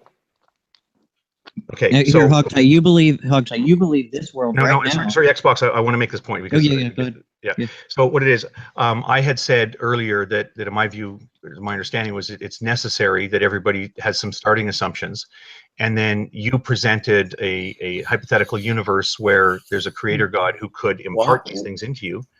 Why is anything necessary in your worldview? Okay. So earlier in the hangout, you'd asked me, or I had made the claim that it was necessary that everybody has at least some starting assumptions, and then you presented the hypothetical that that there's this creator God that's able to impart these things on it, and you asked me to consider that hypothetical, and on that I said, okay, well, yeah, in that worldview, and I had to sort of rethink my position and say, okay, I guess it's not logically necessary. And I'm not sure about this. I'm sure there may be other people who are going to correct me on this and say that, well, no, you were right the first time. But I'm actually changing my position. It's not a contradiction. It's literally me changing my position. No, it is. Do you believe that a God, in your worldview, Hogtie, do you believe that it's possible a God exists? The Christian God? Well, let's not play with the word possible. In my worldview, it's not possible for the Christian God to exist. Okay. But however, having said that, well, you said that there's not a problem with that contradiction. That's what you're saying. Yeah, and what do you mean not play? Let's not play with the word possible. Because I'm trying to explain, in spite of interruptions from three people, because the word possible. When you ask me if something is possible, that's why that the people who take philosophy use the term logically possible, right? So that if you ask me, so again, we're going to do the thing everybody does. I've got a water bottle beside me and it's full of water. If you ask me, is it possible that it's full of bleach? I'm going to tell you it is not possible. It is simply not possible it's full of bleach. I've been drinking it while we're talking. I have a sensory experience. I know it is not possible it's full of bleach. But someone who takes philosophy is going to say, oh, hang on a sec, Hogtie. It is logically possible that it actually is full of bleach. There's a universe where it doesn't lead to a contradiction to assert that it's full of bleach. There's an imaginable universe where this thing has bleach in it. And that I find confusing because obviously it's not possible, but it's logically possible. Whatever. Right. How about this? Is it logically possible it could be full of bleach? Yes, it's logically possible that there is a bottle of bleach beside me. Yeah. That doesn't when lead to you're a talking logical contradiction. possibilities, you're talking other worlds, right? Like there are other worlds where this is it could be the case that was bleached. Not this world, but there is a possible world that does. Yeah, and I find it a bit of a confusing notion, and I don't want to get wrapped up in it. But just if you ask me, is it possible that God exists? Within my worldview, it is not possible that God exists because one of my beliefs is that God doesn't exist. So if I were to also say that it's possible that God exists, that means that it's possible that I would believe at the same time God exists and believe not the case that God exists, and that would be a contradiction. If God does not exist, could you tell me how anything that you say about reality is meaningful? Wouldn't the laws of logic have to be the case in order for your statements about reality to be meaningful? Yeah, I mean, there may be some other system, I don't know, but I mean, I don't know if it's necessary. I think it is necessary. Yeah, I'm just going to say yes, it's necessary. Yes, for this, anything in this conversation to make, any of my beliefs to make sense, anything I tell you to make sense, the laws of logic have to exist. I have to exist. There has to be a mind independent. Oh, okay. So the laws of logic are not simply the way that God has constructed the world that comports with the way his immutable characteristics exist. But the laws of logic are just a brute fact. But you see, when you have a worldview where your core belief is there is no God, there are no brute facts to speak of. No, it's not a core value. What do you mean? Sorry, what do you mean by core value? Do you mean basal assumption or something else? Did I say core value? I should have said core view. Or core Okay, belief. in your worldview, where God does not exist, okay, what? Then in order for you to speak intelligibly and meaningful, there have to be preconditions. What's the basis for these preconditions, other than you just arbitrarily saying, "Oh, I believe them"? Okay, well, you and I both believe that the laws of logic are a feature of reality, right? The question is not what do we both believe. The question is, you in your worldview, God does not exist. How then, if it is not the case that God does not exist, how is it that anything that you say is intelligible and meaningful? Because you would need a prerequisite of the laws of logic. Yeah. How is it the case that the laws of logic are the case? Okay, for anything I say to be meaningful and intelligible, there are several things that would need to be the case. There needs to be a universe. There needs to be a me, or how am I saying these things? There needs to be laws of logic. There needs to be rationality. There needs to be some reliability of memory so that I can compose the words that mean something. All of those things that I listed, and probably several more, need to be features of reality. If some of those are missing, or maybe all of them are necessary, if even one of them is missing, then do the laws of logic exist, Hogtie? Yeah. And how did you arrive at that? Well, I assume it to be the case. It's a feature of reality, isn't it? Like you agree, and I mean it doesn't matter. By the way, I know this point already. You and I can both agree that whenever I ask Hogtie you don't a even question, narrate. he immediately wants to flip it participant, on what not I an believe. announcer. What's that? I want to do what? I said, notice that when I ask Hogtie a question, he immediately, on a regular basis, attempts to flip it based upon what I believe. No, I've not done that once. I'm asking. What you're saying to me is meaningful, intelligible because you assume it. I would say it's out of necessity. No, I don't assume. I don't. The thing I'm saying, I don't assume. But as I just listed a moment ago, for what I'm saying to be intelligible, there are a number of other things that need to be features of reality. There need to be laws of logic. There needs to be a reality to speak about. Yeah. Right. So, do the laws of logic exist? Yeah. Do you think? Well, you know what I'm going to say yes, they did last time you asked me the question. Do you think they went away between last time you asked me and this time? How did you arrive that it is the case that the laws of logic are absolute and universal? Well, last time you asked me, I said I assumed it, and then do you think I developed a deductive proof? Okay, so therefore, your claim for your speech to be meaningful and intelligible is predicated on an arbitrary assumption. Well, they're based on assumptions, yeah. I don't think they're arbitrary. They're an arbitrary assumption. Well, I think they're hold on a second, to help Xbox. Sorry, Xbox. Before you address that. I apologize. Yeah, no, and go ahead and say what you want to say. But just to cut you off the pass, there is that if you're going to criticize his use of the word arbitrary, we're using the DD brand meaning of the word arbitrary. Yeah. Okay. Yeah, I heard that the last time, but it didn't. Would you explain one more time what it means, so I'm not confused? It means unjustified. It's exactly the same word as unjustified. Right. So I'm going to continue using the word unjustified because I like to be clear when I speak, but he's still going to use the word arbitrary, and we'll know what he means. Therefore, everything that you say to us when you attempt to reason with us about the nature of how things are ultimately comes down to your unjustified assumptions. Yeah, at the base of them, there's unjustified assumptions. Yeah. So why should we care? Wait a second. Why should we care about what you're saying? Why do those need a justification? What makes you think they even have a justification? Why should I care about somebody telling me their unjustified assumptions? I'm saying because you agree with them. Hold on, no, that's a good point. Because you agree with them already. If you have a concern about my you're quite mistaken because you see, I don't share your worldview. Let him finish. But we agree on those relevant points.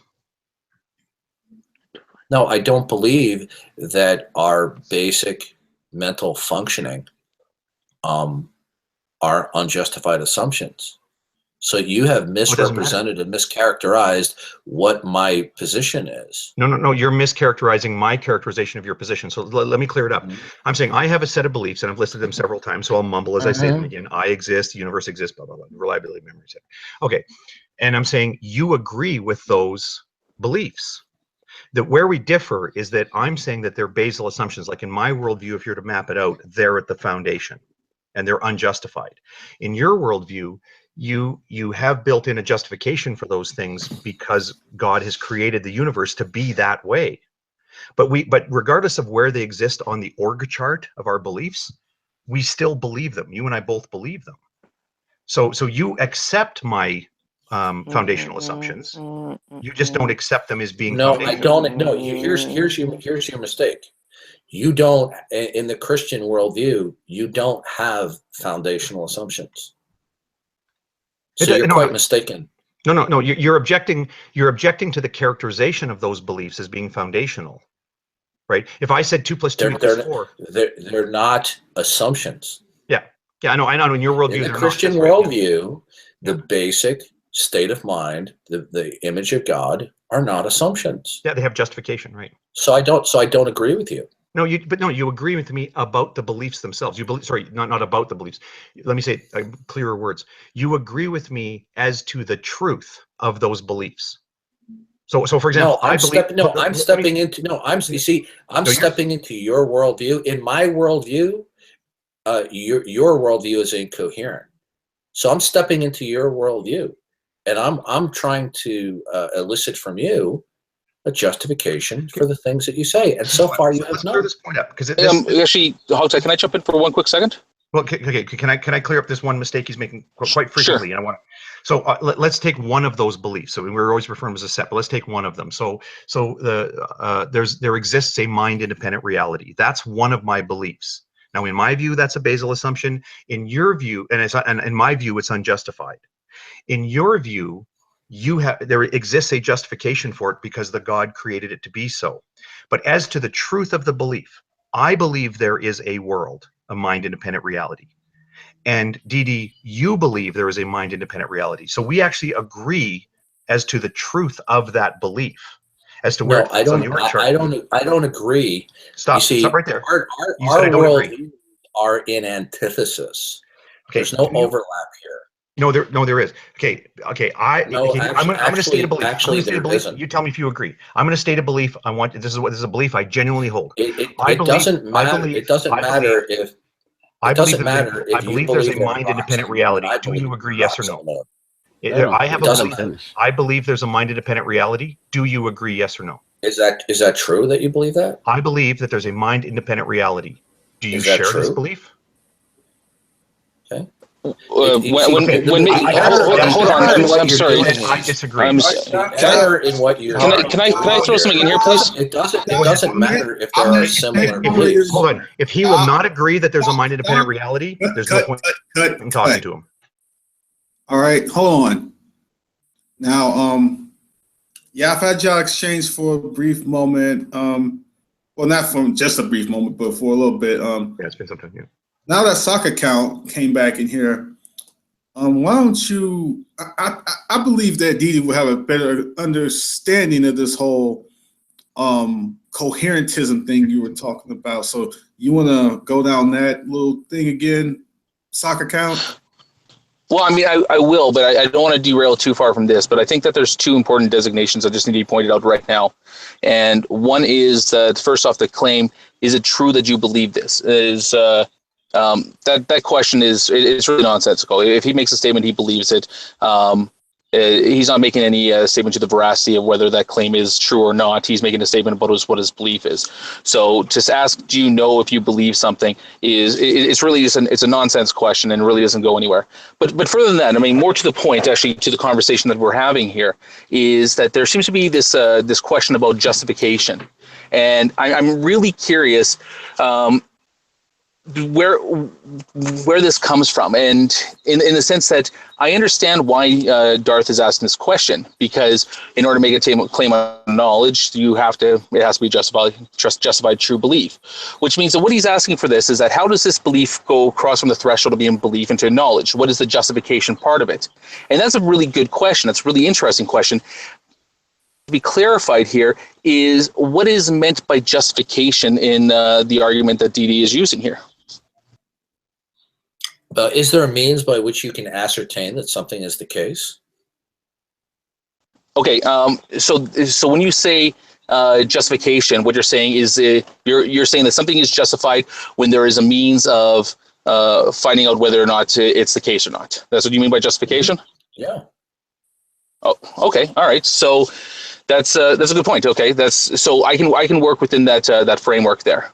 Okay, of using that definition for justification. If somebody is going to be making statements about the nature of reality, what is their means by which they can determine that something is the case in a way that they cannot be wrong?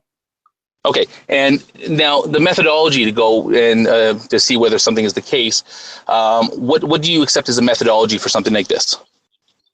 That the Christian God exists. Okay, so pretty much what you're saying, whenever you ask for a justification, is you're asking for somebody to justify a claim, they have to first assume the Christian God. Well, if they don't, I'd like to know by what means they're able to determine that something is the case. Okay, so the only way that you'd accept something as justification is if they first assume the Christian God. So when it comes to a claim that the Christian God doesn't exist, you won't accept it because it doesn't involve the Christian God. Saka, enlighten me. Is there a means by which we can know some things where we can't be wrong without the Christian God? Is there a way that we can know things? Well, I mean, it really depends on what you define the justification aspect of it is. I said, really. Is there a means by which we can know that something is the case in such a way that we cannot be wrong without the Christian God's existence? Well, would you accept any answer that wasn't the Christian God? I'm still waiting for an answer to my question. Well, I'm trying to understand, because again, you have a very limited scope for what applies to the justification. I'm sorry. Let me finish my point, please. You like I said, you have a very narrow scope of what you consider justification. Your justification essentially is simply the Christian God. So anybody that doesn't use the Christian God can't justify any belief out there. Well, I mean, that kind of really limits the ability to have any type of discourse, doesn't it? Doesn't anybody have a limited well, you see, the God of the Bible says those who deny them plunge themselves into foolishness and absurdity. So if your reasoning is not absurd, absent the Christian God, make your case that it's not absurd. Right. Well, I mean, okay. Real quick. I mean, why should I reject what the Christian God says? Hey, Antonio, can I jump in at some point? Do you mind? What? Do you mind if I jump in once they get? Yeah, let me make a quick statement. I mean, anybody I just wanted to talk to have for a brief second.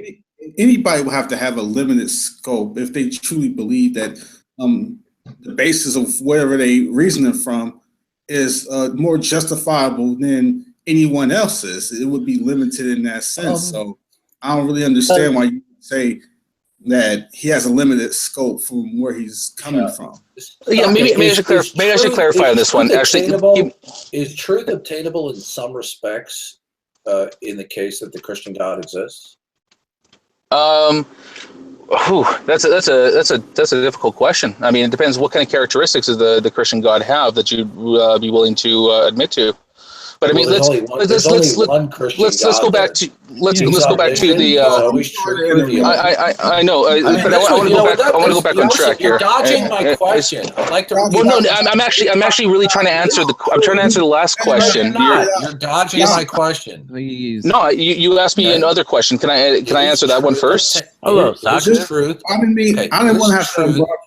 I didn't want to have to broadcast you, Saka, but you keep on talking, man. Yeah, you're just over talking me. I asked you a simple question, and you're dodging. Here, I'll repeat the question. I'll repeat the question again. No, stop, everybody. The reason why I cut in is because Xbox wanted to make a comment. He didn't get a chance to talk yet. Yeah. Yeah, I just wanted to make a brief statement. For one, on the side there, if you get a chance, Darth, read that and see if that lines up with what you were asking Hogtie. But I would grant you what you're saying. Like in your worldview, internally everything works, right? You could have truth from God. You can account for the laws of logic. You can account for all this stuff, right? What by that? If I grant all that, by what means do I know that your accounting is actually the right accounting? Because there is no other means of knowing anything without the Christian God. Can you explain that to me? And by accepting his revelation that he has given. If you ask for independent verification of the revelation of the Christian God, you have asked an incoherent question. No, like you said that no other views can. It is incoherent to ask for independent verification of the revelation of the Christian God, because the Christian God is the ultimate verifier. Therefore, there is no independent means of verification, which is not the same thing as persuasion. Now, Saka, in the case that the Christian God exists, is truth obtainable in such a way that we can know some things that we cannot be wrong about? Well, thanks, Antonio. I appreciate it. No problem, man. What was the answer, Saka? My answer was no. Yeah, interesting. Okay, good. So you reject the Christian worldview. Now, is truth obtainable in your worldview? Yes. In such a way that you cannot be wrong? Yes. Okay, could you tell me one thing that is true that you cannot be wrong about? That I'm not omniscient. And is that statement have the prerequisites of the laws of logic? No. Really? So in other words, can you make a meaningful statement about the nature of existence sans or without the law of non-contradiction? Yeah, sure. Why not? Okay. Really? You want to think? Want to think that answer again? Okay. Do you understand? Without the law of non-contradiction, any such statements will be meaningless. Do you understand your error there? It works within my Saka. Can I answer the question? Can I answer the question? Let him answer. Thank you. Yeah, it works within my epistemic framework. Yeah. I mean, is the validity of the claim over the validity of logic is a belief that I hold that's supported by the coherency of all my other beliefs. Okay, you see, that was just philosophical gobbledygook, what you just said. Because no, it's not. It's not actually. Okay, hold on a second. It's not. It's not. It's not. Don't interrupt me. He lets you finish. You gotta let him finish too. Okay, here's why what you just said is a bunch of philosophical mumbo jumbo. You told us, and I'm glad that you said this on a live broadcast and that it's recorded. You stated categorically you can make meaningful and intelligible statements without the law of non-contradiction. Now, here's why you here's how you colossally fail. No, maybe I could explain it better than. You know what? If you're going to talk over me multiple times, because he's trying to narrate why I failed, and I'm trying to. Maybe he doesn't understand. Saka, you were cool earlier. Just let him finish, man. Yeah, you're what you're doing now. But Antonio, at no point in time. Okay, sorry, Darth. I just want to address Antonio here. Dude, I know, but wait, stop, man. If you and Antonio, I just want to. I really like it. No, it's my turn to speak. You need to be quiet. Jeez, and Antonio, I just have one objection. Okay, can I ask you one? You know what? If you don't stop, you're going to be hidden from the broadcast. Just listen. Jeez, Antonio. Finish this point and continue the conversation. Okay. No, okay. He didn't attack you. Okay, you know what? You're on really thin ice. If you interrupt me in the next 60 seconds, you're going to be ejected. Okay, all right, Antonio, let me handle this. Saka, if you don't shut your mouth in the next 60 seconds, you're going to be ejected. I mean, Okay? he didn't attack Now, you. here is where you made a colossal mistake. You stated that you could make meaningful and intelligible statements in the case that the law of non-contradiction did not hold. Now, the reason why this is a colossal error is in order for any statement to be meaningful and intelligible, such as the ball is in the street, its negation could not be simultaneously true. Because if any statement's negation could be simultaneously true, then any such statement is meaningless. Now, I am shocked that you made such a fundamental error. The only way that statements about the nature of reality can be meaningful is if the negation of that statement cannot coexist. Tell him Ozzy said it. Now, from here on out, if anybody interrupts anyone before they finish, I'm going to unbroadcast. That's how it's going to go from now on. Okay. Thank you. Okay. So can I finish my point now? Oh, geez, he's still going. Okay. Necessary for meaningful statements. Okay. Can I answer? Are we good now? Yeah, okay, good. All right. So okay, good. So now the original question, I want people to go back to this, is that he asked, is the law of non-contradiction a prerequisite before I make a statement about, I don't remember what my statement was, about my omniscience or whatever. And now, correct me if I'm wrong there, DD. I just need you, it's a simple yes or no would be good. When you say prerequisite, are you talking about a presupposition? No, I'm talking about that it is the case in reality that something actually exists. Okay, I don't think it really answered the question. Let me try this again. When I asked you, when you say prerequisite, are you talking about a belief that exists prior to that belief? No. Okay, so that belief, it's not required for that belief to exist prior to that other belief. All right, cool. That's good. That's good. All right, that's okay. In which case, to my question. I'm sorry. Let me. I thought that I was clarifying there. Antonio, can you unbroadcast him while I'm talking, please? Antonio, please. Thank you, Antonio. Thank you. I didn't have to do it, man, but I said I would do it. Okay, so when he talks about meaningful, he's kind of implying that I have to take this. I interpret that.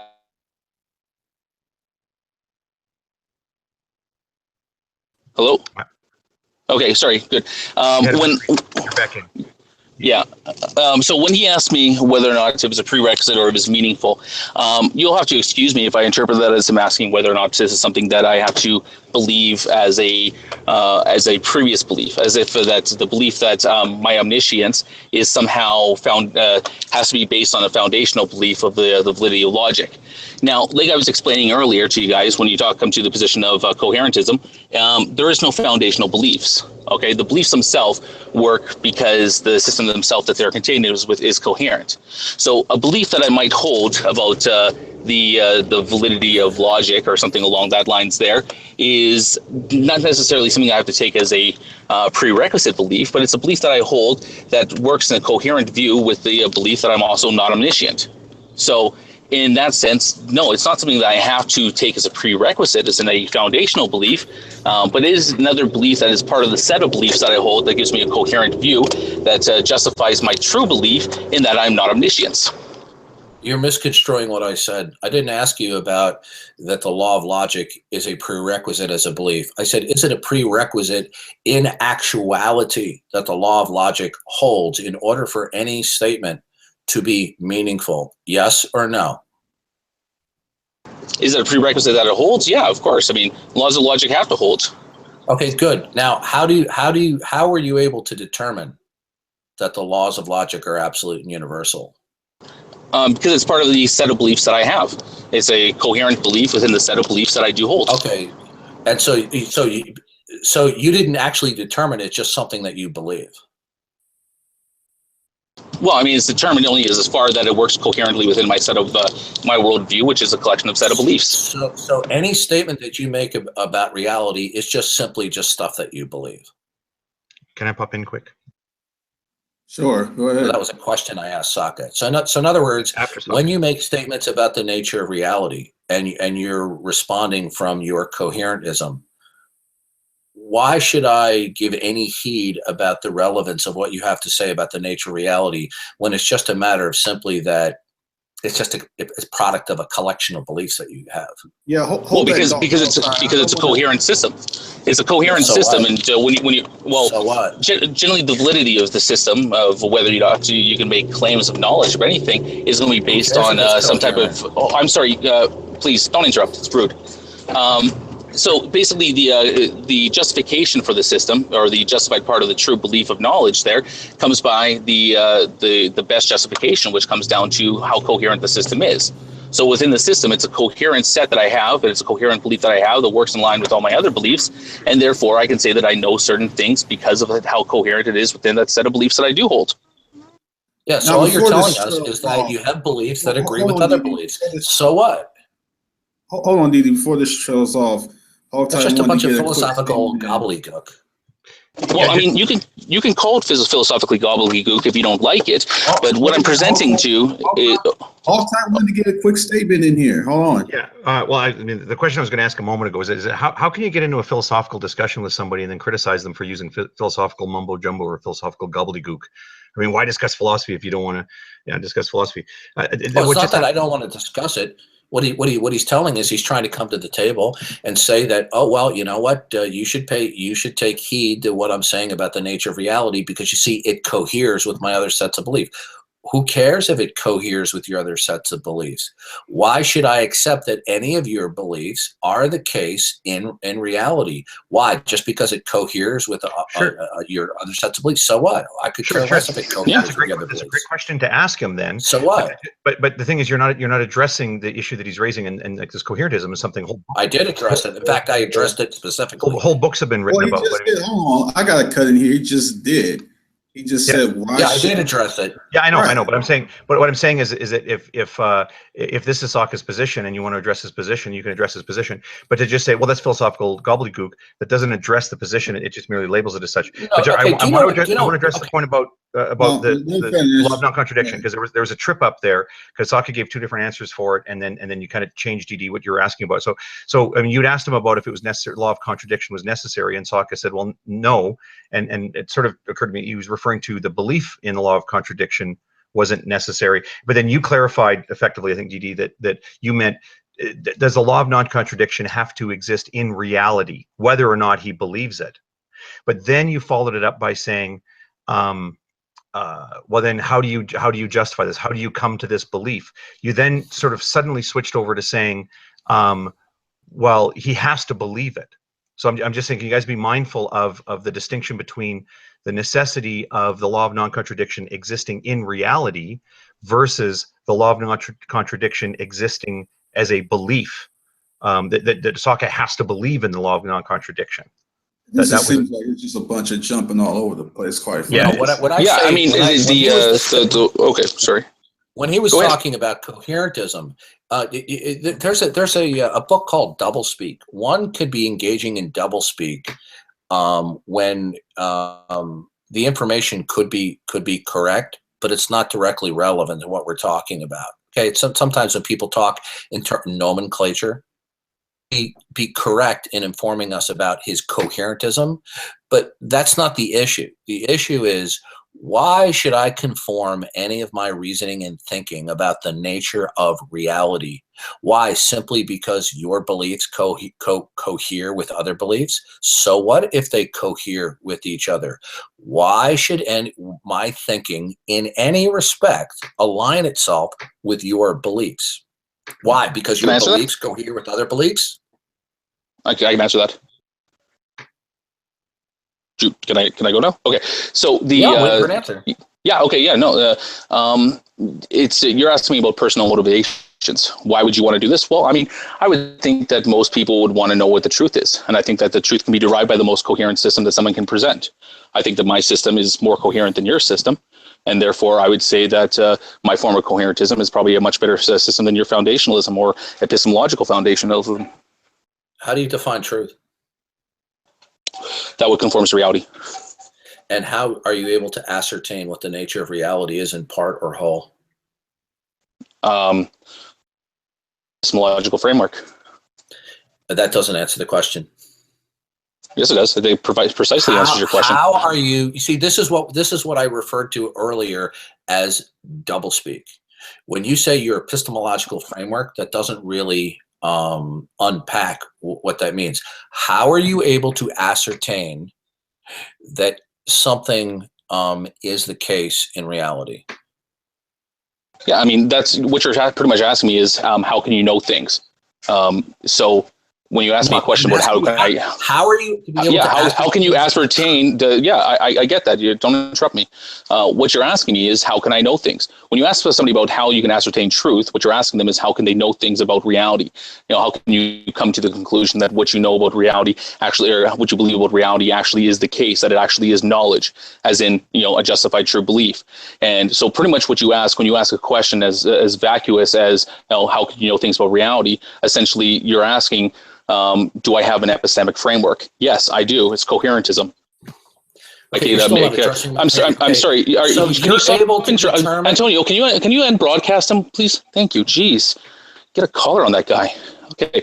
So when somebody asks me a question about, you know, how can I obtain, know things about reality?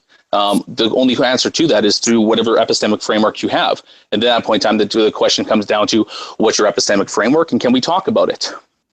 Well, I was more double speak there in the response. So what he's basically telling us, Antonio, is he can ascertain what the nature of truth is in any given instance if it coheres with his set of beliefs. But this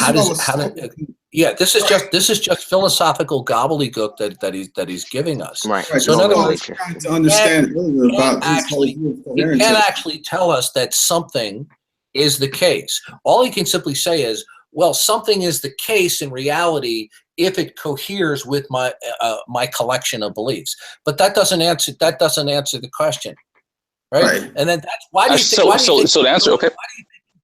Why do you think he's throwing out? Well, within my epistemological system. I mean, this is just a bunch of gobbledygook and rhetoric. If you tell me that nature operates in a certain way, I'm going to ask you, how are you able to ascertain that that was the case? What are you going to do and say, well, my epistemological system is that that belief that I hold to coheres with the rest of my other beliefs?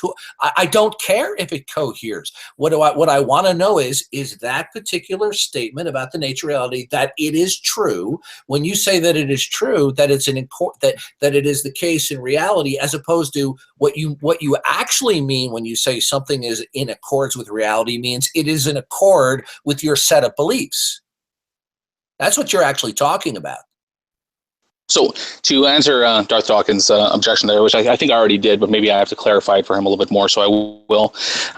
When he's asking me a question about how can I ascertain any facts about reality? How can I know anything about reality? He's asking me a question about what my epistemic framework is. And you know, I have answered him that it's coherentism, and so he wants to know how can I know things within that system, and that's simple. Is that for a coherentist, you know things based off of the same thing that DD would probably say, and that's whether or not a belief is justified and true. Now, the question would come down to what would we consider a justification. Now, within a coherent worldview, a coherentist worldview, justification is based off of the coherency of all the beliefs in their entirety. And you can compare this to other views out there, and you can see, I mean, if somebody had a completely coherent worldview, where all the beliefs that they had were perfectly coherent and worked within that framework, then you could say that justification within the coherency of that system meets the criteria of what would be called a justified true belief. So therefore, any question about what I know will be based off of what my epistemic framework is. Now, if he has any type of objections to my particular epistemic framework that he doesn't like coherentism, well, I mean, that's a discussion we can have whether or not epistemic foundationalism, as he likes to put it, I think, or revelationism, whatever he calls, versus coherentism is a better arbiter of what is true, and we could have that discussion.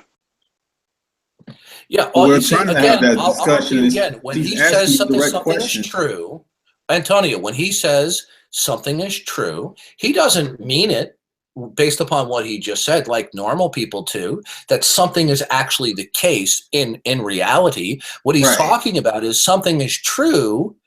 It's true in virtue that it agrees with his collection of beliefs. It has to do with his state of mind, not with the actual state of reality. So therefore, whatever is true is just what agrees with your collection of beliefs. So let me ask you this question.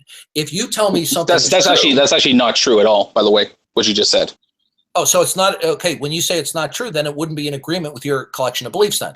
So what do I care if it's not in agreement with your collection of beliefs? Well, you just straw man my position, and then now you're trying to attack it based on the straw man that you built. Okay, have you not defined truth as that which coheres with your set of beliefs? No, I actually define truth as that which coheres to reality. I'm pretty sure. Hogtie, did I say that a couple minutes ago? Okay. Wait a minute. And how are you able to determine what the Wait. nature of reality is? How are you able to determine that? Right. It seems like Right, in one case, wait, hold on, stop. It seems like in we're one just getting philosophical gobbledygook. It seems like in one case you're talking about the nature of reality, and in another case was what's consistent with your beliefs. So are you talking about what is merely consistent with your beliefs, or what actually reflects reality? Both can't be true. My beliefs do reflect reality. That's the system that I have. How do you know that? And how do you determine what the nature of reality is? Is reality just simply that which is comports with what you believe? No, I said reality is what. Truth is what comports to reality. What I believe about reality is. Hey, let me finish. Let me finish. Okay. What I believe is true is justified to be knowledge because it fits the criteria of what a justified true belief is. Unless you want to come up with a different definition of what knowledge is. You see, you're just giving us gobbledygook here. You're filibustering. No, that part was super clear. That part was super clear. Can I ask? Look, if I say something is true, when you say, oh yeah, see, what we're getting is double talk here. On the one hand, he wants to say, well, something is true if it corresponds to reality. But then when we further question him, he's pushing off his coherentism, saying, well, something is true if it's in agreement or coheres with his set of beliefs. Exactly. Okay, so basically, no, that's not what happening at all. You're talking out of both sides of your mouth. He lets you finish, man. I know. Yeah, but he keeps on misrepresenting my position. I really don't want to do this. I really don't. Yeah, we're just going around in circles. He's talking out of both sides of his mouth, and he knows it. He's doing it on purpose, Antonio. Can I ask him a question that I struggle with about this thing about reality? Do you have access to truth or access to reality, however you want to put it, Staka? Do I have access to truth? Yeah, absolutely. Oh, you don't mean the word absolutely, I'm sure. They're going to jump on you. Well, yeah, absolutely. That's it. Sorry. Is reality independent of your beliefs? Saka, is reality independent of your beliefs? Let's assume he says yes, but his kids scream. Yes. Yeah. There we go. See. Okay. Good. So, independent of your beliefs, how are you able to arrive what any particular state of reality is independent of your beliefs? Yeah, that's what I'm asking.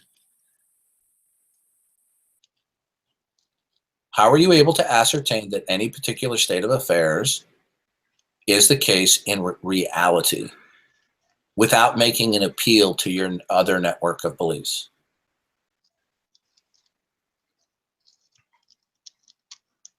Sorry, 1 second. Give me 1 second. That's fine. So Let me what we're getting guess his answer while he's Antonio, dealing with that. is he's talking out of both sides of his mouth. He wants to give us the truth is that which Okay, that's not fair. Okay, let me answer your question. Let me answer your question before you try to narrate what my position is. Hey, I'm gonna break this down like this. He's been letting you finish your entire statements, man. If you interrupt one more time, I will remove you. You got that? All right, don't do it again. Yeah, I think the courteous thing to do is, if you feel somebody's misrepresenting your position, is you got to let them misrepresent it and then come back and then say, well, he says this, but my position is actually this. I think that's something that really got to have. It's fair. I'm also a fan of the polite interjection that if somebody says, well, you just said this, you can sort of unmute for a second and go, well, no, hang on, but then let the person finish anyway, like sort of register an objection, but don't then just take over the mic. But Yeah, I do think he was consistent though when he was saying, like he didn't change when he talked about what truth is. He's saying truth is that which comports to reality. That's the consistent answer he gave every time. I think that the legitimate question to ask about that then is that when you hold a belief or you hold knowledge, you say, well, this is justified true belief. As Darwin, as Dede puts it, he says, how do you ascertain this? How do you confirm or whatever other word you might want to use for it there? And that's why I want to ask, like, do we have access to reality? Like, I have beliefs, and surely some of my beliefs are true. But when somebody says that truth is that which conforms to reality, how do we set about like do we have access to reality? Do we have access to truth? Right. And well, not from a I don't skeptic's even know. worldview, because you see, you're going to be relying on your assumption that your sense perception is reliable, that your basic cognitive functioning is reliable, that your basic memory aptitude is reliable, and on your assumption that the laws of logic are universal. So when he's spouting his coherentism and he's talking out of both sides of his mouth and says, well, truth is that which pertains to reality, but then he goes on defining it as truth is that which corresponds to his belief. Well, all of those beliefs are okay. Well, he did. He said it several times.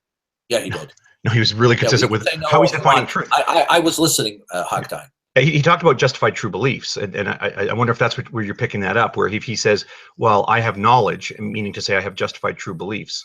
And I'm not sure what truth is that which coheres with his set of beliefs. He said both. Okay, well, we'll give him a chance. I never said that once. I never said that once, by the way. I don't recall him having said that, but I think what we can do is then ask him if that's what his position is, and then let's stick to that's right, what here's the question, Sokka.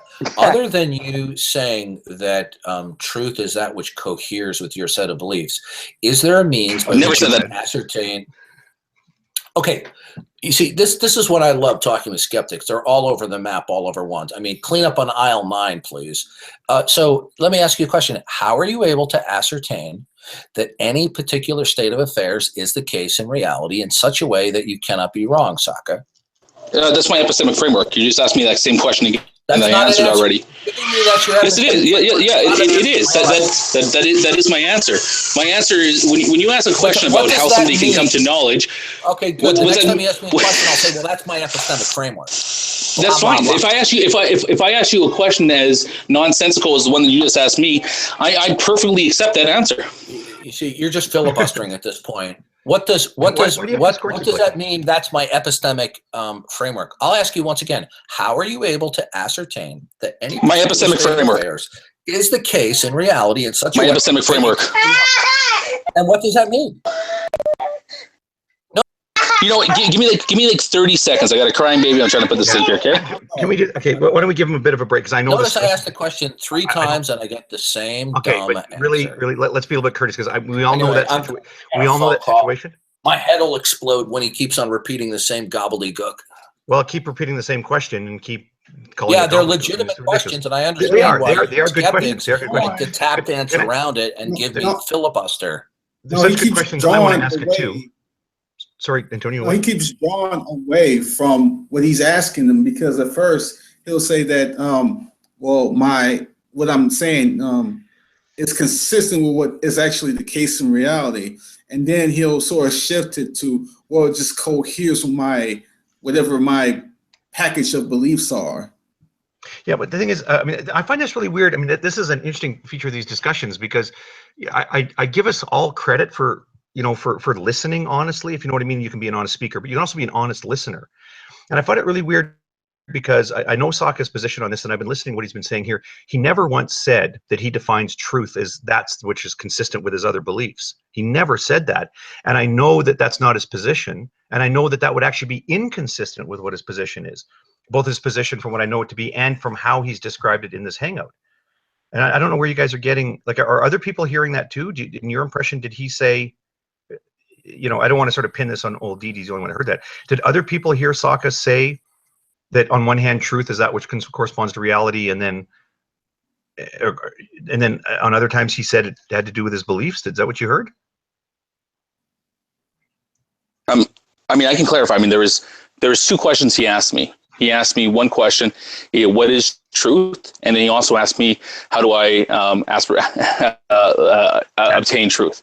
And the question, how do I obtain truth? How do I come to knowledge? So there's two questions. What is truth? And how do you come to knowledge? Those are the two questions that he asked me. And they have different answers, because the question about what is truth is that comports to reality. I'm okay with that definition for it. How do I come to know things is a question about my epistemic framework. And for that, I mean, I really don't know what else to give you other than the explanation of the coherentist system that I use. Now, what he asked you was, how can you know things are the case? How can you know things are true in such a way you cannot be wrong in your worldview? That's what he asked you. Okay, so let me. That's a good question. So, but it's the same question. It's the question: how can you know things? So let me. But it's actually, how can you know things for certainty? But we're not going to deal with that right now. But Antonio, let me ask you a question. Okay, let me try to phrase the problem with DD's question by phrasing it to you. How do you know things? How do I know things? Yeah, how can you?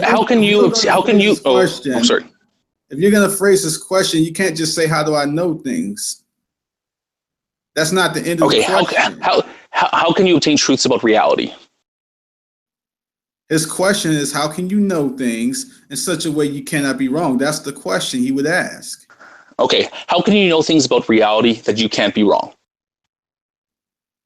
By the revelation of the Christian God. That's it. Okay, great. Now that's a good point. Now, if I was to ask you to define your epistemology as revelational epistemology, what would your answer be? Say that again. To define your epistemic framework, okay? If I was to ask you to define your epistemic framework about how you can know things, would your answer be based on the revelation of God? Well, yes, because he explained this in ways in which God reveals things to us through natural revelation, innate revelation, and special revelation. Great. Okay, so you see now that the question about how can you obtain truths about reality and what is your epistemic framework are exactly the same question, because even you just provided exactly the same answer.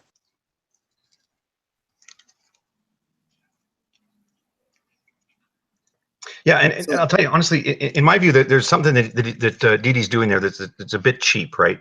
And that is to ask these complicated questions about epistemology, and then narrating or scorekeeping for the benefit of the audience. Oh, notice how this other guy is talking to both sides of his mouth, or notice how he's tap dancing around, and like, come on, address the issues, because to ask these questions from epistemology and then to hear an answer that involves the word epistemic framework. I mean, you shouldn't be surprised that the person is going to use words from the language of framework, from the language of epistemology, and you shouldn't criticize somebody for doing that. I think legitimately you can say epistemic framework. What is that? And if somebody can define it, say, okay, well, what is your epistemic framework? Like, now that you're going to use that term, I need you to nail it down for me. What is your epistemic framework that helps you answer the question that I asked you? Now, keep in mind too that just now when he asked Antonio, "Hey, Antonio, how do you come to know things in a way that you can?" And Antonio says, "Well, through revelation from God." Well, actually, what was I can't remember the phrase you used, but a person could just as easily say, "Well, that's gibberish," right? We know what you mean by it, but it doesn't actually answer the question. What is this revelation? Go ahead, Antonio. Well, good. And if they reject that, then that goes into the next question.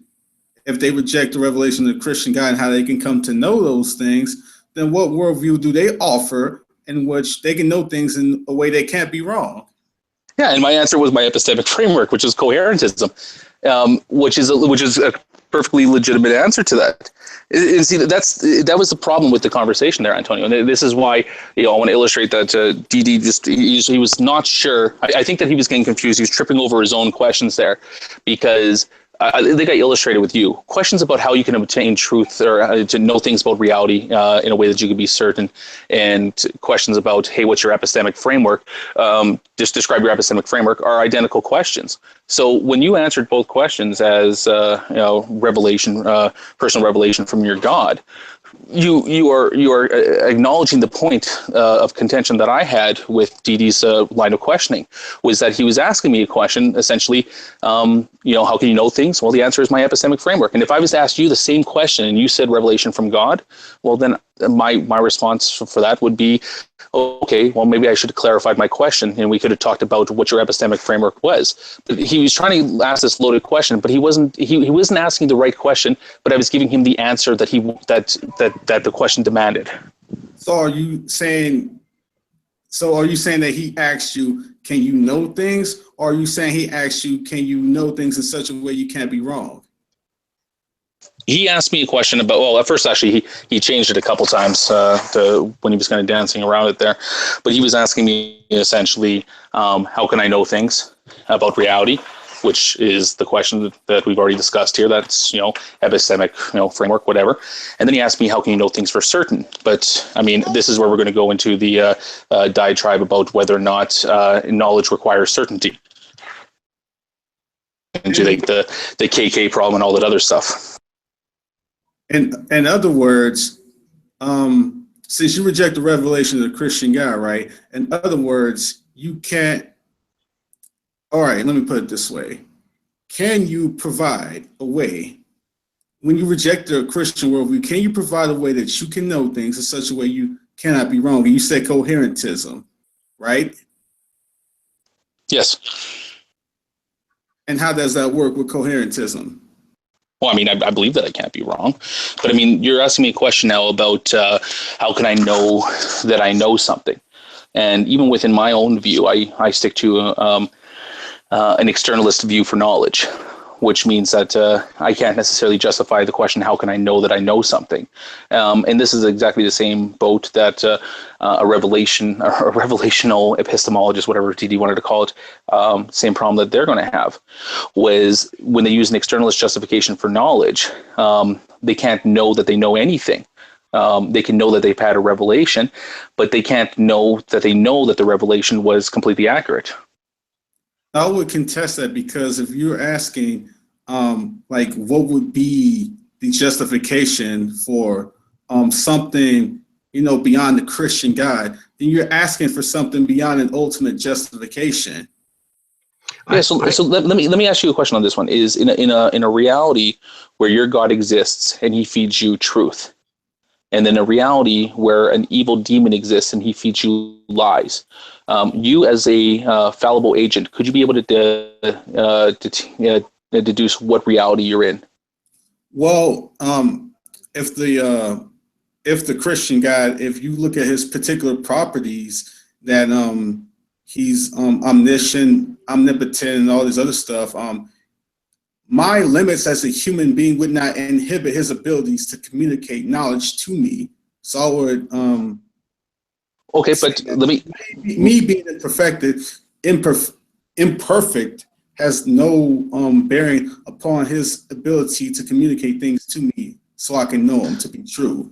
Okay. So if you were in a reality with an omnipotent, omniscient, omnimalevolent God that wanted to feed you lies and falsehoods, he still has the same characteristics. He can make you believe whatever you want because he's omniscient and he's omnipotent, but he's also omnimalevolent.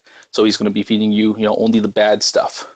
Well, can you ask me about the God I believe in, or about something? Logical contradiction. Yeah, the problem with that one comes into it's not. I'm not. Oh, are people dropping? No.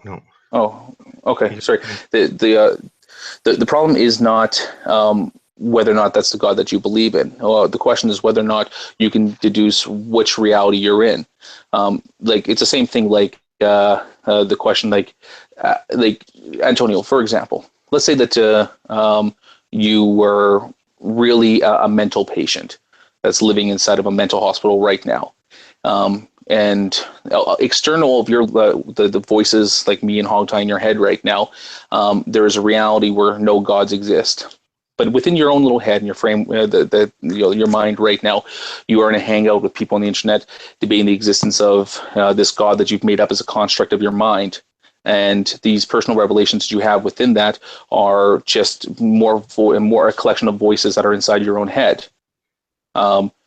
Within your own worldview that you've kind of built within your psychotic little mind here, everything seems like it's making sense that you're having this revelation and all this other stuff. But meanwhile, you're locked up inside of a padded cell and you don't know this, because even though you believe that you live in a reality with this God that's omnipotent and omniscient and can give you these facts, the truth of the matter is that you're just some guy that's living in a psycho ward right now.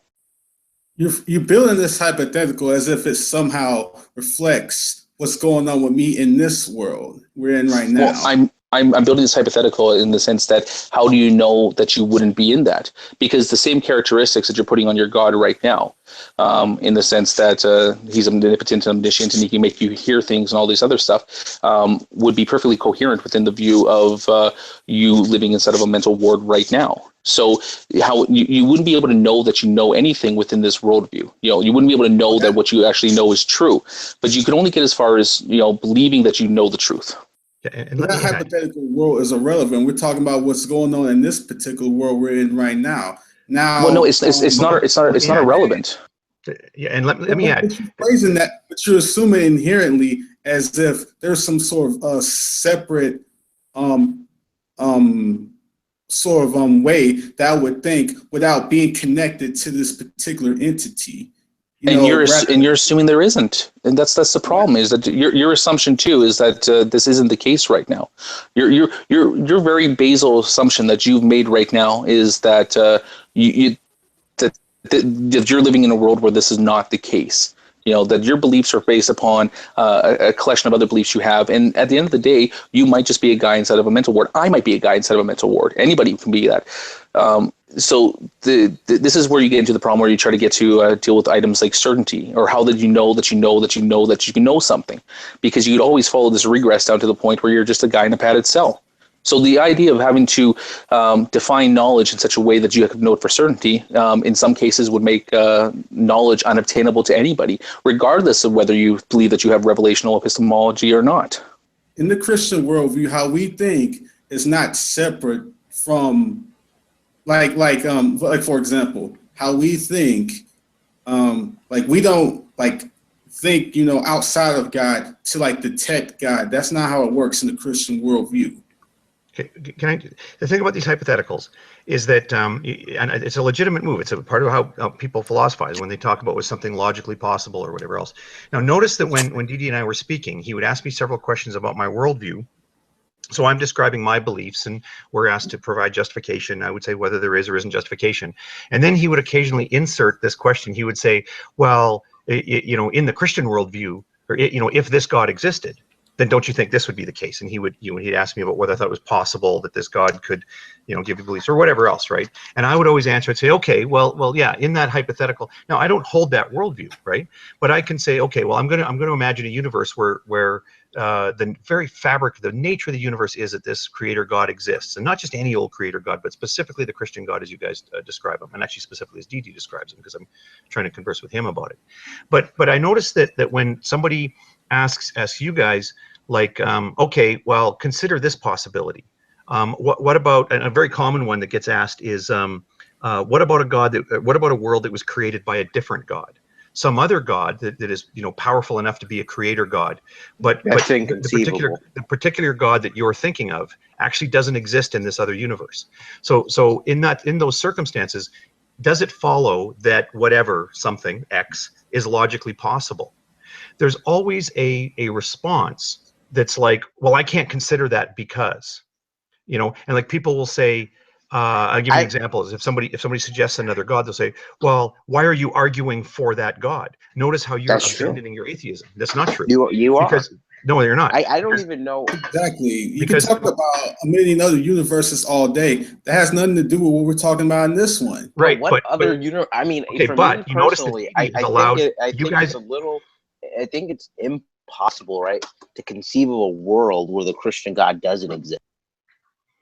Well, that's a failure of your thinking then. No, it's not. It's impossible to conceive such a... Well, hold on. In your worldview, how is that a failure on our thinking? Well, no, it's not a matter of in his worldview. It's a matter of really if you can't imagine a possible other world. I mean, if you're so narrow in your scope that you have to simply assert that this is the case, that you can't actually. This is where it gets into the impossibility of the contrary. I'm sorry, please don't interrupt me here. Is that essentially what Brojo is saying here is he's making an argument for the impossibility of the contrary without actually providing any type of argument of why this is such a thing that would be impossible. Before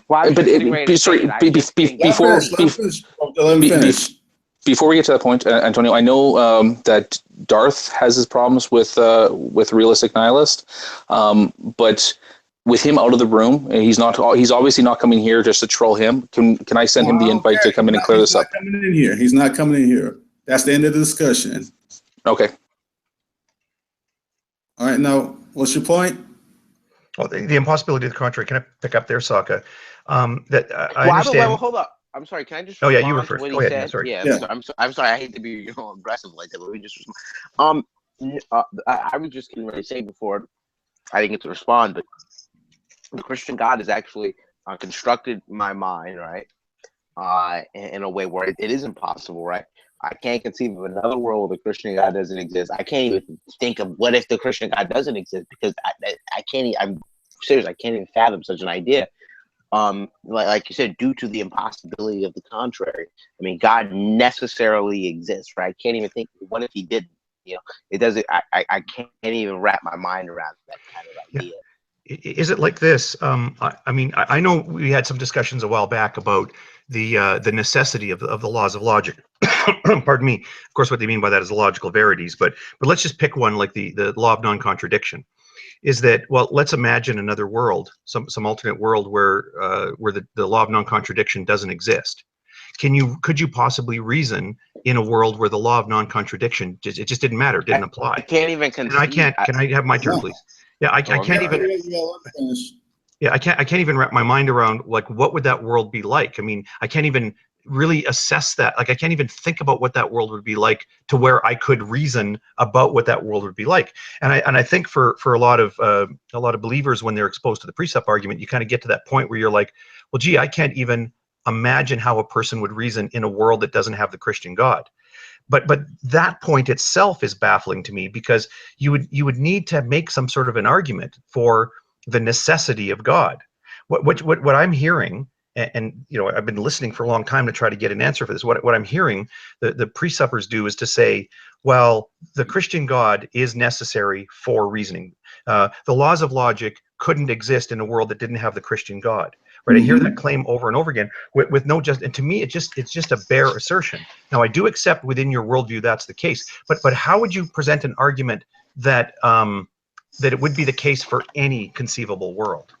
Right, but that's kind of like what I was getting ready to do, right? It's not meant to be presented for any conceivable world, because the argument we're presenting cancels out other conceivable worlds. Right. I mean, other like I said, the Christian God created this world. My mind, I mean, let me get on the laws of logic, right? The laws of logic, I would say, are kind of expressions of God's very nature, right? And which is, unchanging, and he can't lie, can't contradict. Just those laws of logic are expressions of His nature. So God is the arbiter, or the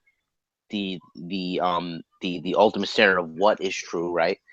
And he ultimately, if the laws of logic are from what He is,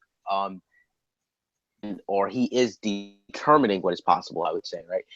Therefore, it's not possible that God doesn't exist, right? And we've been showing that, right? We've been showing that your worldview can't account for it, that Sokka's worldview can't account for it. That never happened. Person who's come with a challenge has been able to account for it. And we're doing that from the impossibility of the contradictory. We're showing that what position anything that contradicts our position is failing at it. Okay, I can well, actually, just to my point, because I think that, yeah, sure. I appreciate your vigor to this conversation there, bro, Joe, but I don't understand how that charge that you just levied against me, that my worldview fails to justify something, is founded on anything that we've had in this conversation. Is that I think I've been quite coherent with my explanation for what I mean when I say that I know things and how it's possible within my epistemic framework. It is possible for me to know things. Accusation on me. You said that that somehow that my position has failed, and yet within the conversation we've had, other than a complete misunderstanding of my position or a rewriting of the of things that I've said by Darth there, no one's been able to demonstrate how anything in my epistemic framework is somehow invalid. So I'm really curious how you get there. Here's the thing. I could say that it's possible in my epistemic frame or worldview, or however you phrase that. It's possible that the Christian God lets me know things in such a way that I cannot be wrong. But you would not accept that, would you? No, actually I would. I can literally do the same thing you just did and apply it to my worldview. You wouldn't accept that, would you? Depends. It depends. Actually, let me just answer Antonio's question real quick here. I will actually concede to quite a few things in this. So one of the things, I know that you probably haven't had time to read on coherentism right now, but I will concede that it is possible for two different coherent epistemic frameworks to exist that might have contrary facts within them. And because of that, it would look like there's an obvious contradiction there somewhere. So you mean with the numbers between them? They're different from each other? Okay, between them. They're different from each other. So because of that, if you wanted to hold this belief within your, let's say you adopted a position of coherentism, and within that that belief set you did have, you believe that you were able to obtain revelation in such a way that you could know things for certain. Well, then, I mean, that would be a belief that you hold, and I might take a look at some of the beliefs that you have within that web that support it. Because, like I said, when you talk to coherentism, we're talking about a web, a net of beliefs that you have, and they all have to kind of work in conjunction with each other. And so, if you have a series of false beliefs, but they somehow coherently stick together, then it's possible for you to come to false conclusions from that within even a coherent system. And that's one of the problems with coherentism. But right then, at that point in time, we'd have to try to do internal critiques of each other's system to find out which one of us holds beliefs within that are netting these different outcomes. So two entirely different contradictory worldviews can exist at the same time. But not both of them can be true. Yeah, it's inconceivable. Right. I can't conceive of such a thing. But can you Sokka, kind of go through this coherentism, because all I heard you assert before I actually said something, right? All I heard you assert was, well, in light of what I believe, this would follow, right? But we haven't really established anything that you believe. All we hear is you just talking from some of the presuppositions or the foundations that you hold. Don't. Hold up. I'm not even finished talking. Right. Truth is that which conforms to reality. Okay. Well, what is the nature of reality? Could you tell me? And how have you ascertained that knowledge? Right. So can you just explain to me how you've ascertained the nature of reality? Sure. See, I just want to caution you there, Brojo, on picking up on some of the buzzwords and stuff that people say in these discussions. Because when I'm talking about coherentism, okay, and then you say all I hear is you making these assertions based on your presuppositions, then it's clear that you haven't been listening to anything I've said about coherentism. Because the point of a coherent system is that it's not founded on any type of foundational beliefs or presuppositions that one person has to start with. So there's nothing that I've said here is based on a presupposition that I hold. Okay, because my epistemic framework is not a foundationalist system that requires these foundational beliefs to begin with. Everything that I have, like I said, is the coherentistic system. So there's a little bit of a difference there. But in a nutshell, just to explain what I mean by coherentism, is that there is, in the theory of knowledge, when one describes a fact that they know, the criteria we put on something to differentiate between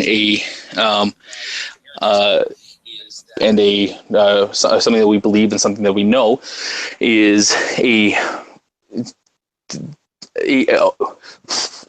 way we define this is that in most cases, the difference between knowledge and a belief is that knowledge is a subset of beliefs. Most specifically, knowledge would be a justified true belief. Now, there are some problems with that definition of knowledge when you bring into things like the Gettier problems, but on the most part, justified true belief is kind of like the go-to definition for what it means to know something. So in order for somebody to know something, it has to meet those three criteria. That first off, it's a belief that you hold, that the belief is true, and that there's a justification of some sort. Now, within foundationalism, or epistemic foundationalism, or whatever, so Hogtie would probably describe himself more as a foundationalist. Let me finish. Let me finish. So within those systems, they base their the justification off of properly basic beliefs that they might have. Whether this properly basic belief is that a God exists, or the simple facts of reality, like the validity of logic is that logic is valid, and that other minds exist. There's an external reality, things like that. They start off with these properly basic beliefs. Now, the justified true belief definition, in order for something to be a justified true belief, it's got to be supported by another belief. And that other belief has to be justified as well. And so what ends up happening is you get into a bunch of different outcomes from this. One is that you followed it down an infinite regress, where every single justified true belief is justified by another justified true belief. And this is a position, I think it's infinitism. But it doesn't really say anything. And it doesn't really paint an accurate picture of what it means to justify those beliefs, other than you just have an infinite regress. But then you get into foundationalism, which means that all justified true beliefs will terminate at a properly basic belief in some way. And these are beliefs that can't be justified by another belief. They are foundational, that have to be held on just as starting points, axiomatic starting points or assumptions. They're not necessarily arbitrary, but they have to be held on to without real justification, because to justify them, you generally have to use them themselves. So, for example, for a foundationalist trying to justify logic, the way you do that would be through generally a logical statement. So you have to assume the validity of the very thing that you're trying to use in order to justify logic. They become almost self-evident in this way. They're not justifiable, but they're self-evident. But then you get into a system like coherentism. Now, coherentism, what they put as the criteria for something to be justified is, for something to be a justified belief, it has to do with a justified true belief. It has to do with how coherent of a full system you have, as in the net belief that you have, like the net of all beliefs that you have are considered justified if it forms a coherent system, a coherent epistemic system that you have. So within that, that just means that all the beliefs that I have kind of support each other. They all support each other. There's no weak link in the bunch, because they all support each other. So nothing's taken as a properly basic belief or a foundational belief. And by beliefs now become justified because of the coherence of the system, in which case that they meet the criteria of something we consider justified true belief, which means that I've met the requirement to make knowledge claims about the reality that I live in. It seems like all you're doing right now, man, is giving us this super long dissertation in a lecture. What beliefs Right. are and what they aren't and whatnot. Right, but he never. I noticed Antonio. Yeah, I noticed Antonio. Okay. Sock, hold up. You're a nice You dude, just though, went Sock. on. We were very patient with you. But I'm sorry, bro. I don't mean to cut you off, but I did say Matthew can speak. All right, go ahead. I'm sorry. All I wanted to say real quick is, just because, okay, if a Christian tells his testimony and the people outside are saying, hey, that's not good enough justification. Well, guess what? It is. And we don't need to the whole thing about well, I was checking out the side chat, and people are saying, oh, that seems closed-minded, because no one will open up their mind to other things and other possibilities. Why need to do that when you've been revealed the truth? What's the need to look for other explanations and grasping for straws for things that you already been revealed, right? Right. Like the Holy Spirit comes to us And we get this experience, Hogtie, like you said you want of your own. Now, how do we just say, okay, we're going to slide that to the side, this experience that changed our lives, and go into solipsism? It makes no sense. And one more thing, the justification is that the fact in my justification, my experience with the Holy Spirit, I never even read the entire Bible. And the entire Bible confirms my experience, right? So, yeah, I'm preaching. But the thing is, that's the justification. I keep hearing this stuff now. It's a new thing in philosophy, I guess. What's your justification? Just because you don't accept our justification doesn't make it not so. And that's all I want to say. Can I agree with Matthew on some points? Okay, sorry. Rosie was talking beforehand. Yeah. Well, I just wanted to respond just really briefly to what Ecclesiastes said. It's not even like you're just being, it's closed-minded. No, I literally cannot do it. My mind cannot do it. To conceive of a world where God doesn't exist, where laws of logic didn't exist, because, like I said, questions of who God is, His nature, and Saka, when you're saying these things are just beliefs that kind of support each other, right? I really want to just say, this is really begging the question, right? Because I'm trying to ask, how do you know this is coherent? How what do you have a basis for the laws of logic? And all you're saying is, well, you're borrowing from the laws of logic to kind of support that claim.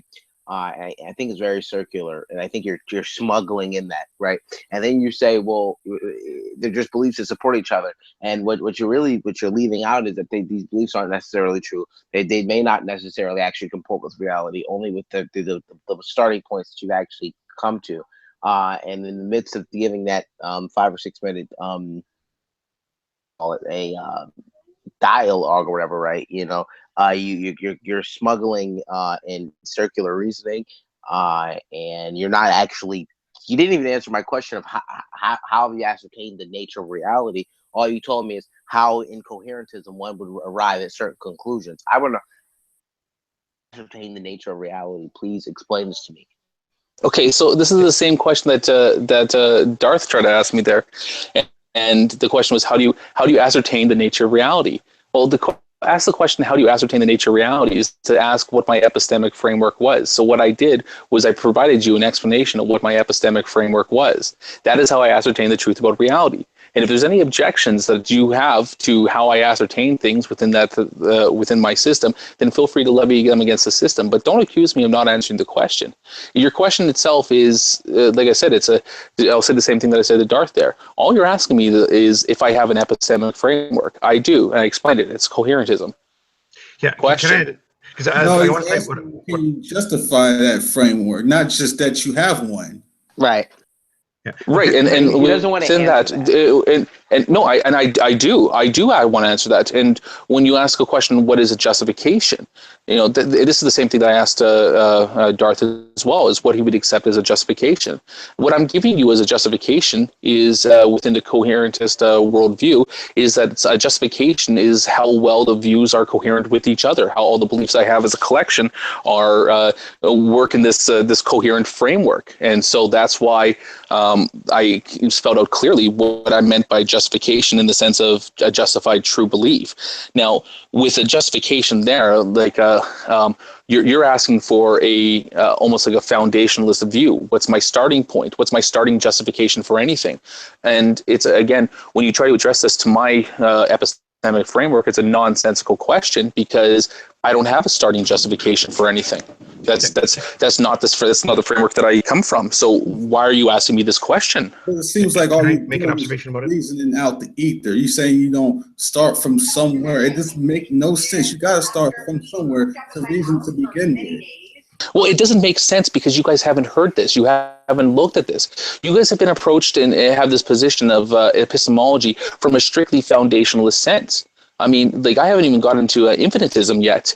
which would be like probably blow your guys' minds. But like you guys are trying to approach this now thinking that the only way that somebody approaches epistemology is from a foundationalist viewpoint. And I'll grant you that's been the dominant viewpoint for the last 2 millennia.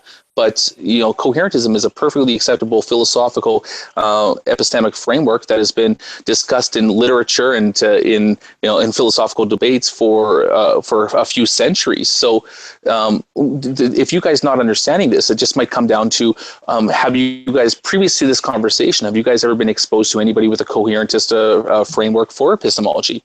And Antonio, your answer to that is no. So I understand why you guys are having this these objections to it, because you guys are foundationalists at your core.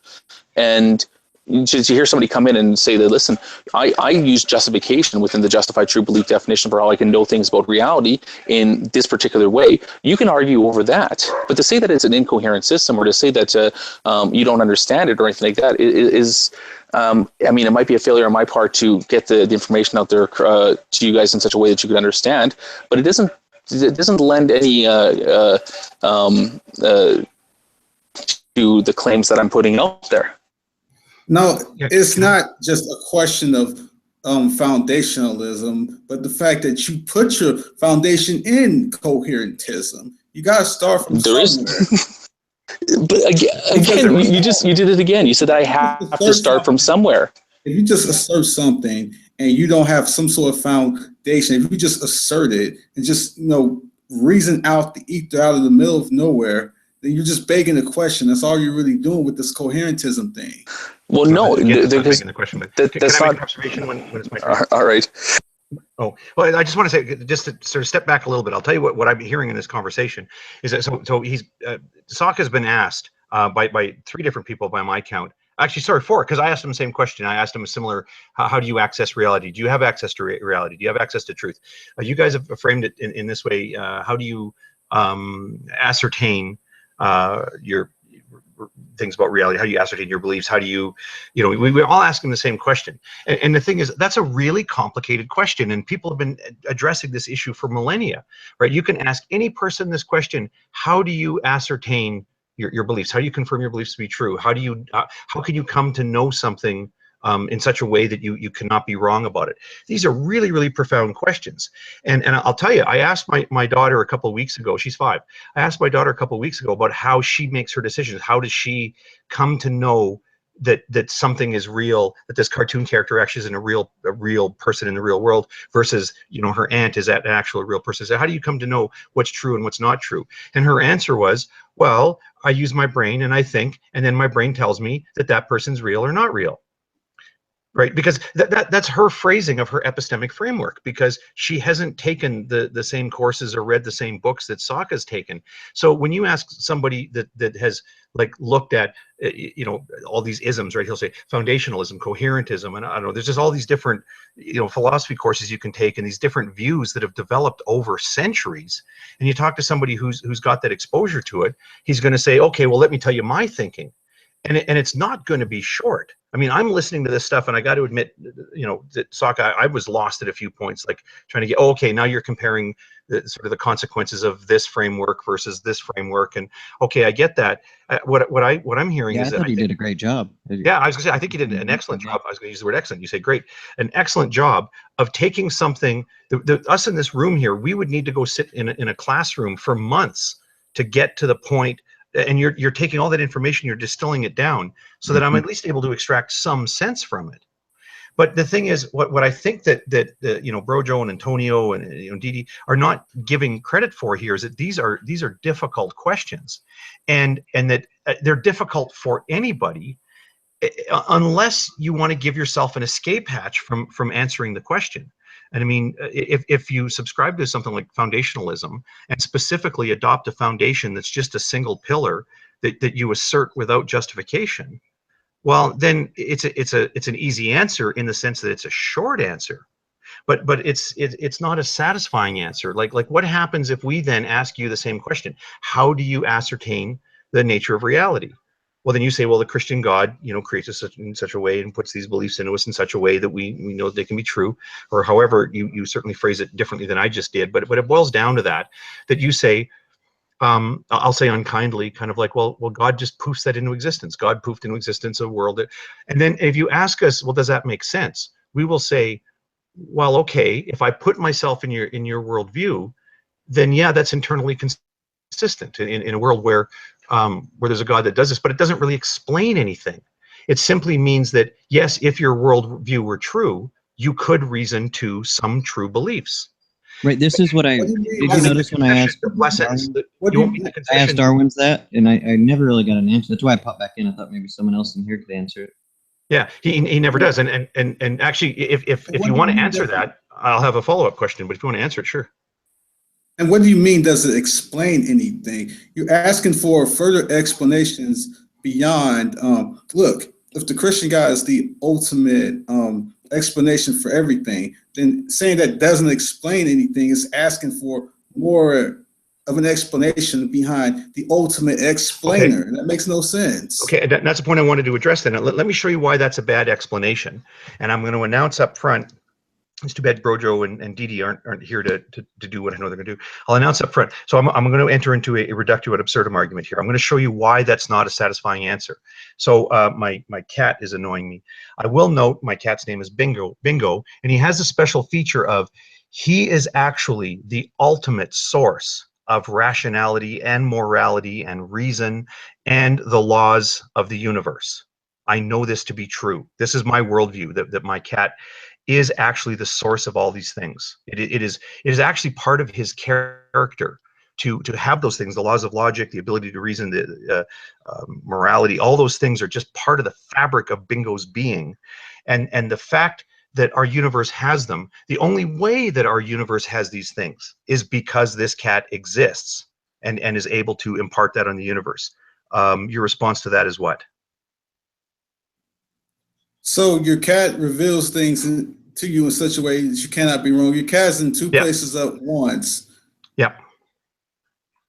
Your cat does all this, right? Yeah. And my answer to that is, if you put yourself into that way of thinking, you've essentially have said that, okay, that you can't account for it in your worldview, so you're trying to step into mine and go it from that angle. See? So you did, and by the way, I will give you this small bit of praise, but it's sarcastic, Antonio. What you've done is you've done a good job of parroting the mistaken errant line that the presuppositionalists do in this situation. So I announced up front I was entering into a reductio ad absurdum, and your response to me to me saying, well, consider this other example. That if you're allowed. If this is a good argument, so the thing that you said, well, look, there is an ultimate. In my worldview, there is an ultimate. You can't question this ultimate. And I'm saying, okay, well, let's assume that that's a good way to argue. Let's assume that a person can successfully argue that this ultimate exists by first assuming that this ultimate exists, and then when questioned saying, well, you can't question the ultimate because the ultimate is the ultimate. Well, then can't somebody else come along and say, well, this other thing, in my worldview, this other thing is the ultimate, which then necessarily leads to a conclusion that is different and incompatible with the conclusion you came to. Therefore, that's a contradiction. Therefore, the initial assumption up front, I'm saying, let's assume to the contrary, that this is actually a good argument you're presenting. That I'm calling it the ultimate argument. Look, I have a post called It won't make sense unless I finish it. It won't make sense unless I finish it. So just the structure is, I'm saying, you're giving me this argument that there's an ultimate that can't be questioned because it's an ultimate. And I'm saying, okay, if that's let's assume, I don't believe that, let's assume to the contrary that it's true. This is a good argument to use. We call it the ultimate argument. But then I can use the ultimate argument to successfully argue towards something that is completely incompatible with the conclusion than what you draw from your ultimate argument. That's a contradiction. Therefore, you go back to the top where you made that assumption in arguendo, and you cross it out and say, now that is not true. And then remember, the assumption was that this is a good argument. So the conclusion of this reductio ad absurdum is, that's not a good argument. At no point in this reductio ad absurdum do I step out of my worldview or borrow from your worldview or abandon my atheism or any of those other things you guys are told to say in these circumstances. Right. In presuppositional apologetics, what we would do is show that the atheist worldview cannot account for rationality, logic, all this other stuff. And then we would do the same sort of internal critiques on other theistic worldviews. That's what we would do. We would take the next step and do. Sorry, Antonio. Well, can I hold it real quick? This was my question when I jumped in. Yes, even if let's say the atheist worldview can't account for it. Let's say your worldview can. Let's say you've given a great internal argument that's consistent and it can explain it all. You haven't given any reasons for us to think that that's actually the right worldview. Just because you can account for it doesn't mean that it's the right accounting. The that's what I asked Darwin's, and he dodged it, went to sock and left. What explanations are you looking for beyond what's the ultimate explanation? What exactly are you looking for? Go ahead, Saki. I don't think I can get an answer. I think that I think that what would start off here is an understanding of what the presuppositional argument is, and I think that I hear a lot of people talk about presuppositionalism, and they don't fully understand what the point of it is.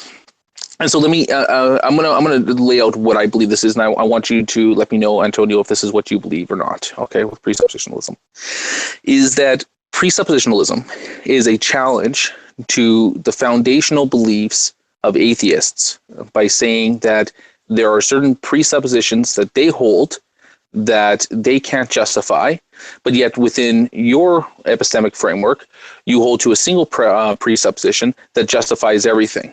Is that an accurate representation of what you believe presuppositional apologetics to be? More or less, yes. I think there's more to it than that, but as a basic synopsis, I guess you could say that. Okay, so that's, and I mean, I'm glad that I represented that as best as I could. That we could at least stick number and agree. Go watch the external chats. Sorry, man, I'm not going to go back on that. So within that epistemic framework, what you really have, or sorry, within this argumentation, what you really have is a form of anti-foundationalism, which is that foundationalism as a epistemic framework is one of the most widely accepted kind of epistemic frameworks for since the time of Aristotle, and even they understood that there were certain presuppositions that had to be that you had to start with.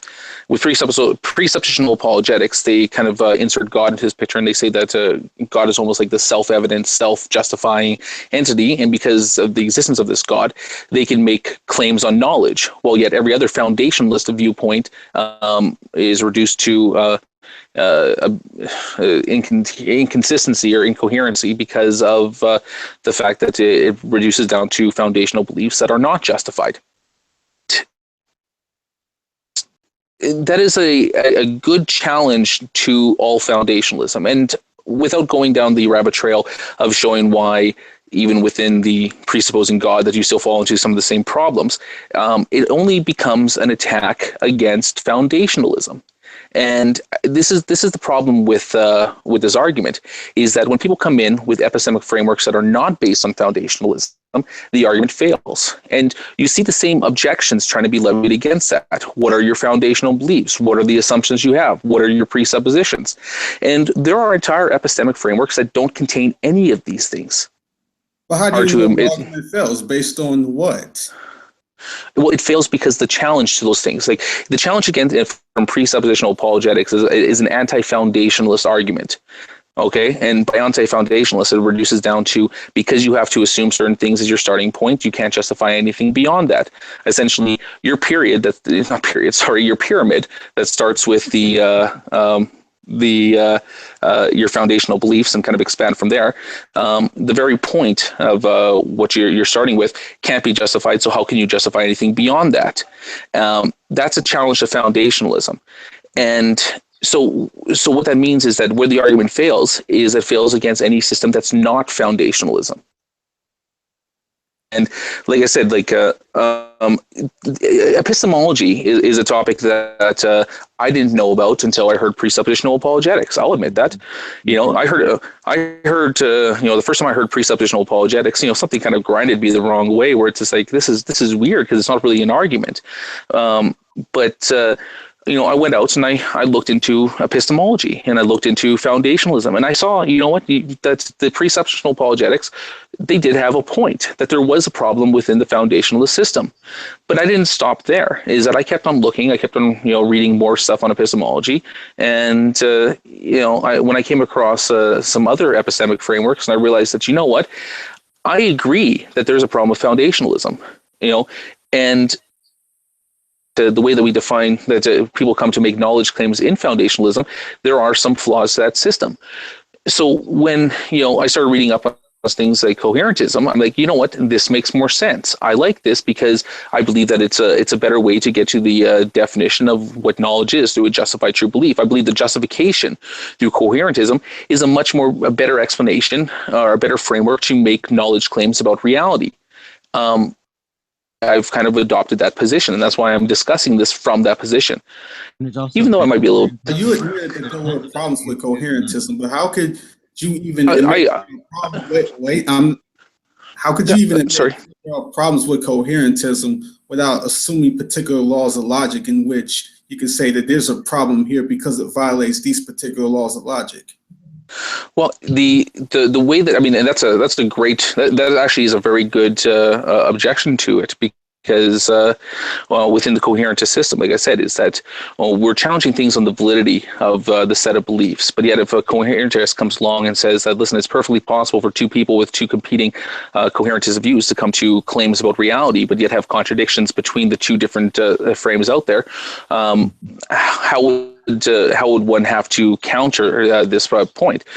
And to admit that contradictions can exist in the sense that you can come to knowledge based on competing worldviews that contain contradictions.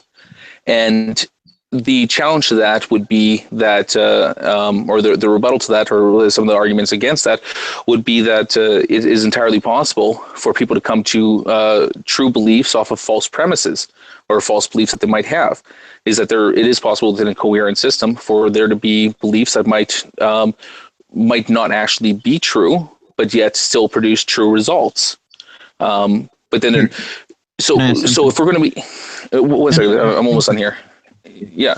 So like I said, that's a good challenge to coherentism in the sense that that's going to go against to the question about how can you know for a degree of certainty, or for certitude, that your system is a better coherent system. And to that, it would have to come down to, like I said, is that you'd have to do an internal critique of both systems. You'd have to be honest about it. Look at the assumptions, or not the assumptions, sorry, the beliefs that are contained within another system, and I'd have to see whether or not, if I was to adopt the same beliefs into my system, whether or not it would still work as a coherent system. And if not, we at that point in time, we can challenge individual beliefs that we have in either system to see what conclusion we come to. So within, like, for example, my system versus a theistic system, where there has to be contained a belief in God somewhere in there. And so you have to take a look at that belief in God and take a look at what the supporting beliefs of that God, that belief in God are. So within my system, where I might not hold to a belief in a God, I could take a look at all the supporting beliefs I have that come to the conclusion that a God does not exist. But yet within your system, I can take a look at the same thing, where you look at your belief that a God exists and take a look at your supporting beliefs for that. And if you do an internal critique of somebody, you can come to a conclusion that their belief in a God is held without support. The problem with what you just got done saying is, I wanted to answer first off, Antonio. Hang on, Edmund. No. Ask Antonio about. Admin just came in the room. Make it quick, man. It is. Your question, I thought, was simply about the laws of logic, starting with those, right? It's a quick question, if you can answer it. Can you rationally actually reject those principles of logic, or are they necessary? Well, I mean, it's a belief. Can you reject the principles of logic, right? The law of identity, non-contradictional. Can you reject any of those without using them to reject them? In my worldview, the only reason why those exist is because of the Christian God. So no. Right, you can't reject those, so they're necessary. Even in a view without God, they are still necessary. I can't reject those rationally. I would have to irrationally reject them. Well, those beliefs are necessary. You haven't shown that those are necessary without the Christian guide at all. No, I just showed that they're necessary to hold. No. I'm not talking about the principles of logic existing. I'm talking about the belief in them. The belief, my use of them. I can't rationally not use them. All right, they're necessary they're like necessary for rationality. All right, I'm gonna go on to Ed, man. He just got in here not too long ago. Well, the only problem I could find so far that I just so happened, because I've been tuning in and out because I've been at work, but the only problem that I could find was when I believe it was Sokka stated the part of that basically have a belief in God, have a justificational reason. The problem is people that believe in a God don't technically believe in a God, they have faith in a God. There's a difference between faith and belief. Most people confuse the two words. So make sure you get your words correctly whenever you talk about theists. Tell us the difference. Well, first off, the difference between faith and belief is whenever you happen to, whenever you know something is going to happen only because it have a track record of it happening, and it's bound to happen sooner or later. Faith is kind of like whenever you, your best friend, that you don't know if he's going to show up, but he says, I'm going to show up at exactly 11 o'clock, and it's running 3 seconds till 11 o'clock, and he's still not there, and then finally Can you define the pulls belief in. part again? That was First called part? faith. Do you mind? I didn't hear you. What did you say? Do you mind the belief part? Like, I'm not following you on this part. I really didn't understand the belief part. The When you belief said part belief is basically whenever you actually know something, but keeping in mind the part of that you already know that it is true. Belief is knowing something. Belief is knowing something to be true. Like, can you give me an example of Kind of like I believe and I know that there's a God that exists, but it doesn't mean that I need to have faith in that he exists, because obviously I already know he exists. Do you mean based on evidence or an inference from evidence? I actually versus... I'm going to be stepping away from the microphone because I got to take care of some work. Antonio, I'm pretty sure you know where I'm going with this. Yes, I do. Yeah, thanks, Edmund. He's going with just introducing words in totally unconventional ways just to confuse the conversation. It doesn't help. All right. But I gotta end the hangout, guys. I think we've pretty much I got stuff to do anyway, but I think we've pretty much covered a lot of ground in this. And how long did I it run? appreciate you guys coming. How long did it run? Hey, Antonio, can I say before you go off air, invited me. I know I sent you an invite, I think like yesterday or the day before, asking for an invite to these things, and you know, I really do like your rooms. I do think that you moderate them, you know, really well. So I appreciate you having me here and tolerating my long rants. I appreciate you coming, man, and I'm glad to have you back again. And I hope you keep returning, so we can keep having more discussions like these, because they're important to have. So, yeah, man, that's some good stuff, man. I appreciate the sentiments, and I just try to be fair to everybody, man, because I've been getting this reputation from certain people that have like kind of fell off of being like a good moderator. I don't know where they get that idea from, but it is what it is. People are going to talk, whatever. But I appreciate. I notice when you catch it going on, you moderate great. Yeah, I can tell you where it comes from. Why people say that about you. I won't do it right now. But I can tell you why they say that. Good. Fair enough. Yep. Thanks again. Yeah, thanks. It was good tonight. No problem. Thanks for watching, folks. That's it. Have a good night.